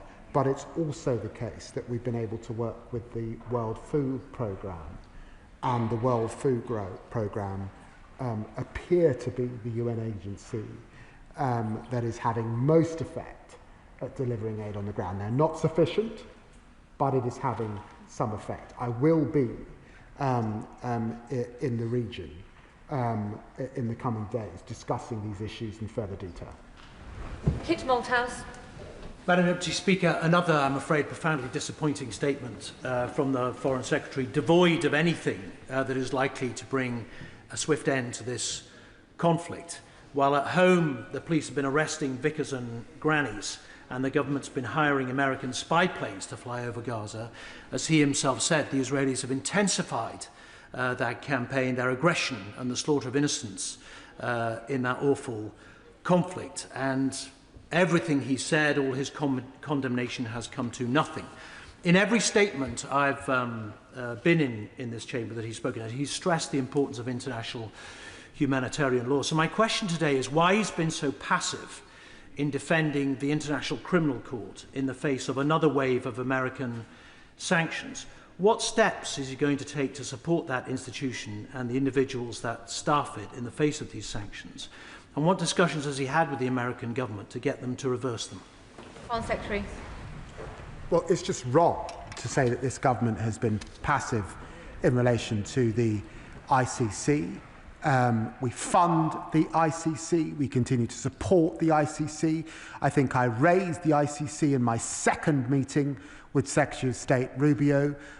We work very closely with our Dutch colleagues, particularly on the ICC. We've been crystal clear on the importance of international humanitarian law. I'm afraid he's wrong on that issue. Melanie Ward. Madam Deputy Speaker, the Foreign Secretary will be aware that increasing numbers of human rights experts and genocide scholars assess that Israel's actions in Gaza equate to a genocide, with famine deliberately created and hospitals bombed to kill journalists. Against this backdrop, the government is right to recognise the state of Palestine and to do so in a way which tries to drive change on the ground. Can I ask the Foreign Secretary, does he share my deep concern at the unacceptable new restrictions on visas and registration set to shut down the work of the most effective international humanitarian organisations in Gaza, and what action is the government taking to try to prevent this? Foreign Secretary. Well, my honourable friend is right. It is unacceptable restricting the ability of aid workers to go about their work in the face of suffering. Can I put alongside her another issue that I'm hugely concerned about, which is effectively starving the Palestinian Authority of the funds also to pay its staff and complete the reforms that we're trying to work with it on such that it can never get to a position where it can apply the governance that I know that it wishes and hopes to. Sir Oliver Dowden. Thank you, Madam Deputy Speaker. I despair at many aspects of the conduct of the Netanyahu government and the suffering of Gazan civilians. However, I do have grave reservations about the timing of this unilateral recognition of the State of Palestine, because I fear it will allow Hamas to claim that the vile massacres of the 7th of October have somehow succeeded. This is a concern shared by many of my constituents. What reassurance can the Foreign Secretary give about the choice of timing and the signal that that sends? Secretary. Well, can I be crystal clear to the right honourable gentleman? Hamas is a terrorist prescribed organisation. There can be no future for them in Israel. When we do the work that I outlined on a framework for peace and on the day after in the region, part of that is how we disarm in Gaza, and part of that is how I suspect those to the left of Hamas exit Gaza, its leadership, and find a third place to be. So there can be no role for Hamas. But given what has been said about the E1 developments, let us also remember what is happening on the West Bank, the settler violence, those who seem totally opposed to two states. And what we sought to do is try and effect change on the ground as we make that assessment. And can I disagree with them? It's not unilateral. Canada, Australia, the French, we are acting together combined to try and bring about maximum leverage to bring about change on the ground. Port Wall. Thank you, Madam Deputy Speaker. Can I welcome the government's intention to declare a state of Palestine formally at the UN later this month, something many of us on the Labour benches have been pushing for ever since we were elected, and something that was in our manifesto. It's the biggest shift in British foreign policy in decades, and is a major step forward to giving the Palestinian people the hope that they will have the state that they've long been denied. But while I welcome the sanctions on Iran today, with the famine now formally declared in Gaza, and with 132,000 children expected to suffer from an acute malnutrition between now and next June, can you tell me if the UK is actively looking at fresh sanctions on Israel to prevent that further tragedy? Foreign Secretary.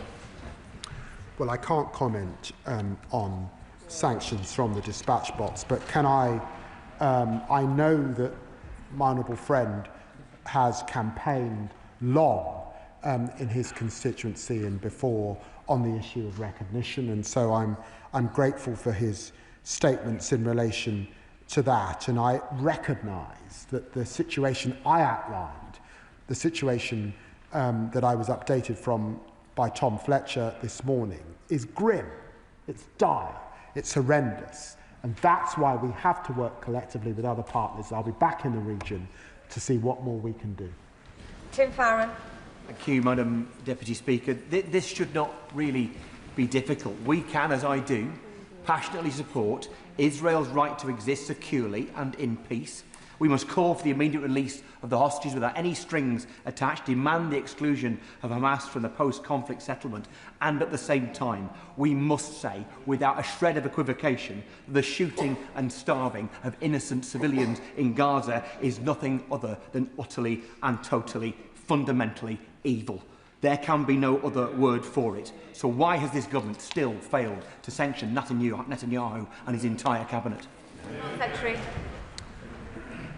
Well, I hear the strength of passion from the right honourable gentleman, but let me say to him that I would urge him to look closely at our sanctions policy, and he will struggle to find any other government in the developed Western world. We've had 3 packages of sanctions just in the last year, and 2 on government. France, I don't think, have yet sanctioned government ministers, so we have done a considerable amount. Can I please urge colleagues to keep their questions short? And for the Foreign Secretary, I know this is a very sensitive subject, but keep his answers on point. Dawn Butler. Thank you, Madam Deputy Speaker. Thank my honourable friend for his statement today. Israel's decision to further escalate operations in Gaza and expand further into Gaza City, where famine has officially been declared, shows that Israel simply is not listening to our concerns. And given that the government has raised concerns over and over again, suspended free trade, suspended some arms licences, it almost says to me that Israel is kind of mocking our government. So I just wondered, is it time to take further measures and ensure that we fulfil the UK's obligations as a third state under international law? Because we could be at risk here. Well, can I reassure my honourable friend that we're not at risk? We're not complicit. I'm a former lawyer. I study these things closely. And I would ask her to look closely at what we have done in relation to other governments. We don't act unilaterally, but I think that we're holding up pretty well. I wish the situation on the ground had changed. It has not yet changed, but we will continue to do everything we can to bring this war to an end. Dr. Andrew Morrison. Thank you, Madam Deputy Speaker, and happy birthday. The law of armed conflict is hardwired into the behaviour of our military, and we should demand the same of our friends and our allies. Israel is our friend and our ally.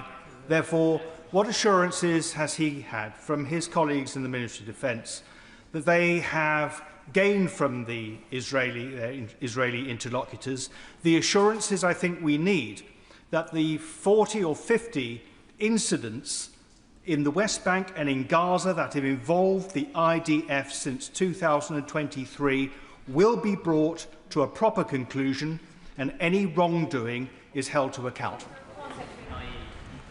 Well, can I say to the honourable gentleman that he put his remarks very well in his opening statement, and I would accord with them.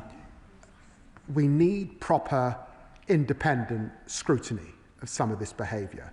We called for it, by the way, in relation to the awful atrocity on the World Central Kitchen staff, British nationals who lost their lives, and we await the Advocate General. I understand that there is going to be an investigation, the Israelis have said, into the incidents that we saw last week, but there are many where it's not clear that there will be. So he's absolutely right to put this centre stage, and of course it's something that I do when I speak to the Israeli government. Ewan Yang. Thank you, Madam Deputy Speaker. I strongly welcome the Foreign Secretary's historic move to recognise the State of Palestine and thank him for all the work he has done to progress this issue. While we follow the news from Gaza, let us remember the journalists who risked their lives to bring us the news. My constituent, who's the former managing director of Al Jazeera English, is now mourning the deaths of 6 of his former colleagues in a targeted attack. And I too am waiting for news from my former Financial Times colleague who is still stuck in Gaza, and he is starving and he is at risk. So will the Foreign Secretary meet with me and other media stakeholders to discuss how we can work together to progress evacuations and support our journalists on the ground? Well, can I say I'm very grateful, because journalists and media workers play an essential role in putting the spotlight on the devastating reality of war. We're part of the Media Freedom Coalition, and the UK, of course, is urging Israel to allow immediate independent foreign media access and afford protection to journalists. I'm very happy to meet with her. Ellie Chowns. Thank you, Madam Deputy Speaker. The Israeli government is clearly hell-bent on their horrific plan of eradicating Palestine, with their continuing, ever-worsening genocide in Gaza and now approval of the shocking E1 plan that will divide the West Bank and East Jerusalem. So how can the government continue to take no further action when there are so many options open to them? How many times have we heard the Foreign Secretary say in this chamber that if things do not improve, if Israel does not desist, he will take further action, and yet he has not? When will this government take action, end UK complicity, take action to end the horror in Palestine? Can I just say to the Honourable Lady, we banned arms sales that could be used in Israel back in September. Germany did it just a few weeks ago. We have had 3 rounds of sanctions against Israeli settlers and some of the expansion that we're seeing. France are yet to do the same. I ask her also to look at the amount of money that this Parliament, this government has agreed to in terms of aid, particular for medical supplies. She says there's more, but she doesn't quite articulate what more she believes we could do. All of us want to bring this war to an end. All of us want to bring through this, but it's becoming a bit too easy to assert not recognising the work that we are leading globally. Andrew Pakes. Thank you, Madam Deputy Speaker.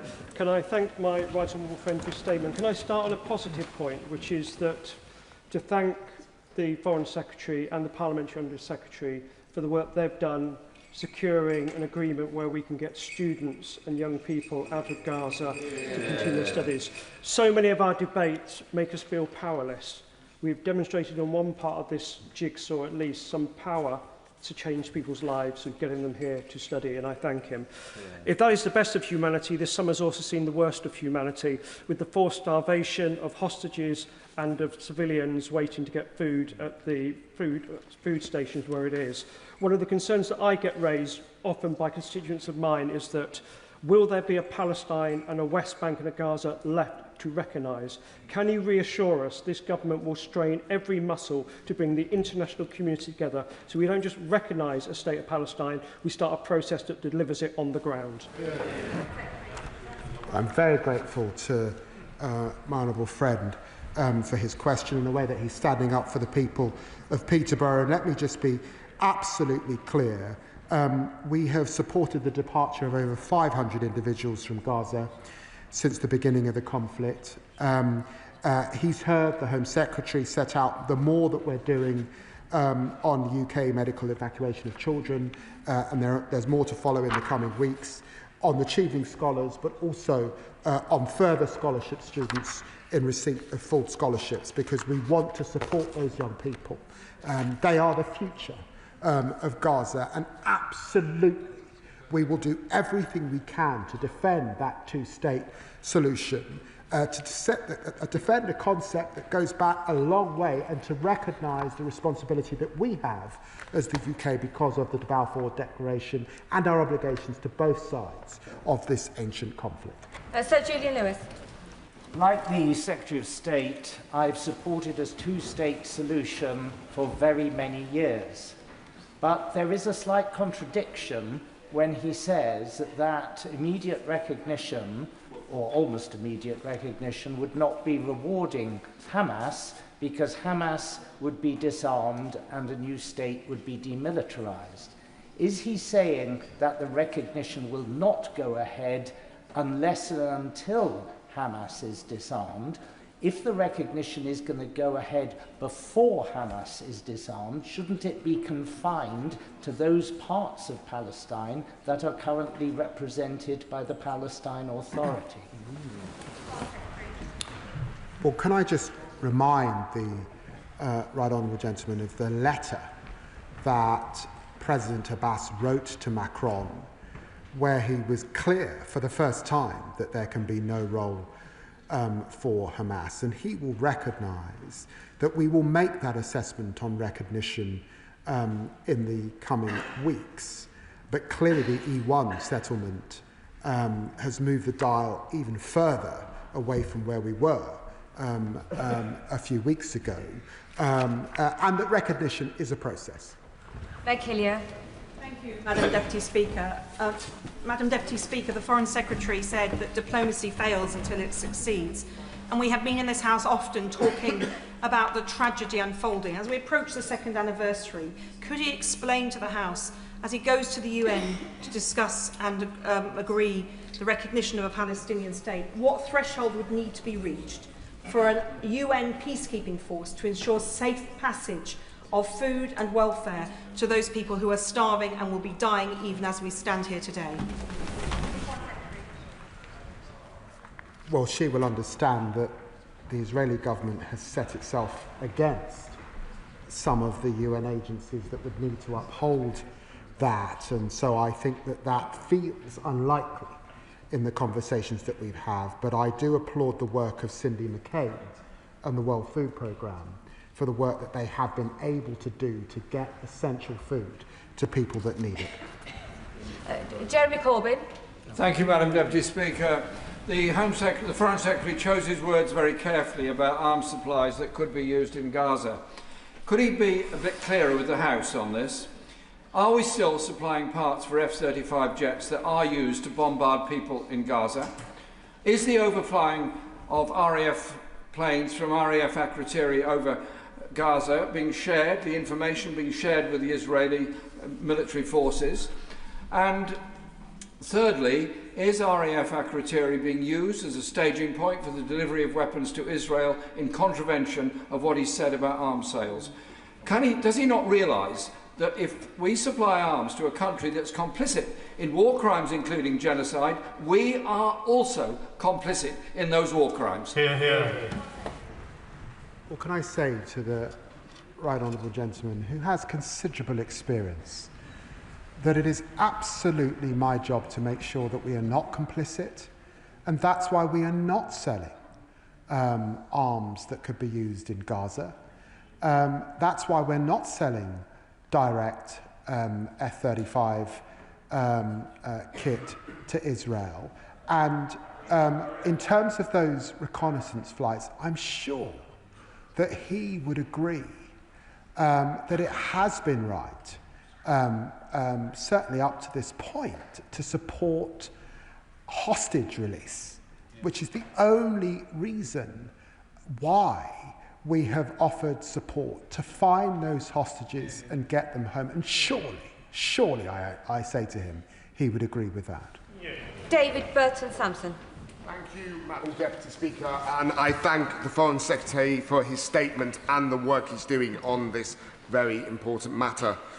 Over the summer, I received letters from Fossey, Joseph and Alice, 3 children from Eastwood Baptist Church, amongst many others, expressing their sadness at the situation in Gaza.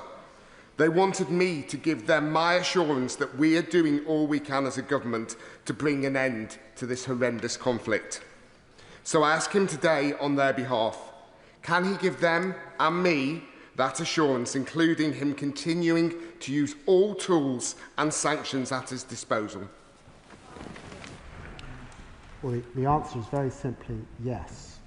And it is people of faiths, and I'm of Christian faith, like your Baptist constituents, but faith and no faith, are horrified by what they're seeing and want the United Kingdom to continue to do all it can to bring this horrifying war and suffering to an end, and that is what we do every day.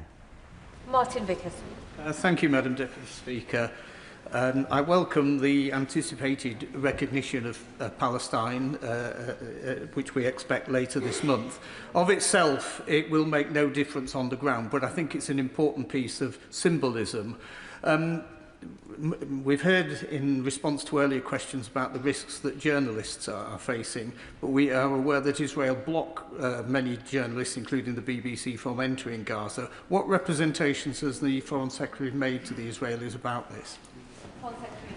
Well, can I assure the honourable gentleman, I have made those representations to the Israeli government, and so has the Minister for the Middle East, who sits next to me. And I know that this is a topic of conversation amongst other foreign ministers across the developed world. We think that those international journalists play an important part of the landscape, an important part of the scrutiny of any democratic country.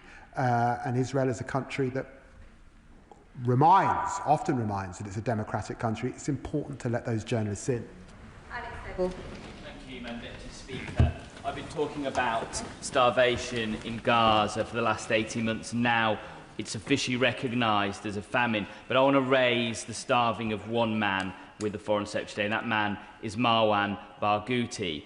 Shortly after we announced the recognition, and then the Israeli government retaliated, in my view, with this E1 plan, Ben-Gvir entered his cell in an Israeli prison.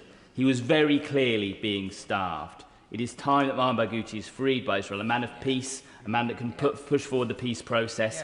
He's being starved. He's not being given access to his family. He's not being access to the International Red Cross or his legal team. What more can we do to see his release and for him to get his human rights and not be harassed and threatened by Ben Gvir, who we have sanctioned? Well, I'm grateful, I'm sure the whole House is, for that update on his particular situation. I won't comment on the individual case, but can I just say that when I was making that assessment that was referred to previously, the IHL assessment on a clear risk, one of the areas I looked very closely where I did believe there was a clear risk was the treatment of prisoners. So I'm grateful for him reminding the House about those humanitarian concerns. Alistair Carmichael.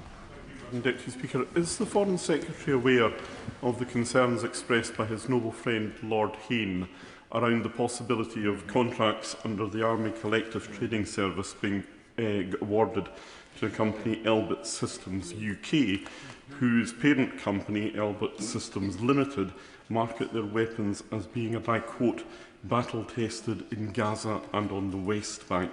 Lord Hayne has written to the Defence Secretary awarding this contract worth an estimated £1.9 to £2.5 billion would entrench Elbit Systems at the core of UK's defence infrastructure for a full 15 years.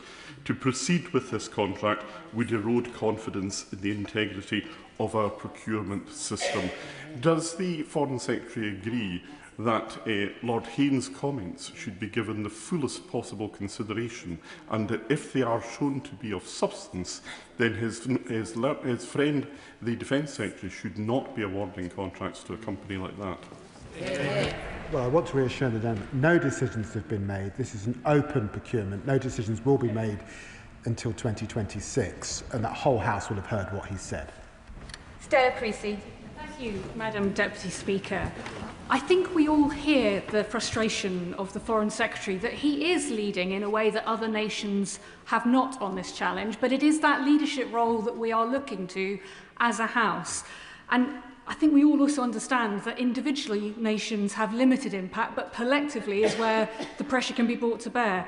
So can he tell us, for example, what more he is doing with his colleagues in the world community to stand with the Israeli opposition to Netanyahu, the Israeli hostages, calling him out on his murderous behaviour? What more he is doing when he comes to this House and tells us that that famine is man-made? That is a war crime to report the Israeli government to the ICC.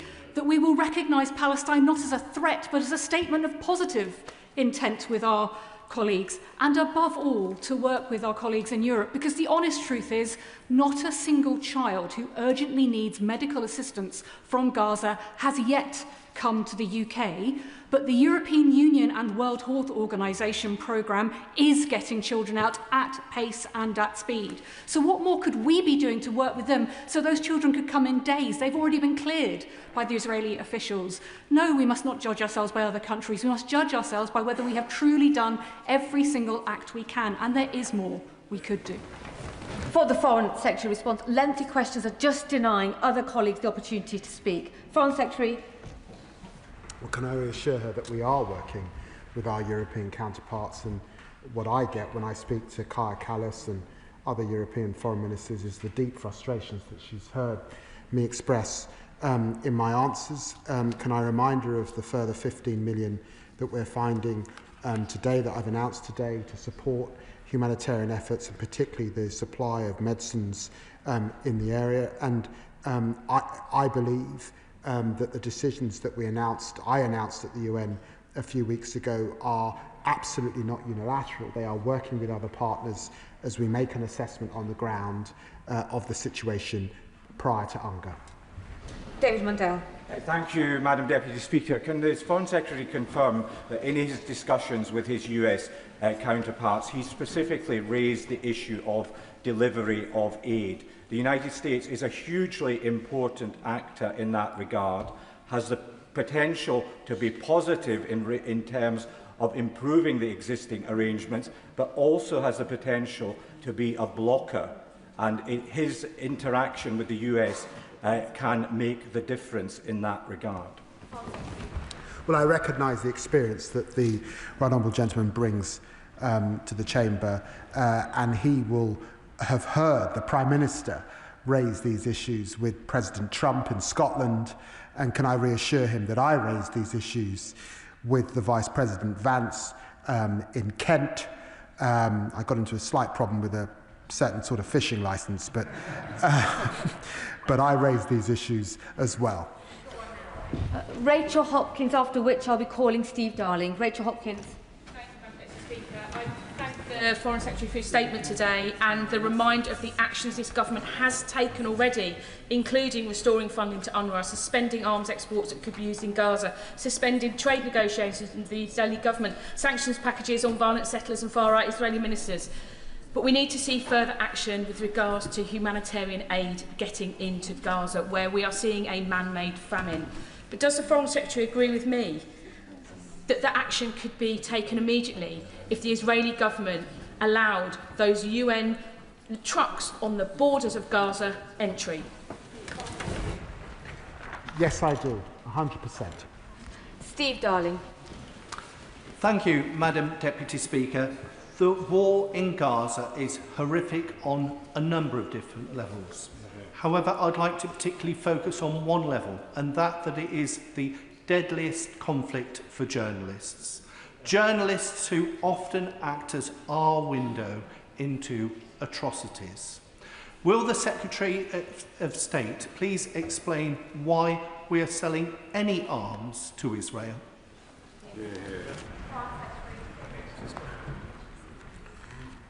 Well, I'd ask the Honourable Gentleman to look in detail at export licences and how they work.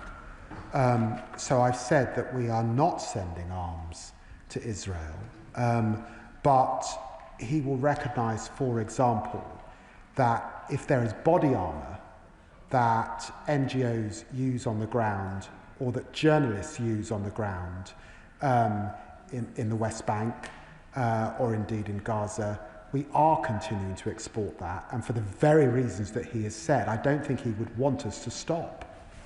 Conlon. Deputy Speaker, can I welcome the announcements the Minister has made today, and in particular on support to get critically ill children out of Gaza into the UK to receive specialist NHS treatment.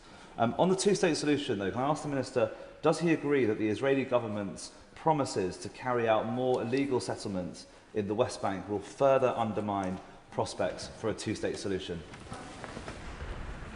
Well, the plans deliberately attempt to thwart a two-state solution. They split the land effectively. They drive out Bedouin and villages. They were opposed by the last government when these plans first surfaced, and they're opposed by all of the international community. Entirely unacceptable, and I repeated that to the Israeli Foreign Minister just a few days ago. Dr. Spencer. Thank you, Madam Deputy Speaker, and I'm deeply concerned by the misery, suffering and death that's happening in Gaza, and I thank the Foreign Secretary and the work he's doing with friends and allies in the region, which I think is a really key part to solving this problem. I also support a two-state solution, but is he not concerned that the ultimatum regarding unilateral recognition of a Palestinian state risks entirely disincentivising Hamas from negotiating any hostage release or ceasefire over the coming weeks and months? Well, I'd urge the Honourable Gentleman just to keep up to date with the latest, and he will have seen that there have been announcements by Hamas on the terms for a ceasefire. We haven't yet got that ceasefire, and there remain disputes, for example, about the length of a ceasefire, about withdrawal of the IDF from parts of Gaza. But Hamas, notwithstanding the concerns that we all have, are in dialogue, particularly with our Egyptian and Qatari friends. Emily Darlington. Thank you, Madam Speaker, and happy birthday. I'd like to start my comments by welcoming the comments from the Foreign Secretary about the recognition of Palestine. Of course, That is absolutely what everyone on this side of the chamber stood for in our manifesto.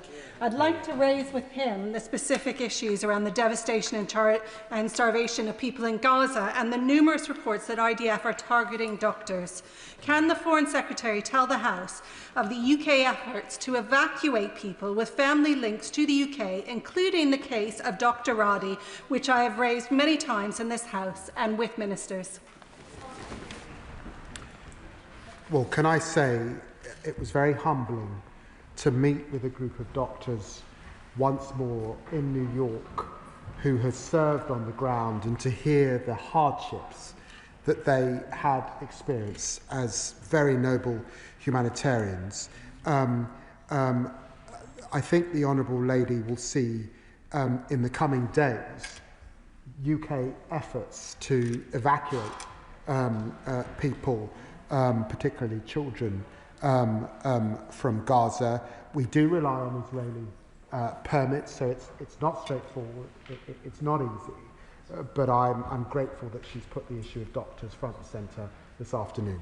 Thank you, Madam Deputy Speaker. This morning, the Scottish Labour leader told a press conference in Glasgow that, and I quote, "There is a genocide happening in Gaza. I believe that Benjamin Netanyahu is a war criminal and he will have to face further sanctions." Madam Deputy Speaker, does the Foreign Secretary agree? Well, can I say that I've got a list of statements that have been made by Yair Lapid, the leader of the Democrats, Yair Golan, the Israeli Mossad director, Tamir Pardo, all of whom call into question much of what they're seeing on the ground, and some of them use phrases like ethnic cleansing. So, of course, I'm aware of what is being said. In the end, we need a ceasefire. We need to bring this horror show to an end. Clive Efford. I've known my right honourable friend for more than 25 years, and I know that if he was up here on these back benches, he'd be as angry and as frustrated as we are. But it does get frustrating coming here, expressing our concerns. With all due respect, he wrings his hands and says we're doing all we can. We go away, nothing moves on. So what can my right honourable friend say to us today to say that there is hope of something changing in the near future? Because in the meantime, it's the hostages and the people in Gaza who pay the heaviest price. Well, I'm very grateful to my dear friend for what he has said, and he knows that this is extremely frustrating. I spoke to Envoy Steve Witkoff in the last 24 hours to be updated on the situation in terms of a ceasefire and the gaps that still exist between the two sides. There are still gaps, unfortunately. He knows that this will only come to an end with a ceasefire, so we continue to do everything we can. I do sense that this month is an important month as we head towards UNGA. So let us see where we get to. It's the UN Assembly coming together is a big moment, and I'm sure the Israelis and Hamas recognise that. John. Madam Deputy Speaker, many happy returns. The Druze in Syria are suffering nothing short of atrocities. That continues. What practical help can the UK give as the Israelis try to set up safe zones for them and also humanitarian corridors? My honourable friend, the Minister for the Middle East, was there last week in Syria discussing these very same issues, and of course we've made representations to the Israelis about our concerns that some of their activity is undermining the prospects of the new government. Andy MacDonald. Speaker, I thank my honourable friend for making it clear that this country has its historic responsibilities in the region, and he's been consistent in calling for a ceasefire month after month. That hasn't happened. So I just ask him in all sincerity, what changes does he really expect by simply continuing to repeat that? And if Israel has agency, has the ability to qualify through those unless statements whether recognition is granted, I ask him to reflect upon that, and in answer to the earlier exchange around the potential for a peacekeeping force, surely it should not be that Israel has the ability to put a block on that. The people of Palestine deserve better than that, surely. Well, can I be very clear to my honourable friend that Israel does not have a veto on our decision to recognise. And I hear what has been said about a peacekeeping force, but when I discussed these issues with the Secretary General at the UN a few weeks ago, there are real tensions that Israel has put in the way with their ability to work with the UN, and that's why I think it's doubtful that that will come to pass in the near time. Vicky Slade. Thank you, Madam Deputy Speaker. Back in May, I raised concerns about exemptions for licences for components that were going out to Israel, and I wrote to you and passed that on to the Department of Business and Trade. To date, I've had absolutely no reply, so I have absolutely no idea whether those licences have been suspended and those are not being used. My residents are worried, but while the licences are now for non-military items, the exemptions for licences may be used for things that could harm Palestinians. Can I ask the Minister to please do all that he can to work with these colleagues in the Department of Business to make sure that we can get that reassurance? Absolutely, I'll take that up. Sonia Kamal? Not in the chamber. Rupa Hawke? Thank you, Madam Deputy Speaker. It is truly momentous that this government this month looks set to put long-standing UK policy into practice and recognise Palestine. But it does feel that time is running out for a two-state solution, as he acknowledged. And also, now that we've witnessed man-made famine, the bombing of hospitals and hostages, and the denigration of the UN, I think the PLO delegation is banned from the General Assembly.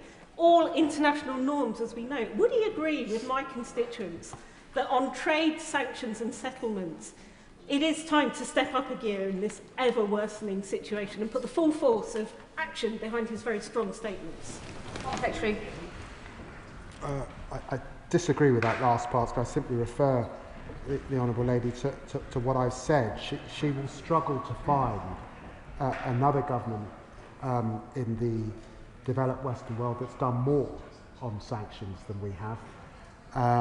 Even our neighbours in France have not done as much as us, and the European Union have not done as much as us on this issue. And I think our record on humanitarian aid is considerable, and she's heard what's been said about the issue of recognition. Claire Young. Madam Deputy Speaker, I know that the hundreds of constituents who've contacted me calling for action to end the heartbreaking suffering in Gaza will welcome the Foreign Secretary's recommitment to recognising Palestine. However, if, as he says, recognition is rooted in the principle of a two-state solution, why is granting it being used as a tool to change Israel's course, rather than taking other actions such as sanctioning Prime Minister Netanyahu? Well, I make no apology for trying to affect behaviour on the ground as we head to the UN General Assembly meeting, and to give diplomacy the chance. It still has an opportunity to work, and that is why we did it. Madam Deputy Speaker, can I start by welcoming the announcement of the additional aid and medical care for Gaza that has been announced by the Secretary of State today. It's now widely reported that the Israeli government is considering the annexation of the West Bank as a direct result of the United Kingdom's plan to recognise the Palestinian statehood.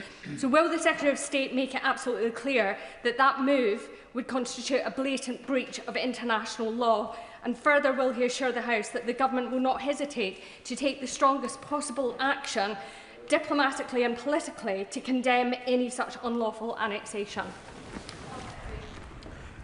It would be a breach of international humanitarian law, and so we will keep working with our partners to try and ensure that it doesn't come about. Adnan Hussain. Thank you, Madam Deputy Speaker. The Foreign Secretary asks what more this government can do to ensure the genocide in Gaza is ended. Might I suggest that the doctrine of responsibility to protect is enacted by the United Nations, and any and all means possible are exhausted to demand an end to genocide. Intervene to defend the helpless. Intervene to help the trapped and starved civilians of Gaza, half of which, if I may remind the House, is made up of children. Act now, immediately. I think I agree with everything that the honourable gentleman has said, and that is what we are attempting to do. We're in the just. Mr. Speaker, instead of taking substantive steps to end the appalling situation in Gaza, agree to an immediate ceasefire and long-term sustainable peace, the Israeli government has ignored us. They've failed to let aid go through and created a man-made famine. It appears to me that the only people that the Israeli government will listen to is Donald Trump and the United States. So can the Foreign Secretary please confirm what discussions he has had with Donald Trump to take action against the Israeli government? As I've said, that I have spoken to Secretary of State Rubio, Envoy Steve Witkoff and Vice President Vance about these issues. I leave discussions with the President of the United States to our great Prime Minister. Anne Davies. Deputy Speaker, data from the Israeli military shows that 83% of people killed in Gaza since October 23 have been civilians. Killing at this mass scale for months on end is unparalleled in modern conflict. So will the Foreign Secretary act to place far more pressure on Israel to end the mass killing of civilians by suspending the UK's current trade agreement with Israel and sanctioning those responsible for breaching international law? Well, over 63,000 people have now lost their lives, and well over 100,000 are injured as a result of this war. So she's right to put that front and centre, and she will recognise that we made a decision about suspending any negotiations for a new trade agreement a few weeks ago. Dr. Peter Prinsley. Thank you, Madam Deputy Speaker. Professor Oz Salzberger describes a battle for the soul of Israel in the Financial Times of yesterday. There are thousands and thousands of moderate voices in Israel crying out for an end to this terrible war. Hundreds of thousands of Israelis march for peace. What can our government do to support these people? Well, I'm hugely grateful to the honourable gentleman for bringing to mind the many Israelis marching, the many Israelis expressing deep concern for the plight of the hostages. And I certainly have both Israeli and Jewish friends hugely concerned about the direction that the Netanyahu government is taking this war and this further military operation into Gaza City, which will inevitably lead to more loss of life. Martin Wrigley. Thank you, Madam Deputy Speaker. The United Nations described the famine in Gaza as a deliberate collapse of the systems needed for human survival, a man-made disaster, a moral indictment and a failure of humanity itself.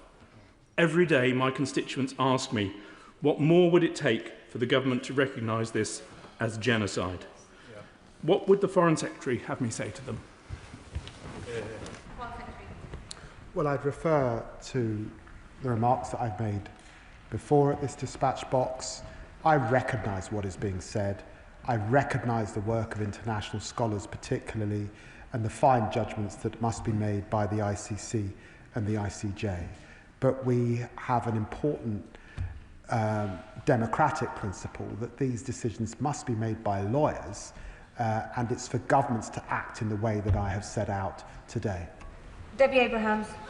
Madam Deputy Speaker, and I thank my right honourable friend for his statement today, but also for the extensive work that he and his team and his officials have done to secure the international coalition of allies in the recognition of the state of Palestine, although this has been very much undermined by the Israeli cabinet and what they are proposing around the E1 annexation plan.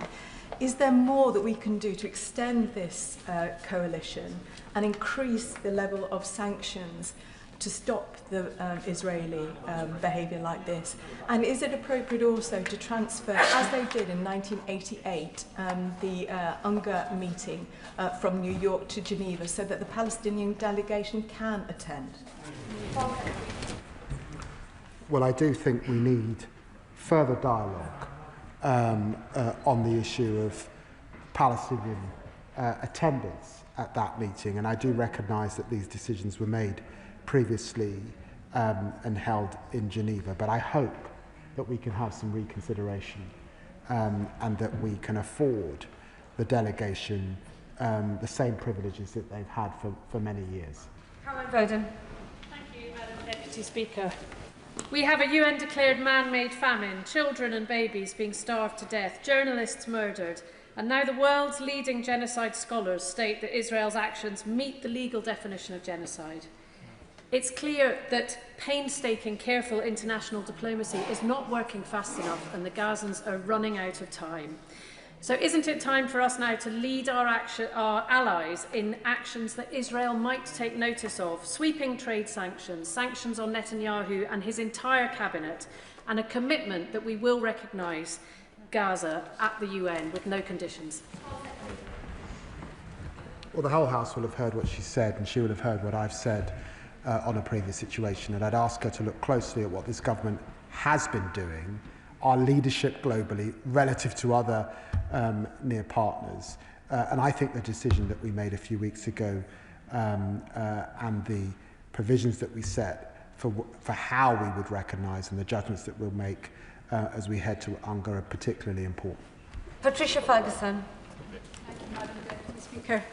I thank the Foreign Secretary very much for the action that's been taken by him and his colleagues to enable the safe passage of scholars to the UK, a number of whom hope to come to Glasgow University. And I'm also very grateful for the work being done to evacuate critically injured children. The Foreign Secretary has enumerated the number of children who have already died of famine, 119, with 132,000 under 5-year-olds also at risk of starvation in the next year. But we've already seen 17,000 children killed as a result of the conflict, and I refuse to call it a war because it isn't a war. There is one side that has arms and another side that does not have an equality of arms. But the Foreign Secretary has previously said that he would never rule out anything that could be helpful in this regard. And I understand why he will not commit to further sanctions at the dispatch box. But can he assure the House that he has not ruled out further sanctions or any other actions that might be helpful, both in the run-up to the UN meeting and beyond? Well, can I thank my honourable friend for what she's saying in relation to children, and also state that, of course, not just the children who have died as a result of famine, which is horrific, but the many, many thousands of children who are malnourished. And anyone who knows anything about education and children is if you are malnourished children, then you are affecting outcomes for them as they get older and move towards adulthood. And that's why this is so horrific and so disastrous for the consequences of peace and the outcomes that we want to see. I've heard what she said about sanctions. Iqbal Mohammed. Thank you, Madam Deputy Speaker. The Foreign Secretary said that we can and must be precise with our language. I stand here 23 months after the atrocities of October the 7th, completely unforgivable atrocities against civilians and other innocent people, and I join in his call for all hostages to be released.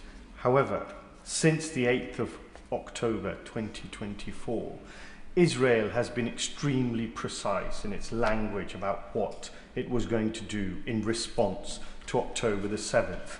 Their playbook of war crime, genocide, murder, starvation, water blockages, power cuts, bombing hospitals and schools was laid out in extreme detail for all of us to see. Nobody on this planet can say we did not know. And over the 23 months, there has been nothing that this government has done that has prevented Israel from enacting its line-by-line extermination plan. It doesn't want two states between Palestine and Israel. It actually doesn't care about the lives of the remaining hostages. So what will this government do to help Israel see sense and save lives, both the hostages and the Palestinians? I do think it's important notwithstanding the strength of feeling of the Honourable Gentleman, that he recognise when he says Israel, that Israel is a complex place of many opinions, and he will have found disputes, I think, certainly from the government, but I think many people in this chamber, on the direction of travel that the Netanyahu government has set themselves and the extremists that exist in that government that have taken them on a certain path. And I do think that's an important qualification. And we are doing all that we can, but he will recognise that we do that with partners seeking to exert leverage, and that's why we've made the decisions that we have most recently. John Slinger. Speaker, does my right honourable friend agree that now more than ever the will of the international community must take precedence over the will of those who perpetuate conflict and deny a two-state solution? Of course that means Hamas, but also, sadly, this Israeli government. Can he assure me that the government is looking at previous conflicts where the international community, with Britain at the forefront, did, despite difficulties, end conflicts and build a fair and just peace, overcoming facts on the ground and restoring hope? Well, no conflict is the same, and this is a region that obviously has had numerous conflicts over the year. What we've seen over the last 23 months has been horrific, and it's my job as the country's chief diplomat to do everything I can to stretch every sinew to try and bring this to an end, working with colleagues, and to keep my language diplomatic. Andrew George. Thank you, Madam Deputy Speaker. We often get distracted with the semantics and jurisprudence of terms like genocide and an ethnic cleansing. But what is clear is that, with the exception of a few, this House appears united, just as the country is as a whole, in its opposition to the actions of the far-right Netanyahu government. The Foreign Secretary says that he wants to give diplomacy a chance, and he constantly repeats that intention. But what can he say to demonstrate to us that he's not being completely ignored throughout this? And if he can't do that, can he at least assure us that he won't allow the Elbit contract to go through, that RAF Akrotiri will not be used to the advantage of the Israeli military, and that there is no trade with illegal settlements? I think on the three last points, yes. Apsana Begum. Deputy Speaker, it is simply not enough at this stage to repeat the line of reminding Israel that international law requires the protection of healthcare workers, journalists and civilians, in theory, when it is so clear that they have not and are not doing so. Does the Foreign Secretary accept that it is as a result of the UK's ongoing political role as Israel's close ally that UK-made weapons, including components, directly or indirectly, continue to be sold to Israel? And if he doesn't accept that, will he play a role to ensure that no new contracts from the government will be awarded to Elbit Systems UK, the central supplier of Israel's military assault in Gaza? The ICC and ICJ are watching, and the UK does have its own obligations under international law. Well, I'm grateful to the Honourable Lady, but as I've said, we are not supplying arms to Israel. That was a decision made back in September, and it's my obligation, a very solemn undertaking, to ensure that we are not complicit. The standard that this legislature set is a very low one. It's a clear risk. It's not actually as high as standards that are found in international courts, and for that reason we suspended sales that could be used in Gaza, notwithstanding some of the mendacity that you see online. Ayub Khan. Deputy Speaker, despite all the protestations that we've had from that dispatch box by the Foreign Secretary, by the Prime Minister and others, it seems that Israel and Benjamin Netanyahu will stop at nothing.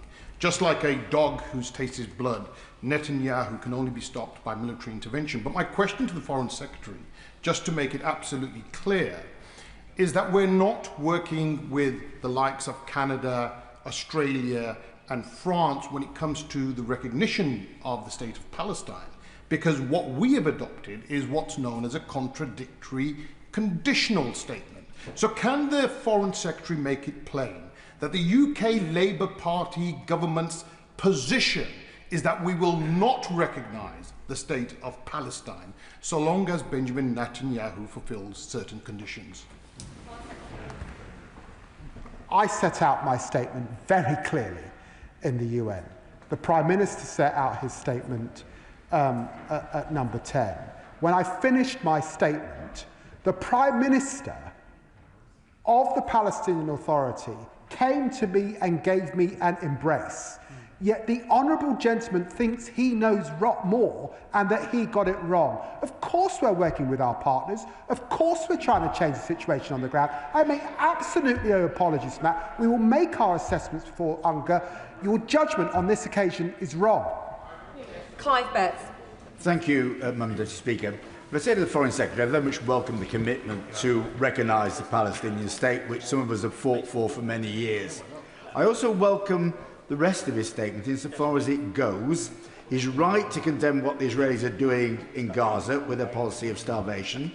He's right to recognise Israel's attempt to split the West Bank in a way that will stop a Palestinian state being created. But in his heart of heart, he knows that despite his condemnation, the Israelis will carry on regardless. So is he now going to give some serious thought to a what if?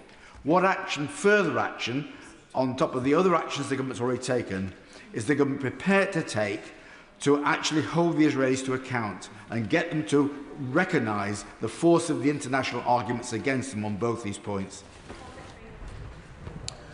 Well, the honourable gentleman brings considerable experience to this chamber and to these issues.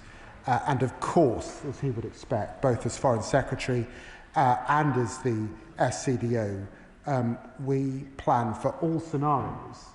But we remain optimistic and hopeful. That is our solemn duty on behalf of the hostages still underground and on behalf of those suffering in Gaza, particularly children and women, using their lives and injured in the way that we're seeing. Clive Jones. Thank you very much, Madam Deputy Speaker. My honourable friend, the member for Bicester and Woodstock, was right to ask the Foreign Secretary to place sanctions on Prime Minister Netanyahu. Many of my constituents in Wokingham agree with him and are contacting me to urge the government to take more steps to stop the famine in Gaza and stop the Israeli Defence Force continuing to kill many innocent women, children and men in Gaza. Does the Foreign Secretary realise that many people in this country do not think that he is doing enough to stop the famine and to end the killing, and they are very frustrated with him for what they see as his lack of inaction, for what they see as his inaction? I think that the British people are wise. They're deeply concerned about what they see, but I also think their wisdom means that they ascribe blame where it's appropriate to the actors on the ground, remembering that one of those actors is a proscribed terrorist organisation. They recognise that Britain has a role to play, they recognise that Britain has a historical duty as well, and they want to see Britain playing that role alongside partners, which is what we're doing. Helen Hayes. Thank you, Madam Deputy Speaker. I welcome the commitment to recognise the Palestinian state later this month. It is an essential step and there can be no further delay. The Israeli government's support for a legal settlement in the West Bank and the decision to build in the E1 area are strategically designed to undermine the viability of a Palestinian state. Will the Foreign Secretary therefore commit to introduce a ban on all settlement trade, including services and investments, so that money from the UK cannot be used to fund this illegal occupation and the state of Palestine, which we are rightly recognising, has a chance to become a reality? Well, I'm very grateful to my honourable friend for continuing to press these issues over so many months on behalf of her constituents. And can I just say to her that goods from settlements not entitled to tariff and trade preferences are obviously something of important consideration, and that UK business guidance outlines clear risks to UK operators considering economic activity in the area. This debate will conclude this statement, at 8 o'clock, because we have another urgent statement on Ukraine, so colleagues need to be as fast as they can. Chris Coughlin. Thank you, Madam Deputy Speaker. To hear from the Foreign Secretary that 132,000 children are at risk of dying from hunger, one can only feel utter revulsion. Now, I recognise what the government has done, but in the government's public diplomacy, at least with President Trump, the strategy appears to be to pander to him. Again, I understand why the government has chosen to do this, but how concerned is the Foreign Secretary that the legacy of this Labour government on the Middle East will be the same as the last Labour government? To be a poodle to an out-of-control American president amidst horror. Can I remind the honourable gentleman that it was me and this Labour government that signed a memorandum of understanding of support with the Palestinian Authority just a few months ago. And we use every lever we can diplomatically to, of course, be in dialogue with our partners, to seek to influence our partners. This is a complex set of issues. There are some different approaches internationally. He will have witnessed that. But we use every sinew diplomatically. And that is what I'm doing, and that is what the Prime Minister is doing every day. Josh Fenton-Flynn. Thank you, Madam Deputy Speaker. Almost 1,500 healthcare workers killed, according to Médecins Sans Frontières. Over 50,000 children killed or injured, according to UNICEF. If the Israeli government declare that they aren't targeting medical workers, journalists and civilians, then they're clearly very cavalier with human life in a way that shows that it is no longer acceptable to tolerate this. So can the honourable gentleman tell me what steps we're going to take to properly hold them to account under international law and make it clear that this is no longer acceptable and we will not tolerate it? Foreign Secretary. In the interest of time, I would simply refer the honourable gentleman to the statements I've already made in this dispatch box this afternoon. Jim Shannon. Deputy Speaker, can I thank the Secretary of State very much for his clear commitment to deliver help and assistance and to find a lasting solution. Does the Secretary of State accept that the retrieval of 2 more dead Israeli hostages, with 48 hostages still being held either dead or alive, by Hamas indicates the unwillingness of Hamas to bring this war to an end? So does the Secretary of State believe we have any further way of seeing these hostages brought home, which would be, I believe, and we all believe, a meaningful step on the road to ceasefire and a rebuilding of a life for the people of Gaza, as well as the Israelis on the other side of the strip? Foreign Secretary.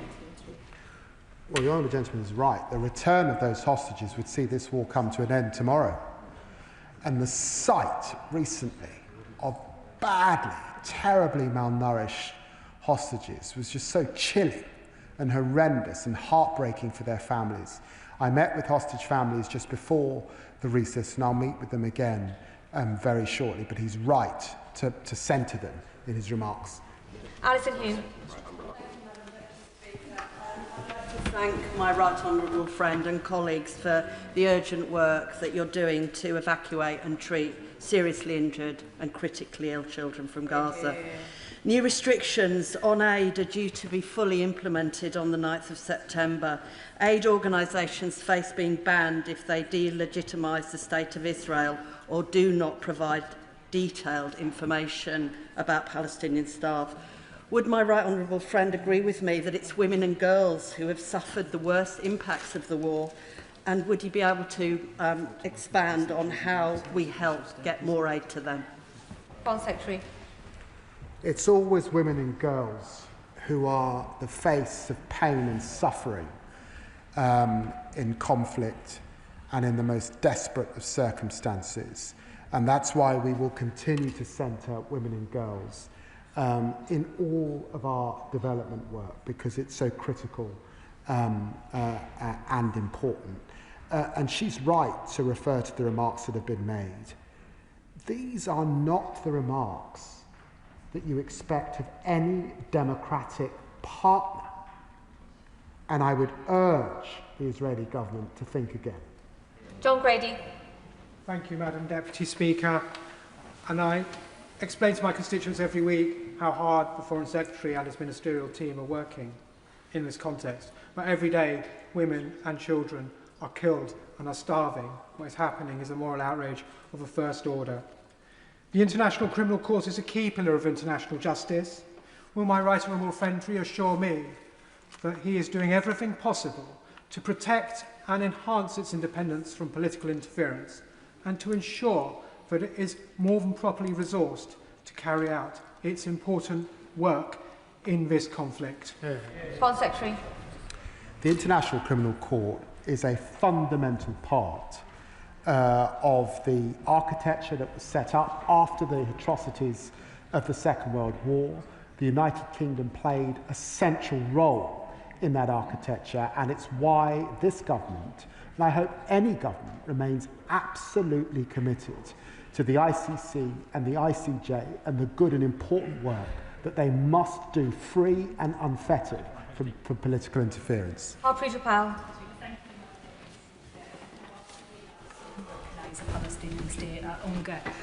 Violence in the West Bank has been horrific, with Israeli forces and settlers displacing over 40,000 Palestinians due to assaults in northern refugee camps, and of course we've got concerns of further annexation. So can I ask what actions the Foreign Secretary will take to protect Palestinians at the risk of forced transfer, and what work he will do with international partners to pressure the Israeli government at UNGA? Foreign Secretary. Well, this is a decision that I'm discussing with the Palestinian Authority, but also I will be in the region in the coming days discussing what further support we can give to those who are suffering or at risk on the ground. Richard Bergen.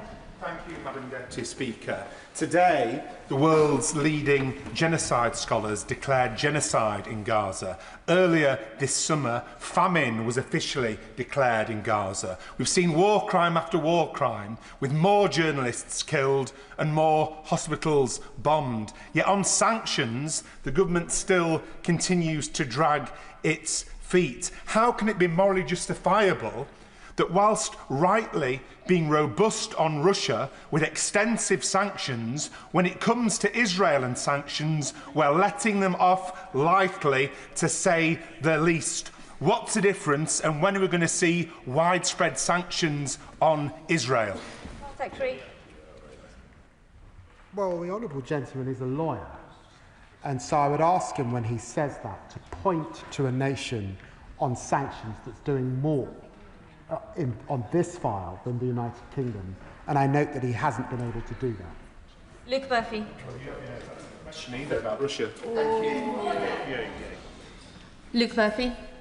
Thank you, Madam Deputy Speaker. I'd like to welcome the Foreign Secretary's statement and also the actions the government have already taken on sanctions and aid and the proposals to recognise the Palestinian state. But given the facts on the ground that he has himself recognised, the man-made famine, the killing of women and children, healthcare workers, journalists, the ongoing suffering of the hostages, and the intensification of the military campaign, can the Foreign Secretary confirm that he will continue to work with international allies and consider all further actions that he can take to bring about the end of this catastrophe? Foreign Secretary. Yes, I give the honourable gentleman that assurance. Deirdre Castigan.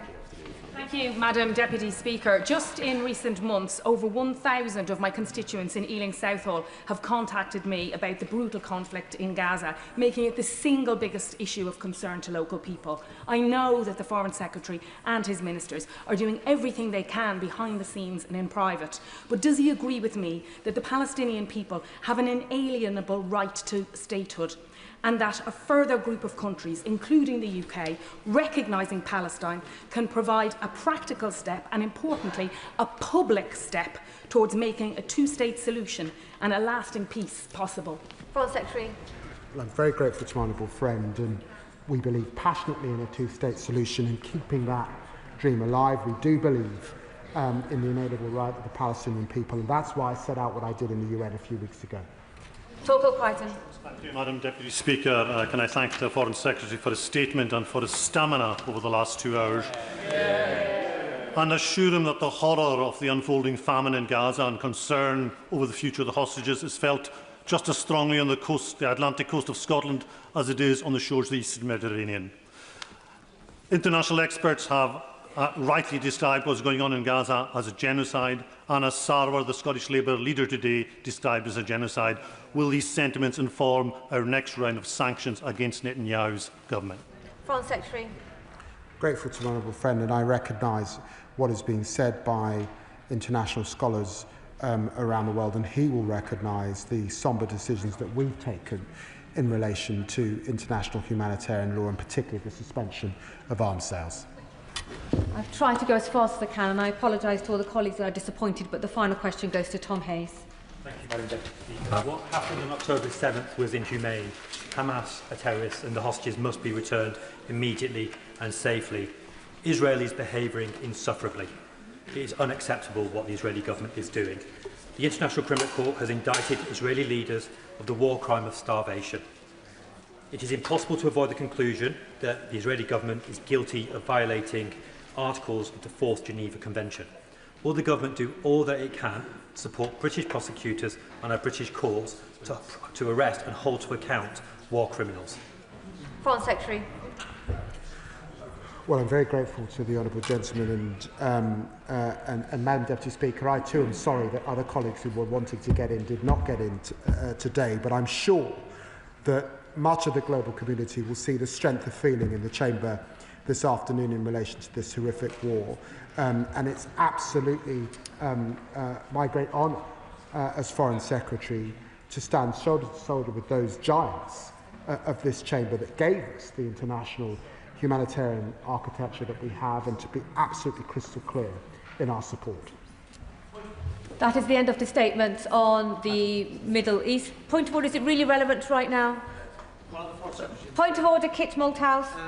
Madam Deputy Speaker, thank you. On the 22nd of April, I wrote to the Foreign Secretary and the Attorney General raising a number of matters to do with domestic legal issues and our international obligations with regard to this conflict. 132 days later, I have yet to receive a reply. What steps can I take to elucidate the information I need from the Foreign Secretary?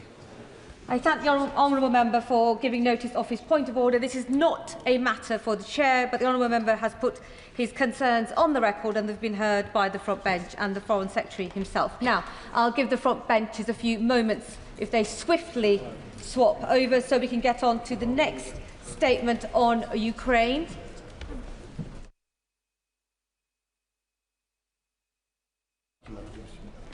Statement on Ukraine. I call the Defence Secretary of State. With permission, Madam Deputy Speaker, I'd like to make a statement on Ukraine. But before I begin, I'd like to inform the House that yesterday we secured a £10 billion contract to supply Norway with at least 5 Type 26 frigates. This is the biggest British warship deal in our history. It strengthens NATO and our northern flank. It supports 4,000 British jobs and 400 British businesses for years to come. And it is showing that this government is making defence an engine for growth across the regions and nations of the United Kingdom. Turning to Ukraine, Madam Deputy Speaker. A few days ago, Ukrainians around the world came together to mark a special day. 34 years of their country's independence, 34 years as a proud and sovereign nation. And Ukrainians continue to fight for that freedom with huge courage, military and civilians alike, 3.5 years on from the start of Putin's brutal, full-scale invasion. A secure Europe needs a strong Ukraine. Their freedom is our freedom, their values are our values, and this is why the UK stands with Ukraine, and this is why this House stands united for Ukraine. And when Ukraine marks their next Independence Day, we all hope to see them celebrate in a time of peace and not in a time of war. Madam Deputy Speaker, over the summer the UK, with our allies, have been working hard to make that hope a reality. The Prime Minister hosted President Zelensky in London. He chaired various Coalition of the Willing meetings with President Macron, and he joined European leaders with President Zelensky to meet President Trump in Washington, D.C.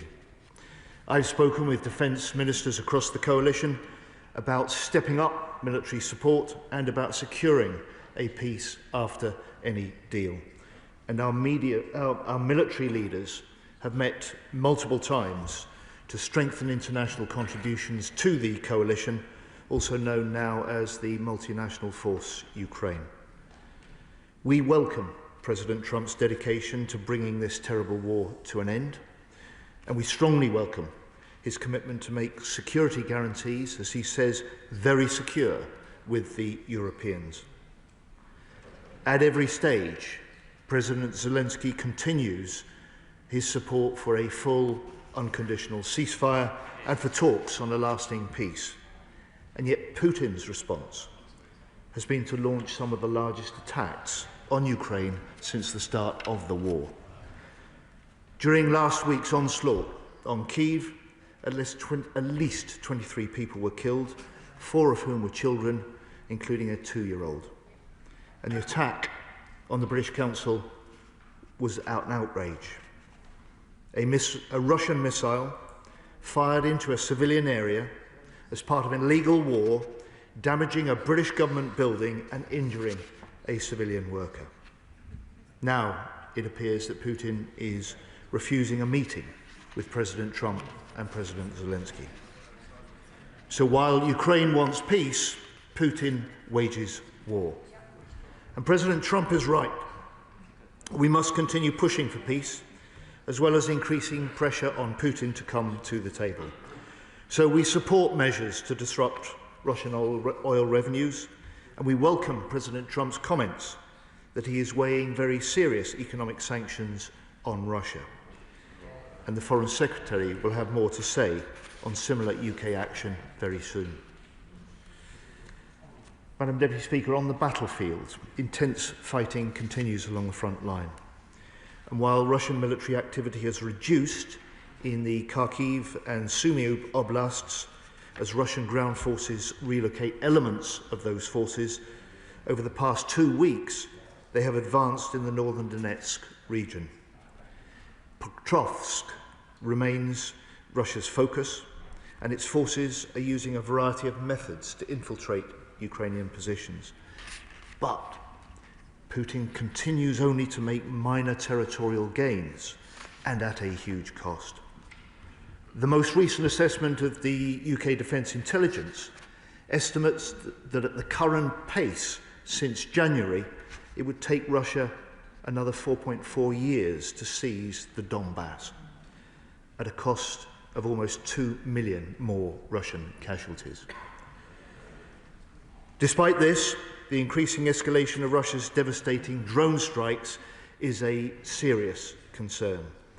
In July, Russia launched approximately 6,200 one-way attack drones into Ukraine, another monthly record. Yet in one night alone, over this weekend, Russia launched nearly 540 drones and 45 missiles. So, Madam Deputy Speaker, the UK Government is stepping up our efforts for Ukraine, and our priorities are simple. Support the fight today, secure the peace tomorrow. On support for the fight today, we are providing £4.5 billion in military aid for Ukraine this year, the highest ever level. And at the last Ukraine Defence Contact Group meeting, with over 50 nations and partners in July, I launched a 50-day drive to accelerate the assistance we're giving. 50 days on, the Ukraine has delivered to Ukraine nearly 5 million rounds of munitions, around 60,000 artillery shells, rockets and missiles, 2,500 uncrewed platforms, 30 vehicles and engineering equipment, and 200 electronic warfare and air defence systems. Madam Deputy Speaker, we will not jeopardise the peace by forgetting about the war. So next week I will also co-chair the 30th UDCG meeting with Germany's Minister Pistorius, alongside NATO Secretary General Mark Rutte and 50 other allies and partners. And I will host an E5 Defence Ministers Summit in London next week, where we will be joined by the Ukrainian Defence Minister, where together we will step up still further our support for Ukraine. And then to secure the peace tomorrow, The UK continues, with the French, to lead the coalition of the willing. 200 military planners from more than 30 nations have helped design plans in the event of a ceasefire. Plans to secure the skies and seas and to train Ukrainian forces to defend their nation. This week, I will host defence ministers from across the coalition with French Minister Le Cornu to further cement contributions to that coalition. And for the armed forces, I'm reviewing readiness levels and accelerating funding to prepare for any possible deployment. Peace is possible, and we will be ready. And the Prime Minister and I will ensure that the House is fully informed of developments in the proper way. Madam Deputy Speaker, may I take this opportunity today to pay tribute to one of the driving figures of the Coalition of the Willing, Admiral Sir Tony Radakin, whose last day as our UK Chief of the Defence Staff is today. Tony's had a distinguished 35-year military career in the armed forces, serving in operations right across the globe. He's widely respected and as a true friend of the Ukrainian people, as President Zelensky himself said last week. I'm sure everyone in the House will join me in thanking Tony for his outstanding service and wish every success to his successor as CDS, Air Chief Marshal Rich Knighton. And let me end then by saying that while President Putin likes to project strength, he is now weaker than ever. Since Putin launched his illegal invasion, he's not achieved any of his strategic aims. He's lost more than 10,000 tanks and armoured vehicles, and his Black Sea fleet has been humiliated. He's forced to rely on states like Iran for drones, North Korea for frontline troops, and China for technology and components. He's using 40% of his total government spending on the war, with interest rates now running at 18% and inflation at 9%. And moreover, Putin now faces a bigger NATO, 32 nations strong, with an agreement to raise national spending on security to 5% by 2035, and he faces a Ukraine more determined than ever to control its own future. Madam Deputy Speaker, a secure Europe needs a strong, sovereign Ukraine, and we in the UK will stand with Ukraine for as long as it takes. I call the Shadow Defence Secretary of State, James Cartledge. Thank you, Madam Deputy Speaker, and I'm grateful to the Secretary of State for advance side of his statement, and can I join him in paying tribute to the outgoing Chief of Defence Staff, Admiral Sir Tony Radakin, who, as he says, has given such impactful leadership on support for Ukraine, and I also send my best wishes to his successor as CDS, Air Chief Marshal Sir Rich Knighton. It was a privilege to work with both of them at the MOD.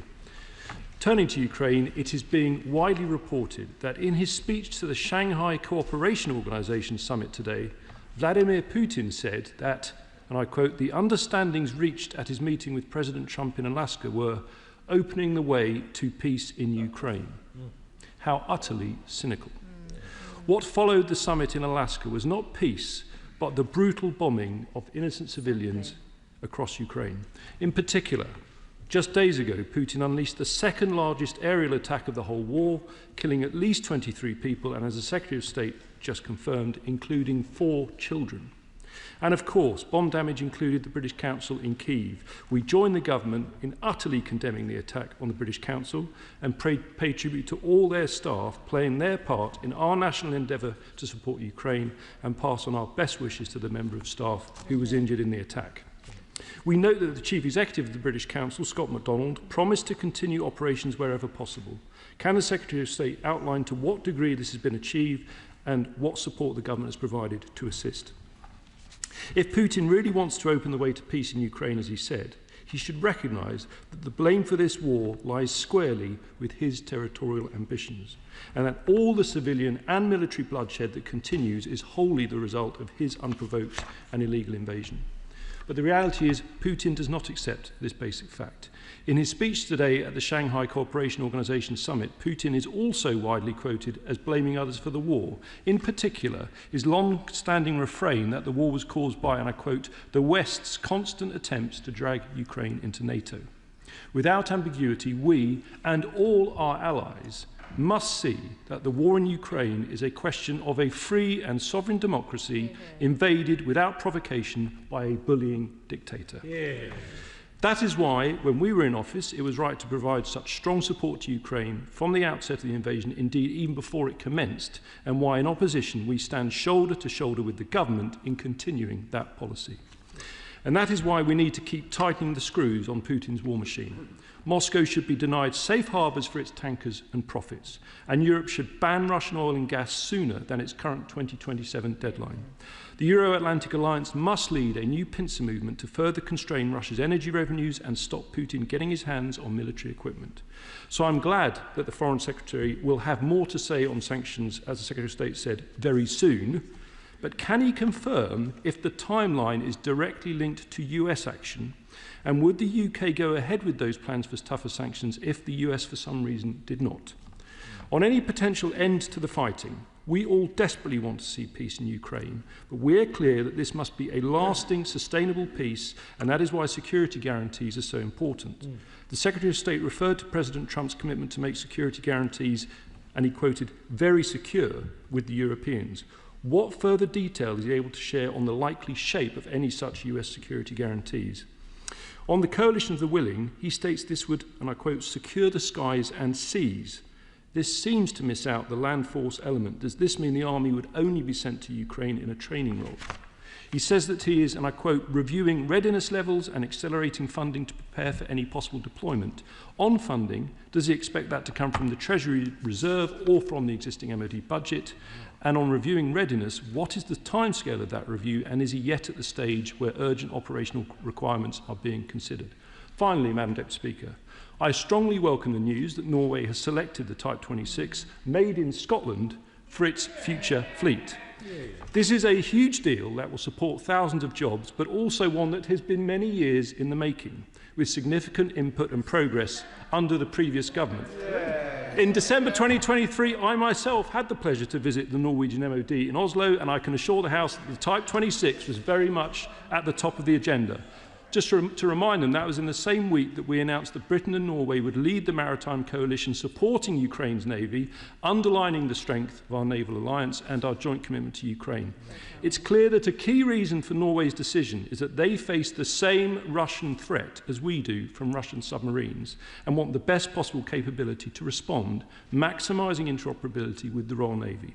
But that Russian threat arises entirely from Putin's pursuit of aggression rather than peace, and until that situation changes in reality rather than rhetoric, we must continue to be robust in doing everything possible to support Ukraine. Secretary of State. Thank you. Well, Madam Deputy Speaker, I welcome his endorsement of the success in securing the Norway deal. I do have to say to him there was certainly groundwork done under the last government, and he led a lot of that in as Defence Procurement Minister. But I have to say we had a great deal more to do when we took over in July last year. And frankly, we had to reboot the campaign, which we did, and I'm grateful that we've secured it. It has huge military, economic and strategic importance. Can I say I welcome also his continuing support for the action we're taking to support Ukraine. He is absolutely right to call out Putin's remarks at the Shanghai Cooperation Council. And the pressure is now on Putin to prove he wants peace, to do what he says he wants. And while he has sat down to discuss peace with President Trump in Alaska, he's been turning up his attacks, of course, in Ukraine. He launched this war. He can stop this war tomorrow if he chooses. Madam Deputy Speaker, the Right Honourable Gentleman asks about sanctions. He encourages us to take the steps further. He'll know that we've introduced already over 500 new sanctions against individuals, entities and ships. We've sanctioned 289 vessels as part of the Russian Shadow Fleet, and very soon the Foreign Secretary will announce further UK steps. On the security guarantees, the commitments we've secured already from many of those involved in the discussion are substantial. The discussions continue. We look for contributions to be further confirmed.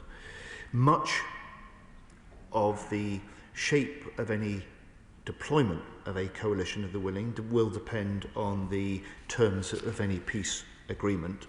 And at this stage, I certainly won't want to offer any more public details on that, because that would only reinforce Putin's hand and make him and the Russians wiser. Chair of the Select Committee, Tamanjeet Singh Desi. Thank you very much, Madam Deputy Speaker. I thank the Defence Secretary for advance sight of his statement. Wholeheartedly welcome the historic frigates exports deal with Norway, and join him in paying tribute to Chief of the Defence Staff Admiral Radakin for his distinguished decades-long service to our country. Now, recent Russian attacks across 14 different regions of Ukraine are not actions of peace. Words and actions must align, and it is abundantly clear that both from President Putin present a threat to us all.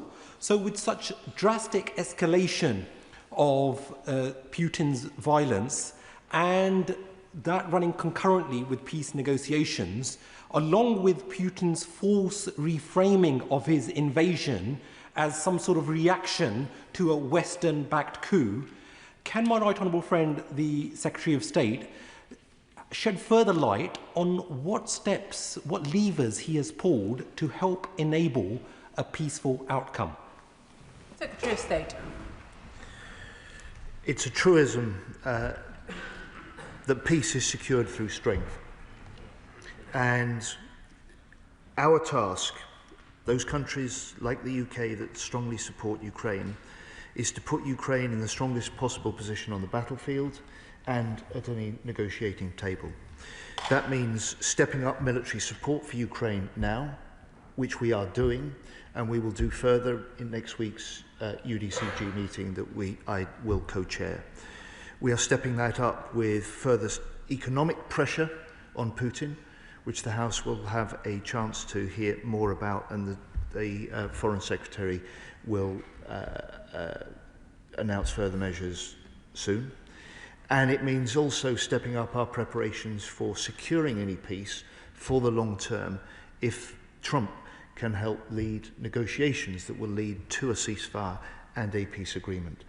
That is the way that we support Ukraine now. That is the way that we can help reinforce the steps towards the possibility of peace tomorrow. And I just say to my honourable friend, the Defence Select Committee Chair, and to the honourable gentleman from the opposition benches, I will ensure that Admiral Radakin tomorrow is aware of the kind comments, and I know he will appreciate that from both sides of the House. Liberal Democrat spokesperson Helen Maguire. Yeah. Thank you, Madam Deputy Speaker, and I thank the Defence Secretary for advance sight of his statement. I'd also like to join others in the House today in thanking Admiral Sir Tony Radakin for his service and wish him well on his next steps. Yeah. I was relieved to see the Prime Minister join fellow European leaders in Washington last month, standing shoulder to shoulder with President Zelensky, and in the wake of Donald Trump's fawning appeasement of Vladimir Putin in Alaska. Despite that show of support, I still fear that Trump would prefer to secure a quick and easy carve-up of Ukraine, rather than work to secure a peace which provides justice for Ukraine and guarantees its sovereignty against future Russian aggression. That's why I believe the government needs to continue to lead from the front, but to take our European partners with us. We really need to bolster Ukraine's defence and punish Putin. In that vein, can the Secretary of State update the House on what progress, if any, has been made on the seizing of the billions in frozen Russian assets across the G7? Can he also update us on whether any assessment has been made about the volume and quality of weaponry which the siege of those assets could help fund for Kyiv?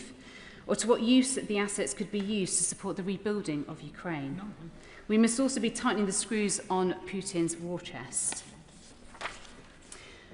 I welcome the new £10 billion contract with Norway and the British jobs and businesses that it will support in the UK, and this further demonstrates the need for us to work with our northern European allies in the fight against the aggression from Russia.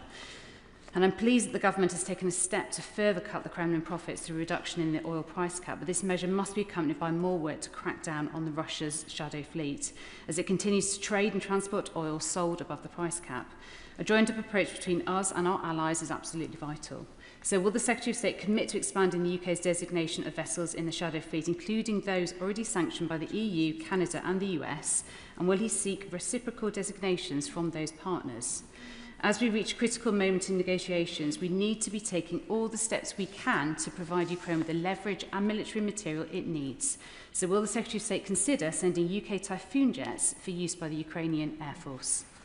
Secretary of State. Thank you, Madam Deputy Speaker. I welcome her strong focus on the need for further economic pressure on Putin and on Russia.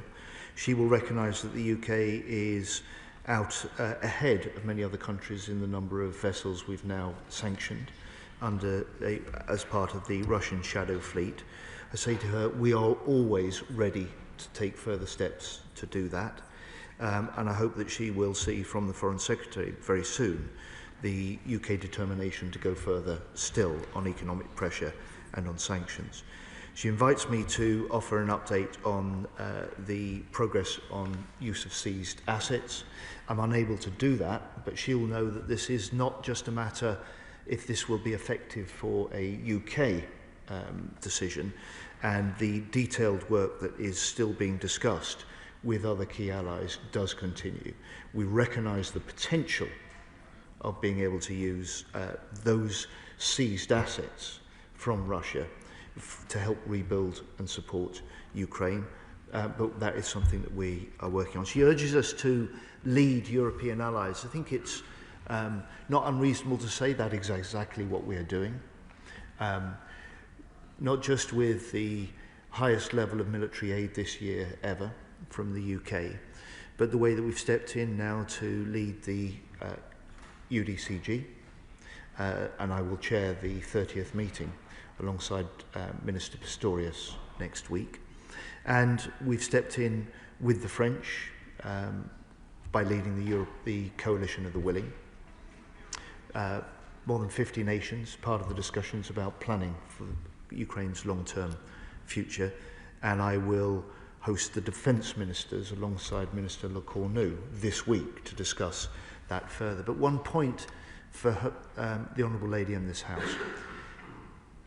Often seen as the European Coalition of the Willing or the European UDCG, these are coalitions of nations that go well beyond Europe. And I was in Japan last week, and so Prime Minister Ishiba at Japan has joined the discussions for the Coalition of the Willing, and some of the most stalwart supporters of Ukraine in military aid since the start of the Russian invasion have been allies of ours, steadfast supporters of Ukraine from other parts of the world, from Australia to Japan to New Zealand to Korea. And it just signals for Putin not just that Europe stands steadfast with Ukraine in challenging and confronting his aggression, but we see this as a security matter in the Euro-Atlantic, which is indivisible, as many other countries do, with security in the Indo-Pacific too. Alex Baker. Thank you, Madam Deputy Speaker. I thank the Defence Secretary for this update and his continued leadership on this issue. We've all been so moved by the extraordinary bravery and resilience of the Ukrainian people in the face of Russian aggression. And in my constituency, we know how important it is to stand by our friends in Ukraine. In my constituency, I also had the privilege of being able to visit our armed forces and our industry and see how much actually they have been inspired themselves by our Ukrainian colleagues and their innovation on the battlefield. So can I ask the Secretary of State to have a bit of an update on the important lessons that the MOD have learnt from Ukrainians' innovation on the battlefield. True state. My honourable friend is absolutely right. It isn't just that the courage of the Ukrainians is an inspiration to us all, including our own forces. It is that their ability to fight and innovate in combat is also an inspiration to us. We try to capture this in the Strategic Defence Review that we published in June. It points the way to the sort of radical transformation that we require in our own armed forces and our own defence system. And I hope that my honourable friend will see the hallmarks of that very soon when we publish the Defence Industrial Strategy. Sir Ian Duncan-Smith. Deputy Speaker, a few weeks ago I returned from Ukraine with some others that have been delivering trucks and medical aid to the Ukrainians for use in the front line. A number of trips that I've done with others I can see across the floor as well here, united as the government is united with the opposition and the other parties. But however, having watched the brutality stepped up by President Putin in the recent weeks and following from the Alaskan conference at Anchorage, I must say I fundamentally still very disappointed. Yes, the government is right. They're bringing together a coalition of the willing. But the least willing of all at the moment seems to be the White House. And my concern is, without the White House's commitment to showing Putin that his actions have consequences, then this drags on again and again. They are the one country that can really impress upon him that if they carry on with these attacks, they will be sanctioned dramatically and the weapons will flow like water to the Ukrainians that they desperately need. I wonder if the government, behind closed doors, could say to the President, it is time to follow your words with actions and not keep on prevaricating. Secretary of State. I appreciate the argument that the honourable gentleman makes. It's important to recognise that the role of President Trump is essential and central into any opportunity to bring the two sides together. He is playing a role that only President Trump can play. And he has made clear that on the range of further steps, if they become necessary, at his disposal for his decision, is including stepping up economic pressure on President Putin. And we are ready to respond alongside that. We are also ready to take our own decisions on economic pressure on President Putin and on Russia. It has got to be part of what I said to my honourable friend, the Defence Secretary Select Committee Chair. It is part of trying to ensure that the pressure on Putin, the support for Ukraine, brings the two sides more rapidly to the negotiating table, and we can get that peace that we all secure. Douglas McAllister. Thank you, Madam Deputy Speaker. My Western Bartonshire constituents know the importance of standing shoulder to shoulder with Ukraine in this fight. Does the Minister agree that investments such as the £250 million to HMNB Clyde and the landmark £10 billion deal with Norway, both of which secures thousands of jobs on the Clyde, many of whom live in my Western Bartonshire constituency, all help to show our strength and deter future Russian aggression? State. My honourable friend is absolutely right, and it's a lesson that we took and have to take seriously from Ukraine, that particularly when a country is faced with conflict or is forced to fight, its armed forces are only as strong as the industry that stands behind them.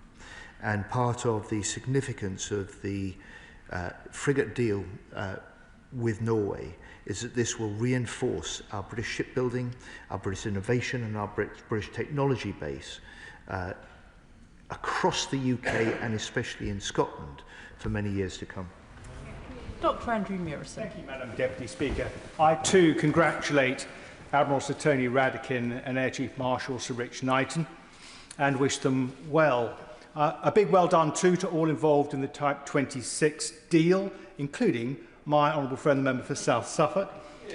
And if I may say to the Defence Secretary to cast his mind back to March, when I asked the Prime Minister whether it would be folly to put British troops into Ukraine without a US backstop, without a guarantee from the White House, and the Prime Minister agreed it would indeed be folly. Does that remain the government's position? What is the government's position is that we are discussing the nature of security guarantees, the contribution that we can help lead through the coalition of the willing, alongside any American support, and together that is part of the configuration of making Ukraine strong and creating the circumstances in which serious negotiations and we hope a peace agreement can be reached. Dr. Zubair Ahmed. Speaker, can I warmly thank my right honourable friend for getting this Norwegian deal over the line. I feel a singular piece of pride about this because in my constituency of Glasgow South West and Govan will become the epicentre of the Type 26 construction. Will he undertake to work with me to make sure that my constituents in Glasgow South West feel the full benefits of this investment? And in that vein, will he urge the SNP government to finally collaborate with us to dispense their ideological block on the defence sector so together, for want of a better word, we can be stronger for Scotland? State.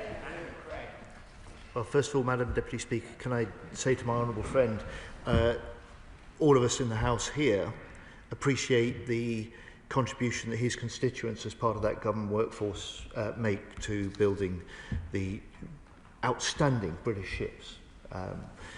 The Norwegian Prime Minister had a very telling way of explaining the decision on Sunday when he said, we weighed two questions in the decision.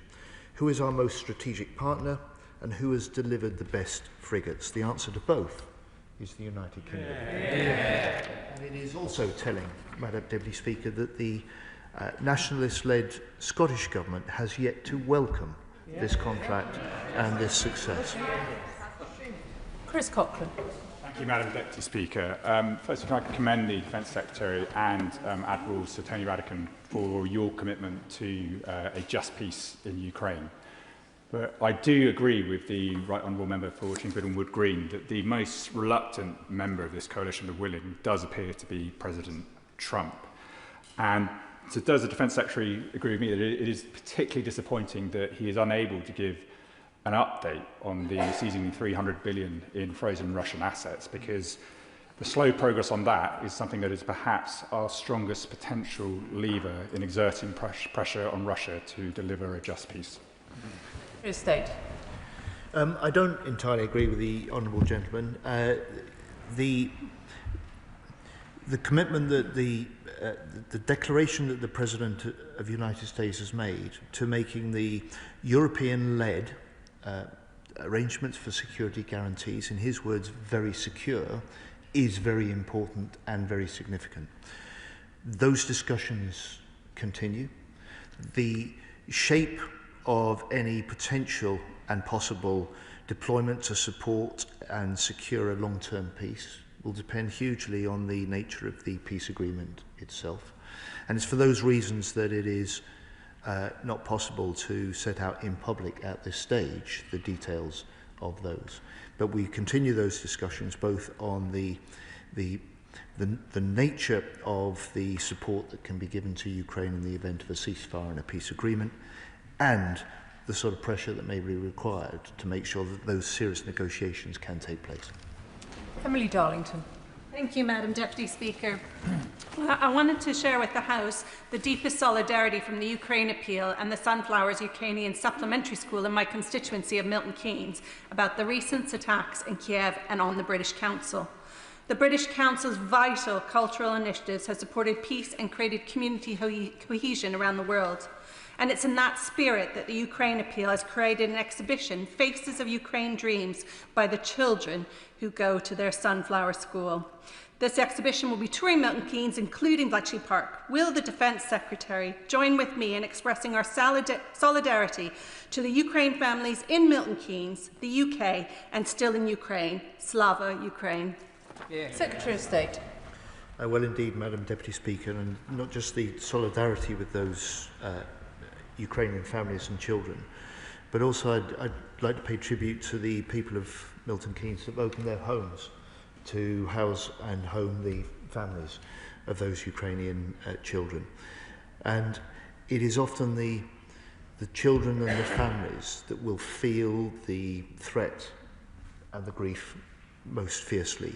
And the fact that they have expressed such strong solidarity with those British Council workers in the face of that attack is something that we all appreciate, and I'd be grateful on behalf of the House if she would pass that on. Sir Julian Lewis.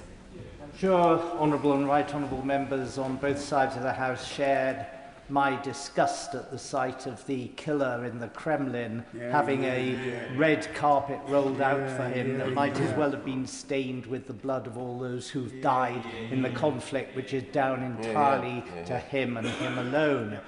But when we talk about meaningful security guarantees, it's perhaps worth remembering, is it not, that the only reason why, when Germany was divided at the end of the Second World War, that was a stable division, was that both sides knew that anybody crossing a line would be initiating an international conflict. Surely any security guarantee that doesn't automatically guarantee the involvement of other states in the defence of Ukraine will not be worth the paper on which it's written. Secretary of State. So the purpose of the coalition of the willing force that we are leading the work to plan for is about actively securing the Ukrainian skies, actively making the Ukrainian seas safe, and providing a presence that will help reassure as well as help build up the Ukrainians to deter and defend for themselves. It starts from the first premise that in the circumstances of a peace agreement, for the medium term and long term, the strongest defence, the strongest deterrence is the nature and strength of the Ukrainian armed forces themselves. That is our purpose, and that would be part of our mission. Joanna Baxter. Thank you, Madam Deputy Speaker.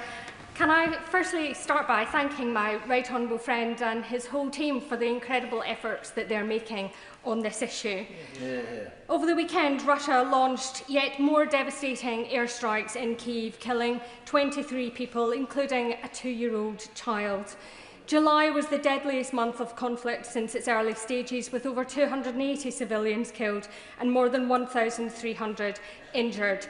Russia has once again shown its blatant disregard for human life, targeting, abducting, indoctrinating and even weaponising children. Can the Secretary of State set out what further steps he is taking to ensure Ukraine has the means to defend itself from these heinous, heinous crimes? Madam Deputy Speaker, can I pay tribute to my honourable friend for the campaigning that she is doing, not just on Ukraine generally, but in particular to draw attention to this systematic programme that we've seen from Putin and his troops of abducting Ukrainian children, trying to indoctrinate them into the Russian way of life.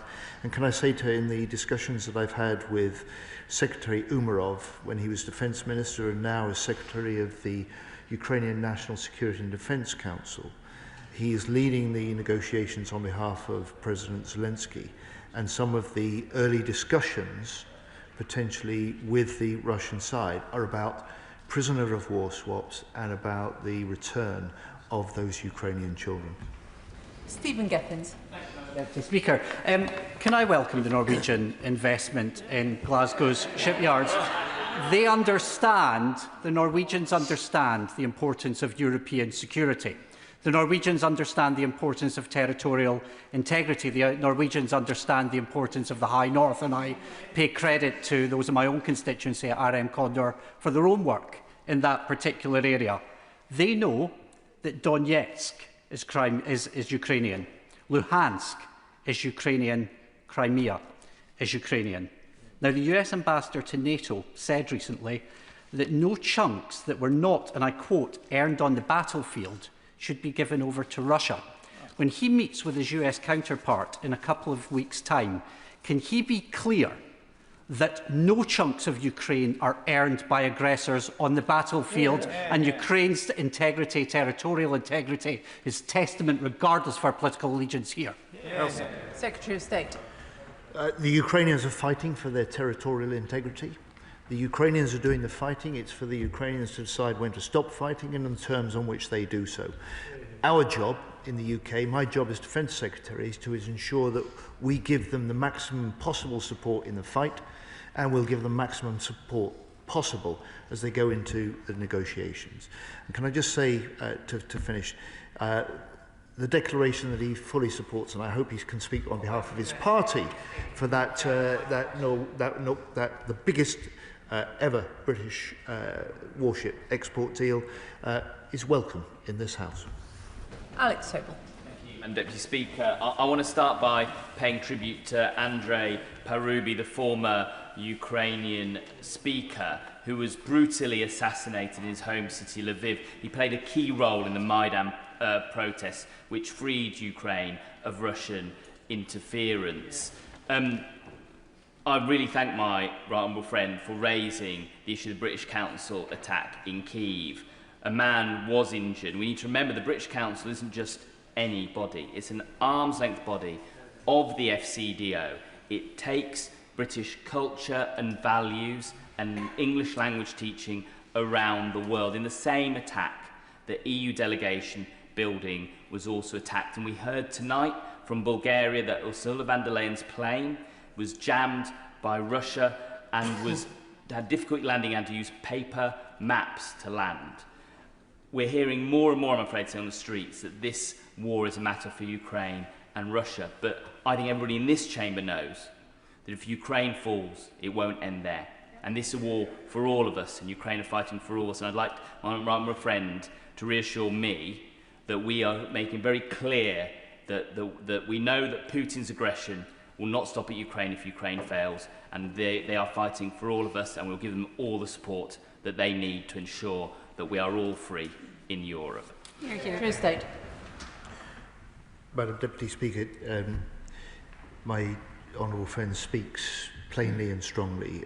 Can I recognise the work that he's done on Ukraine, just in the way that President Zelensky did last month when he awarded my honourable friend the Order of Merit from Ukraine for his support.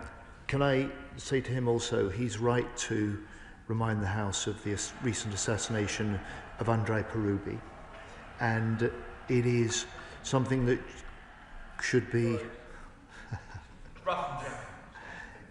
it's a reminder of the brutality of the invasion, and in many ways this wasn't just Andrei was not just a leader in the Maidan uprising. He's an ex-speaker of the Ukrainian Parliament, and in many ways his assassination brings home just how serious this is to us in this House. And finally, the point my honourable friend makes, which is if Putin prevails in Ukraine, he won't stop at Ukraine, is one of the reasons that the British public, the British House of Commons and the British government remain so strongly steadfast in our support for Ukraine. Sir John Whittingdale. Thank you, Madam Deputy Speaker. It's 17 days since President Trump rolled out the red carpet to Putin, during which time, as he has said, Russia has stepped up its bombardment of Ukraine with drones and missiles. And can I thank him for his remarks about Andrei Parubi, the former Speaker of the Rada. I knew him well and admired him hugely. And actually, last time I met him was when we entertained him in this House as the visiting Speaker who came here. And it is a mark of Putin's hatred of democracy that he regarded the democratic Speaker of a Parliament as a appropriate target. Does the Secretary of State agree that Putin at the present time shows no interest in a ceasefire? And will he do whatever he can to persuade President Trump that the only way that Putin can be made to consider a ceasefire is by stepping up the pressure on Russia through extra sanctions and by giving ever more support to Ukraine. True state. I think the whole House appreciates the right honourable gentleman's remarks about Andrei Parubi and appreciates the relationship that he had with him. On the question of pressure on Putin to come to the negotiating table, that is a matter for it's a matter for the nations that stand with Ukraine, and we're determined to play our role. It is also a matter that is recognised by the US and the US President. He wants Putin to come to the table. He wants Putin now to start to act in the way that he says, which is interested in peace, ready to talk about peace, but at the moment not yet showing enough sign of doing so. Luke Charters. Thank you, Madam Deputy Speaker. To secure the peace in the long term for Ukraine, we need to support its defence industrial base and therefore the financial sector that underpins it. But I'm concerned that UK export finance red tape could be limiting UK-Ukraine defence partnerships. And I also believe we could launch new joint defence innovation funds. Would my right honourable friend consider carefully these ideas and work with me to discuss how we can support Ukraine's defence financing system too? Secretary of State. Madam Deputy Speaker, the short answer is yes. The slightly longer answer is that we are already working hard with Ukraine on some of these questions of joint ventures, joint industrial partnerships, and indeed our Prime Minister, Keir Starmer, in June with President Zelensky, declared when he visited Downing Street that this is an area of reinforcing our industrial connections and joint enterprise that will help Ukraine in the fight now, will help develop Ukrainian industry, but could bring benefits to us and our armed forces in the future. Richard Tice. Thank you, Madam Deputy Speaker. Can I congratulate the Secretary of State and all those involved in the Type 26 frigate deal, which is great news for all and for economic growth, and reiterate our continuing support for Ukraine and also to this government and the Secretary of State to working with other world leaders in trying to secure a ceasefire. And I suppose we shouldn't be surprised by Putin's appalling continuation of bombing Ukraine. And can I urge the Secretary of State to work with other world leaders to use the leverage that I think we still have of the $300 billion of frozen central bank assets that I think could help in the negotiations with Putin. Secretary of State. Thank you, Madam Deputy Speaker. Can I thank the honourable gentleman? I note his view on the frozen Russian assets, and I welcome his declaration of support for Ukraine and his condemnation of Vladimir Putin. The all-party nature of the support for Ukraine in this House is very important, and it is particularly welcome that he's here this afternoon and he makes that clear for the Reform Party. Serena Breckenridge. Thank you, Madam Deputy Speaker. Russia's aggression directly threatens our security here at home. Does my right honourable friend agree that the push for peace matters not just for Ukrainian people, but for all of our security? And we must invest in the defence industry in constituencies like Wolverhampton North East to deter Russian aggression and stand in solidarity with Ukraine. Secretary of State. I do indeed, Madam Deputy Speaker. If for a moment this House considers a situation in which Putin prevails in Ukraine, it is not hard to see how that makes Europe less secure, and a strong Ukraine is essential for a secure UK and a secure Europe in the future. My honourable friend urges us to do more to reinforce the British defence industrial base and the record increase in defence spending that this government is now committed to investing since the end of the Cold War will be an important part of that, and I hope she'll welcome the defence industrial strategy when we publish that shortly. Sir Desmond Swing. Given the red carpet treatment afforded to Putin, will the Secretary of State remind our principal ally that it is our co-signatory to the Budapest Memorandum? Yes. Yep. Very good. The US is well aware that it's a co-signatory, and everyone involved in trying to support Ukraine through this war, but more importantly also looking to the route to securing a long-term and just peace, is acutely aware of not repeating the mistakes of the Budapest Memorandum. John Pearce. Thank you, Madam Deputy Speaker. I'd like to thank the Secretary of State for his statement and the government's unwavering support for Ukraine. Given recent reports that Starlink was disabled during a major Ukrainian counter-offensive, highlighting the dangers of relying on a single privately owned satellite system, can the Secretary of State outline what steps the government is taking with its European allies to ensure that Ukraine has a resilient and sovereign communication system that cannot be switched off at the whim of one individual? Secretary of State. Without going into the details in public, I can say to my honourable friend, across a range of capabilities, where the Ukrainians are requiring our support and our military aid, we're looking to provide that. Osmedy. Madam Deputy Speaker, it's been a long summer. Ukraine needs a just peace. It also needs financial support to rebuild. The EU has said it will allow frozen Russian assets to be used in higher risk investments to generate more money. What discussions has the Secretary of State had about supporting the EU's latest effort to use Russian assets to provide vital funding for Ukraine? State. I've had none of those discussions myself, but the government has with the European Union and with other allies that must be part of any effective plan to make use of the frozen Russian assets.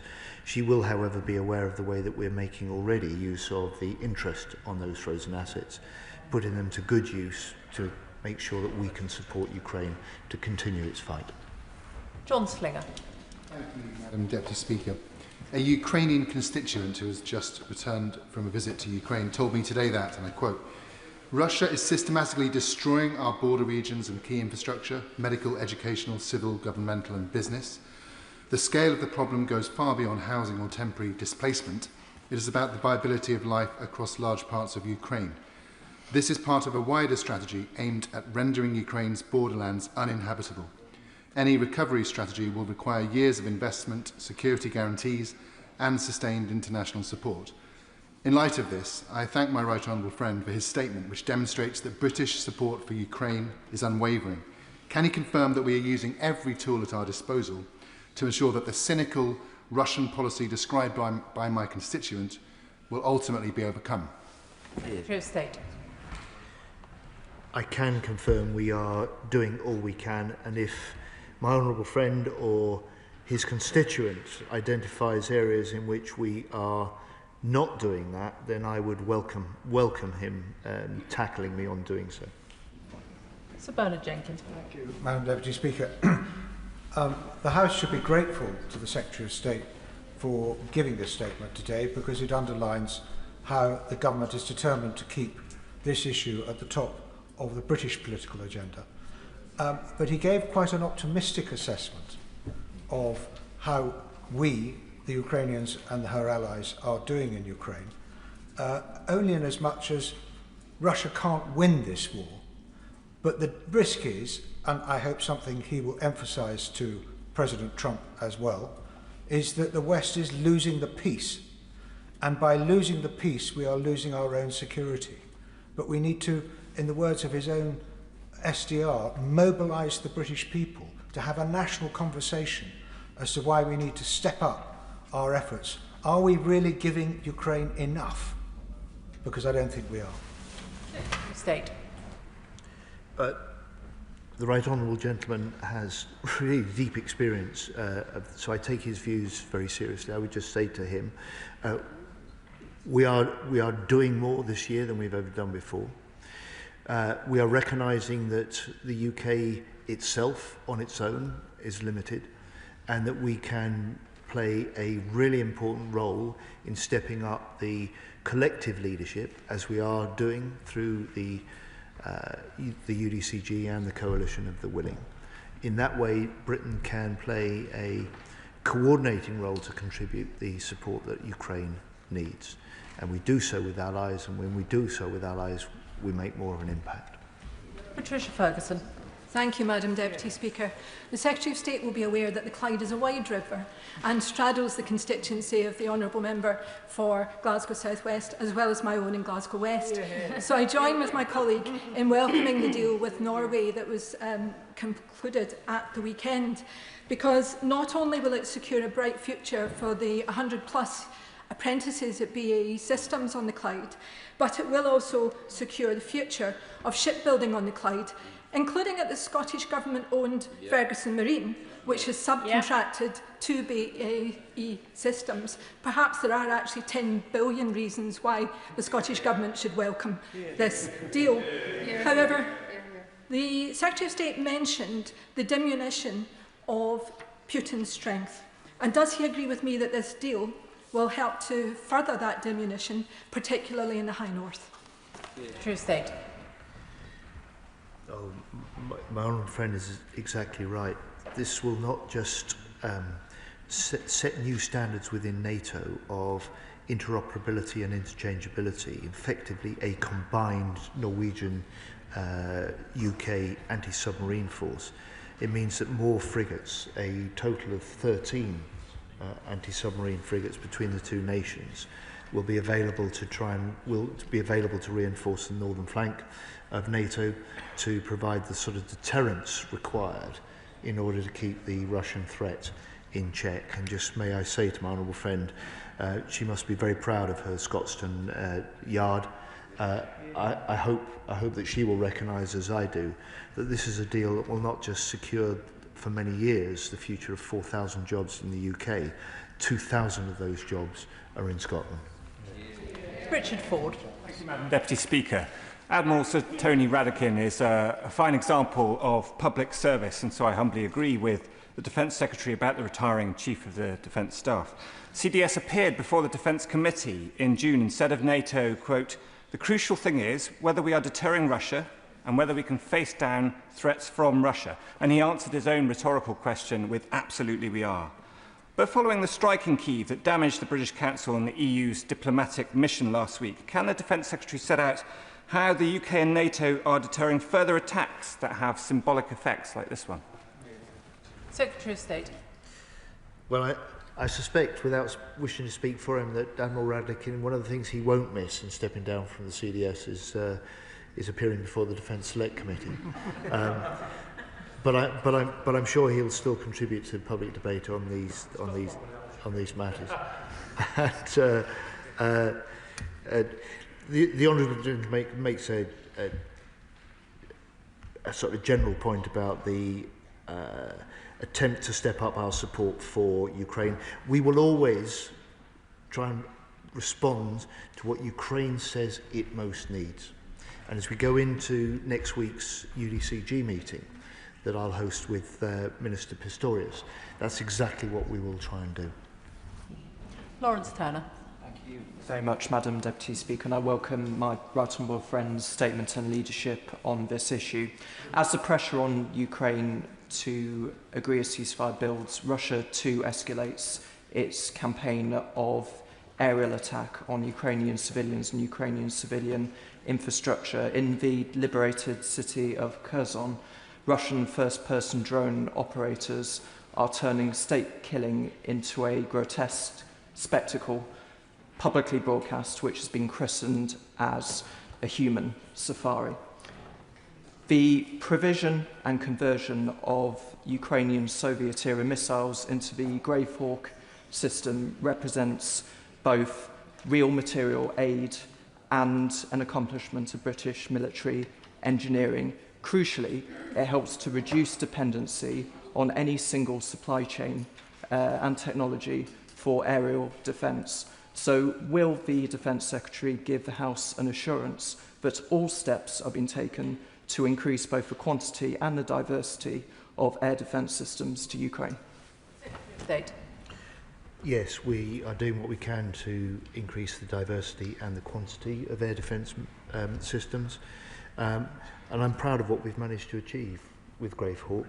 I think it's a good example of two things. First of all, innovation, and secondly, a combination of Ukraine and of UK minds working together. And when we do that, we can respond rapidly, we can respond in a way that meets their needs, but also points the way to a different future for the way that we develop the systems that we need in our own forces for the future too.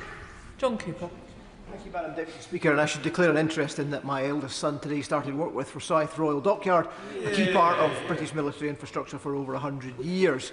Over the summer we saw Scotland's First Minister John Swinney meet with Ukrainian military personnel at the Edinburgh military tattoo.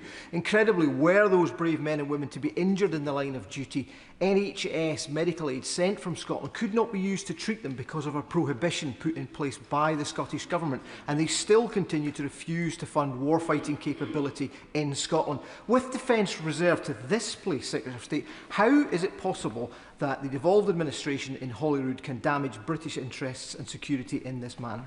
Secretary of State. He poses those questions to me, but they're clearly matters not for me to answer, but for the Scottish Nationalist Government. And I would love to see the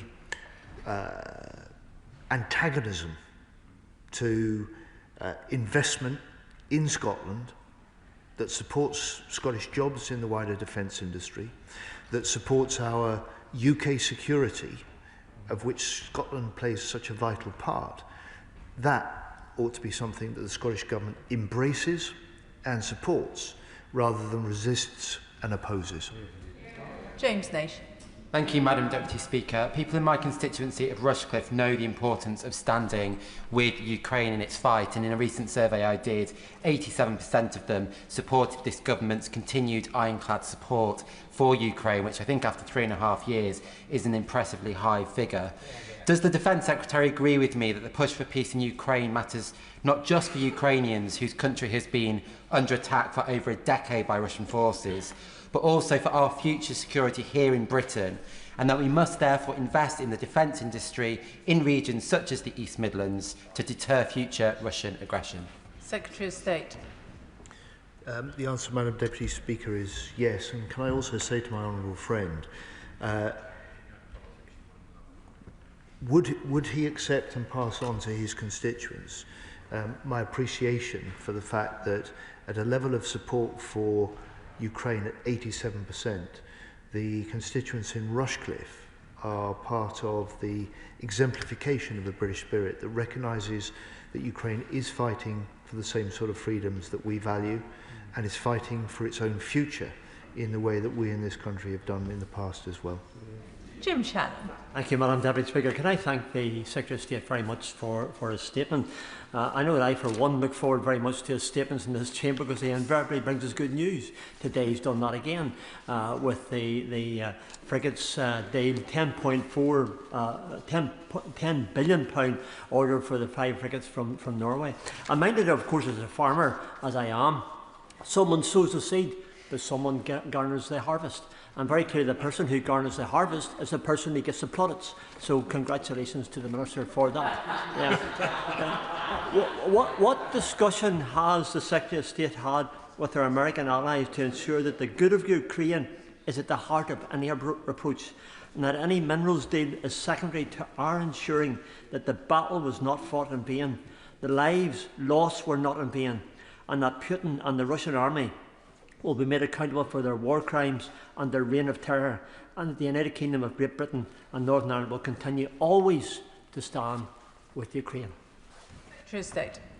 Well, I think this House appreciates his declaration on behalf of the people of Northern Ireland, standing steadfast with Ukraine.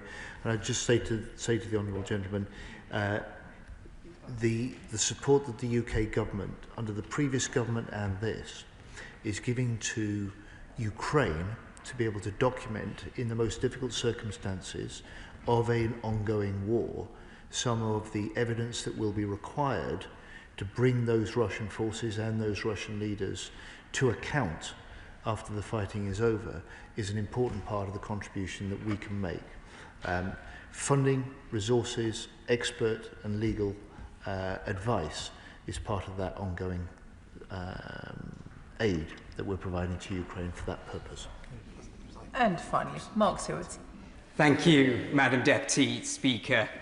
Can I welcome the Secretary of State's statement today and his reiteration that we will always support the people of Ukraine. Given Russia's despicable attack against civilian targets in Kyiv, costing the lives of over 20 civilians, including children, and damaging a British council building, it's quite clear that Vladimir Putin has very little interest in any legitimate peace process. And given that reports differ as well about how committed countries are to deploying troops in Ukraine to enforce any potential peace agreement, can the Secretary of State set out how the UK is trying to work with our allies to convince them to back security guarantees, to back peace in Ukraine, and of course state that there is nothing Vladimir Putin can do now to deter our support for Ukraine? Secretary of State. There is indeed, Madam Deputy Speaker, nothing that Putin can do to deter our support for Ukraine. Our support while it fights, but our preparation for the moment of peace that we hope will come. And he invites me to set out how we are developing that. We've had multiple meetings of our military leaders and planners over the summer through the Coalition of the Willing. I will host this week a meeting of defence ministers of the Coalition of the Willing. That will be designed to make sure that we maintain our military plans, but also that we step up the commitments to contribute at the point at which we can get a peace agreement in place, and that there will be a role for countries like ours to support Ukraine securing that peace for the long term and regenerating their own armed forces to deter Russia in future. Can I thank the Secretary of State for his statement this evening? We now come to the Select Committee statement on behalf of the Joint Committee on Human Rights. Alex Sobel will speak for up to 10 minutes, during which no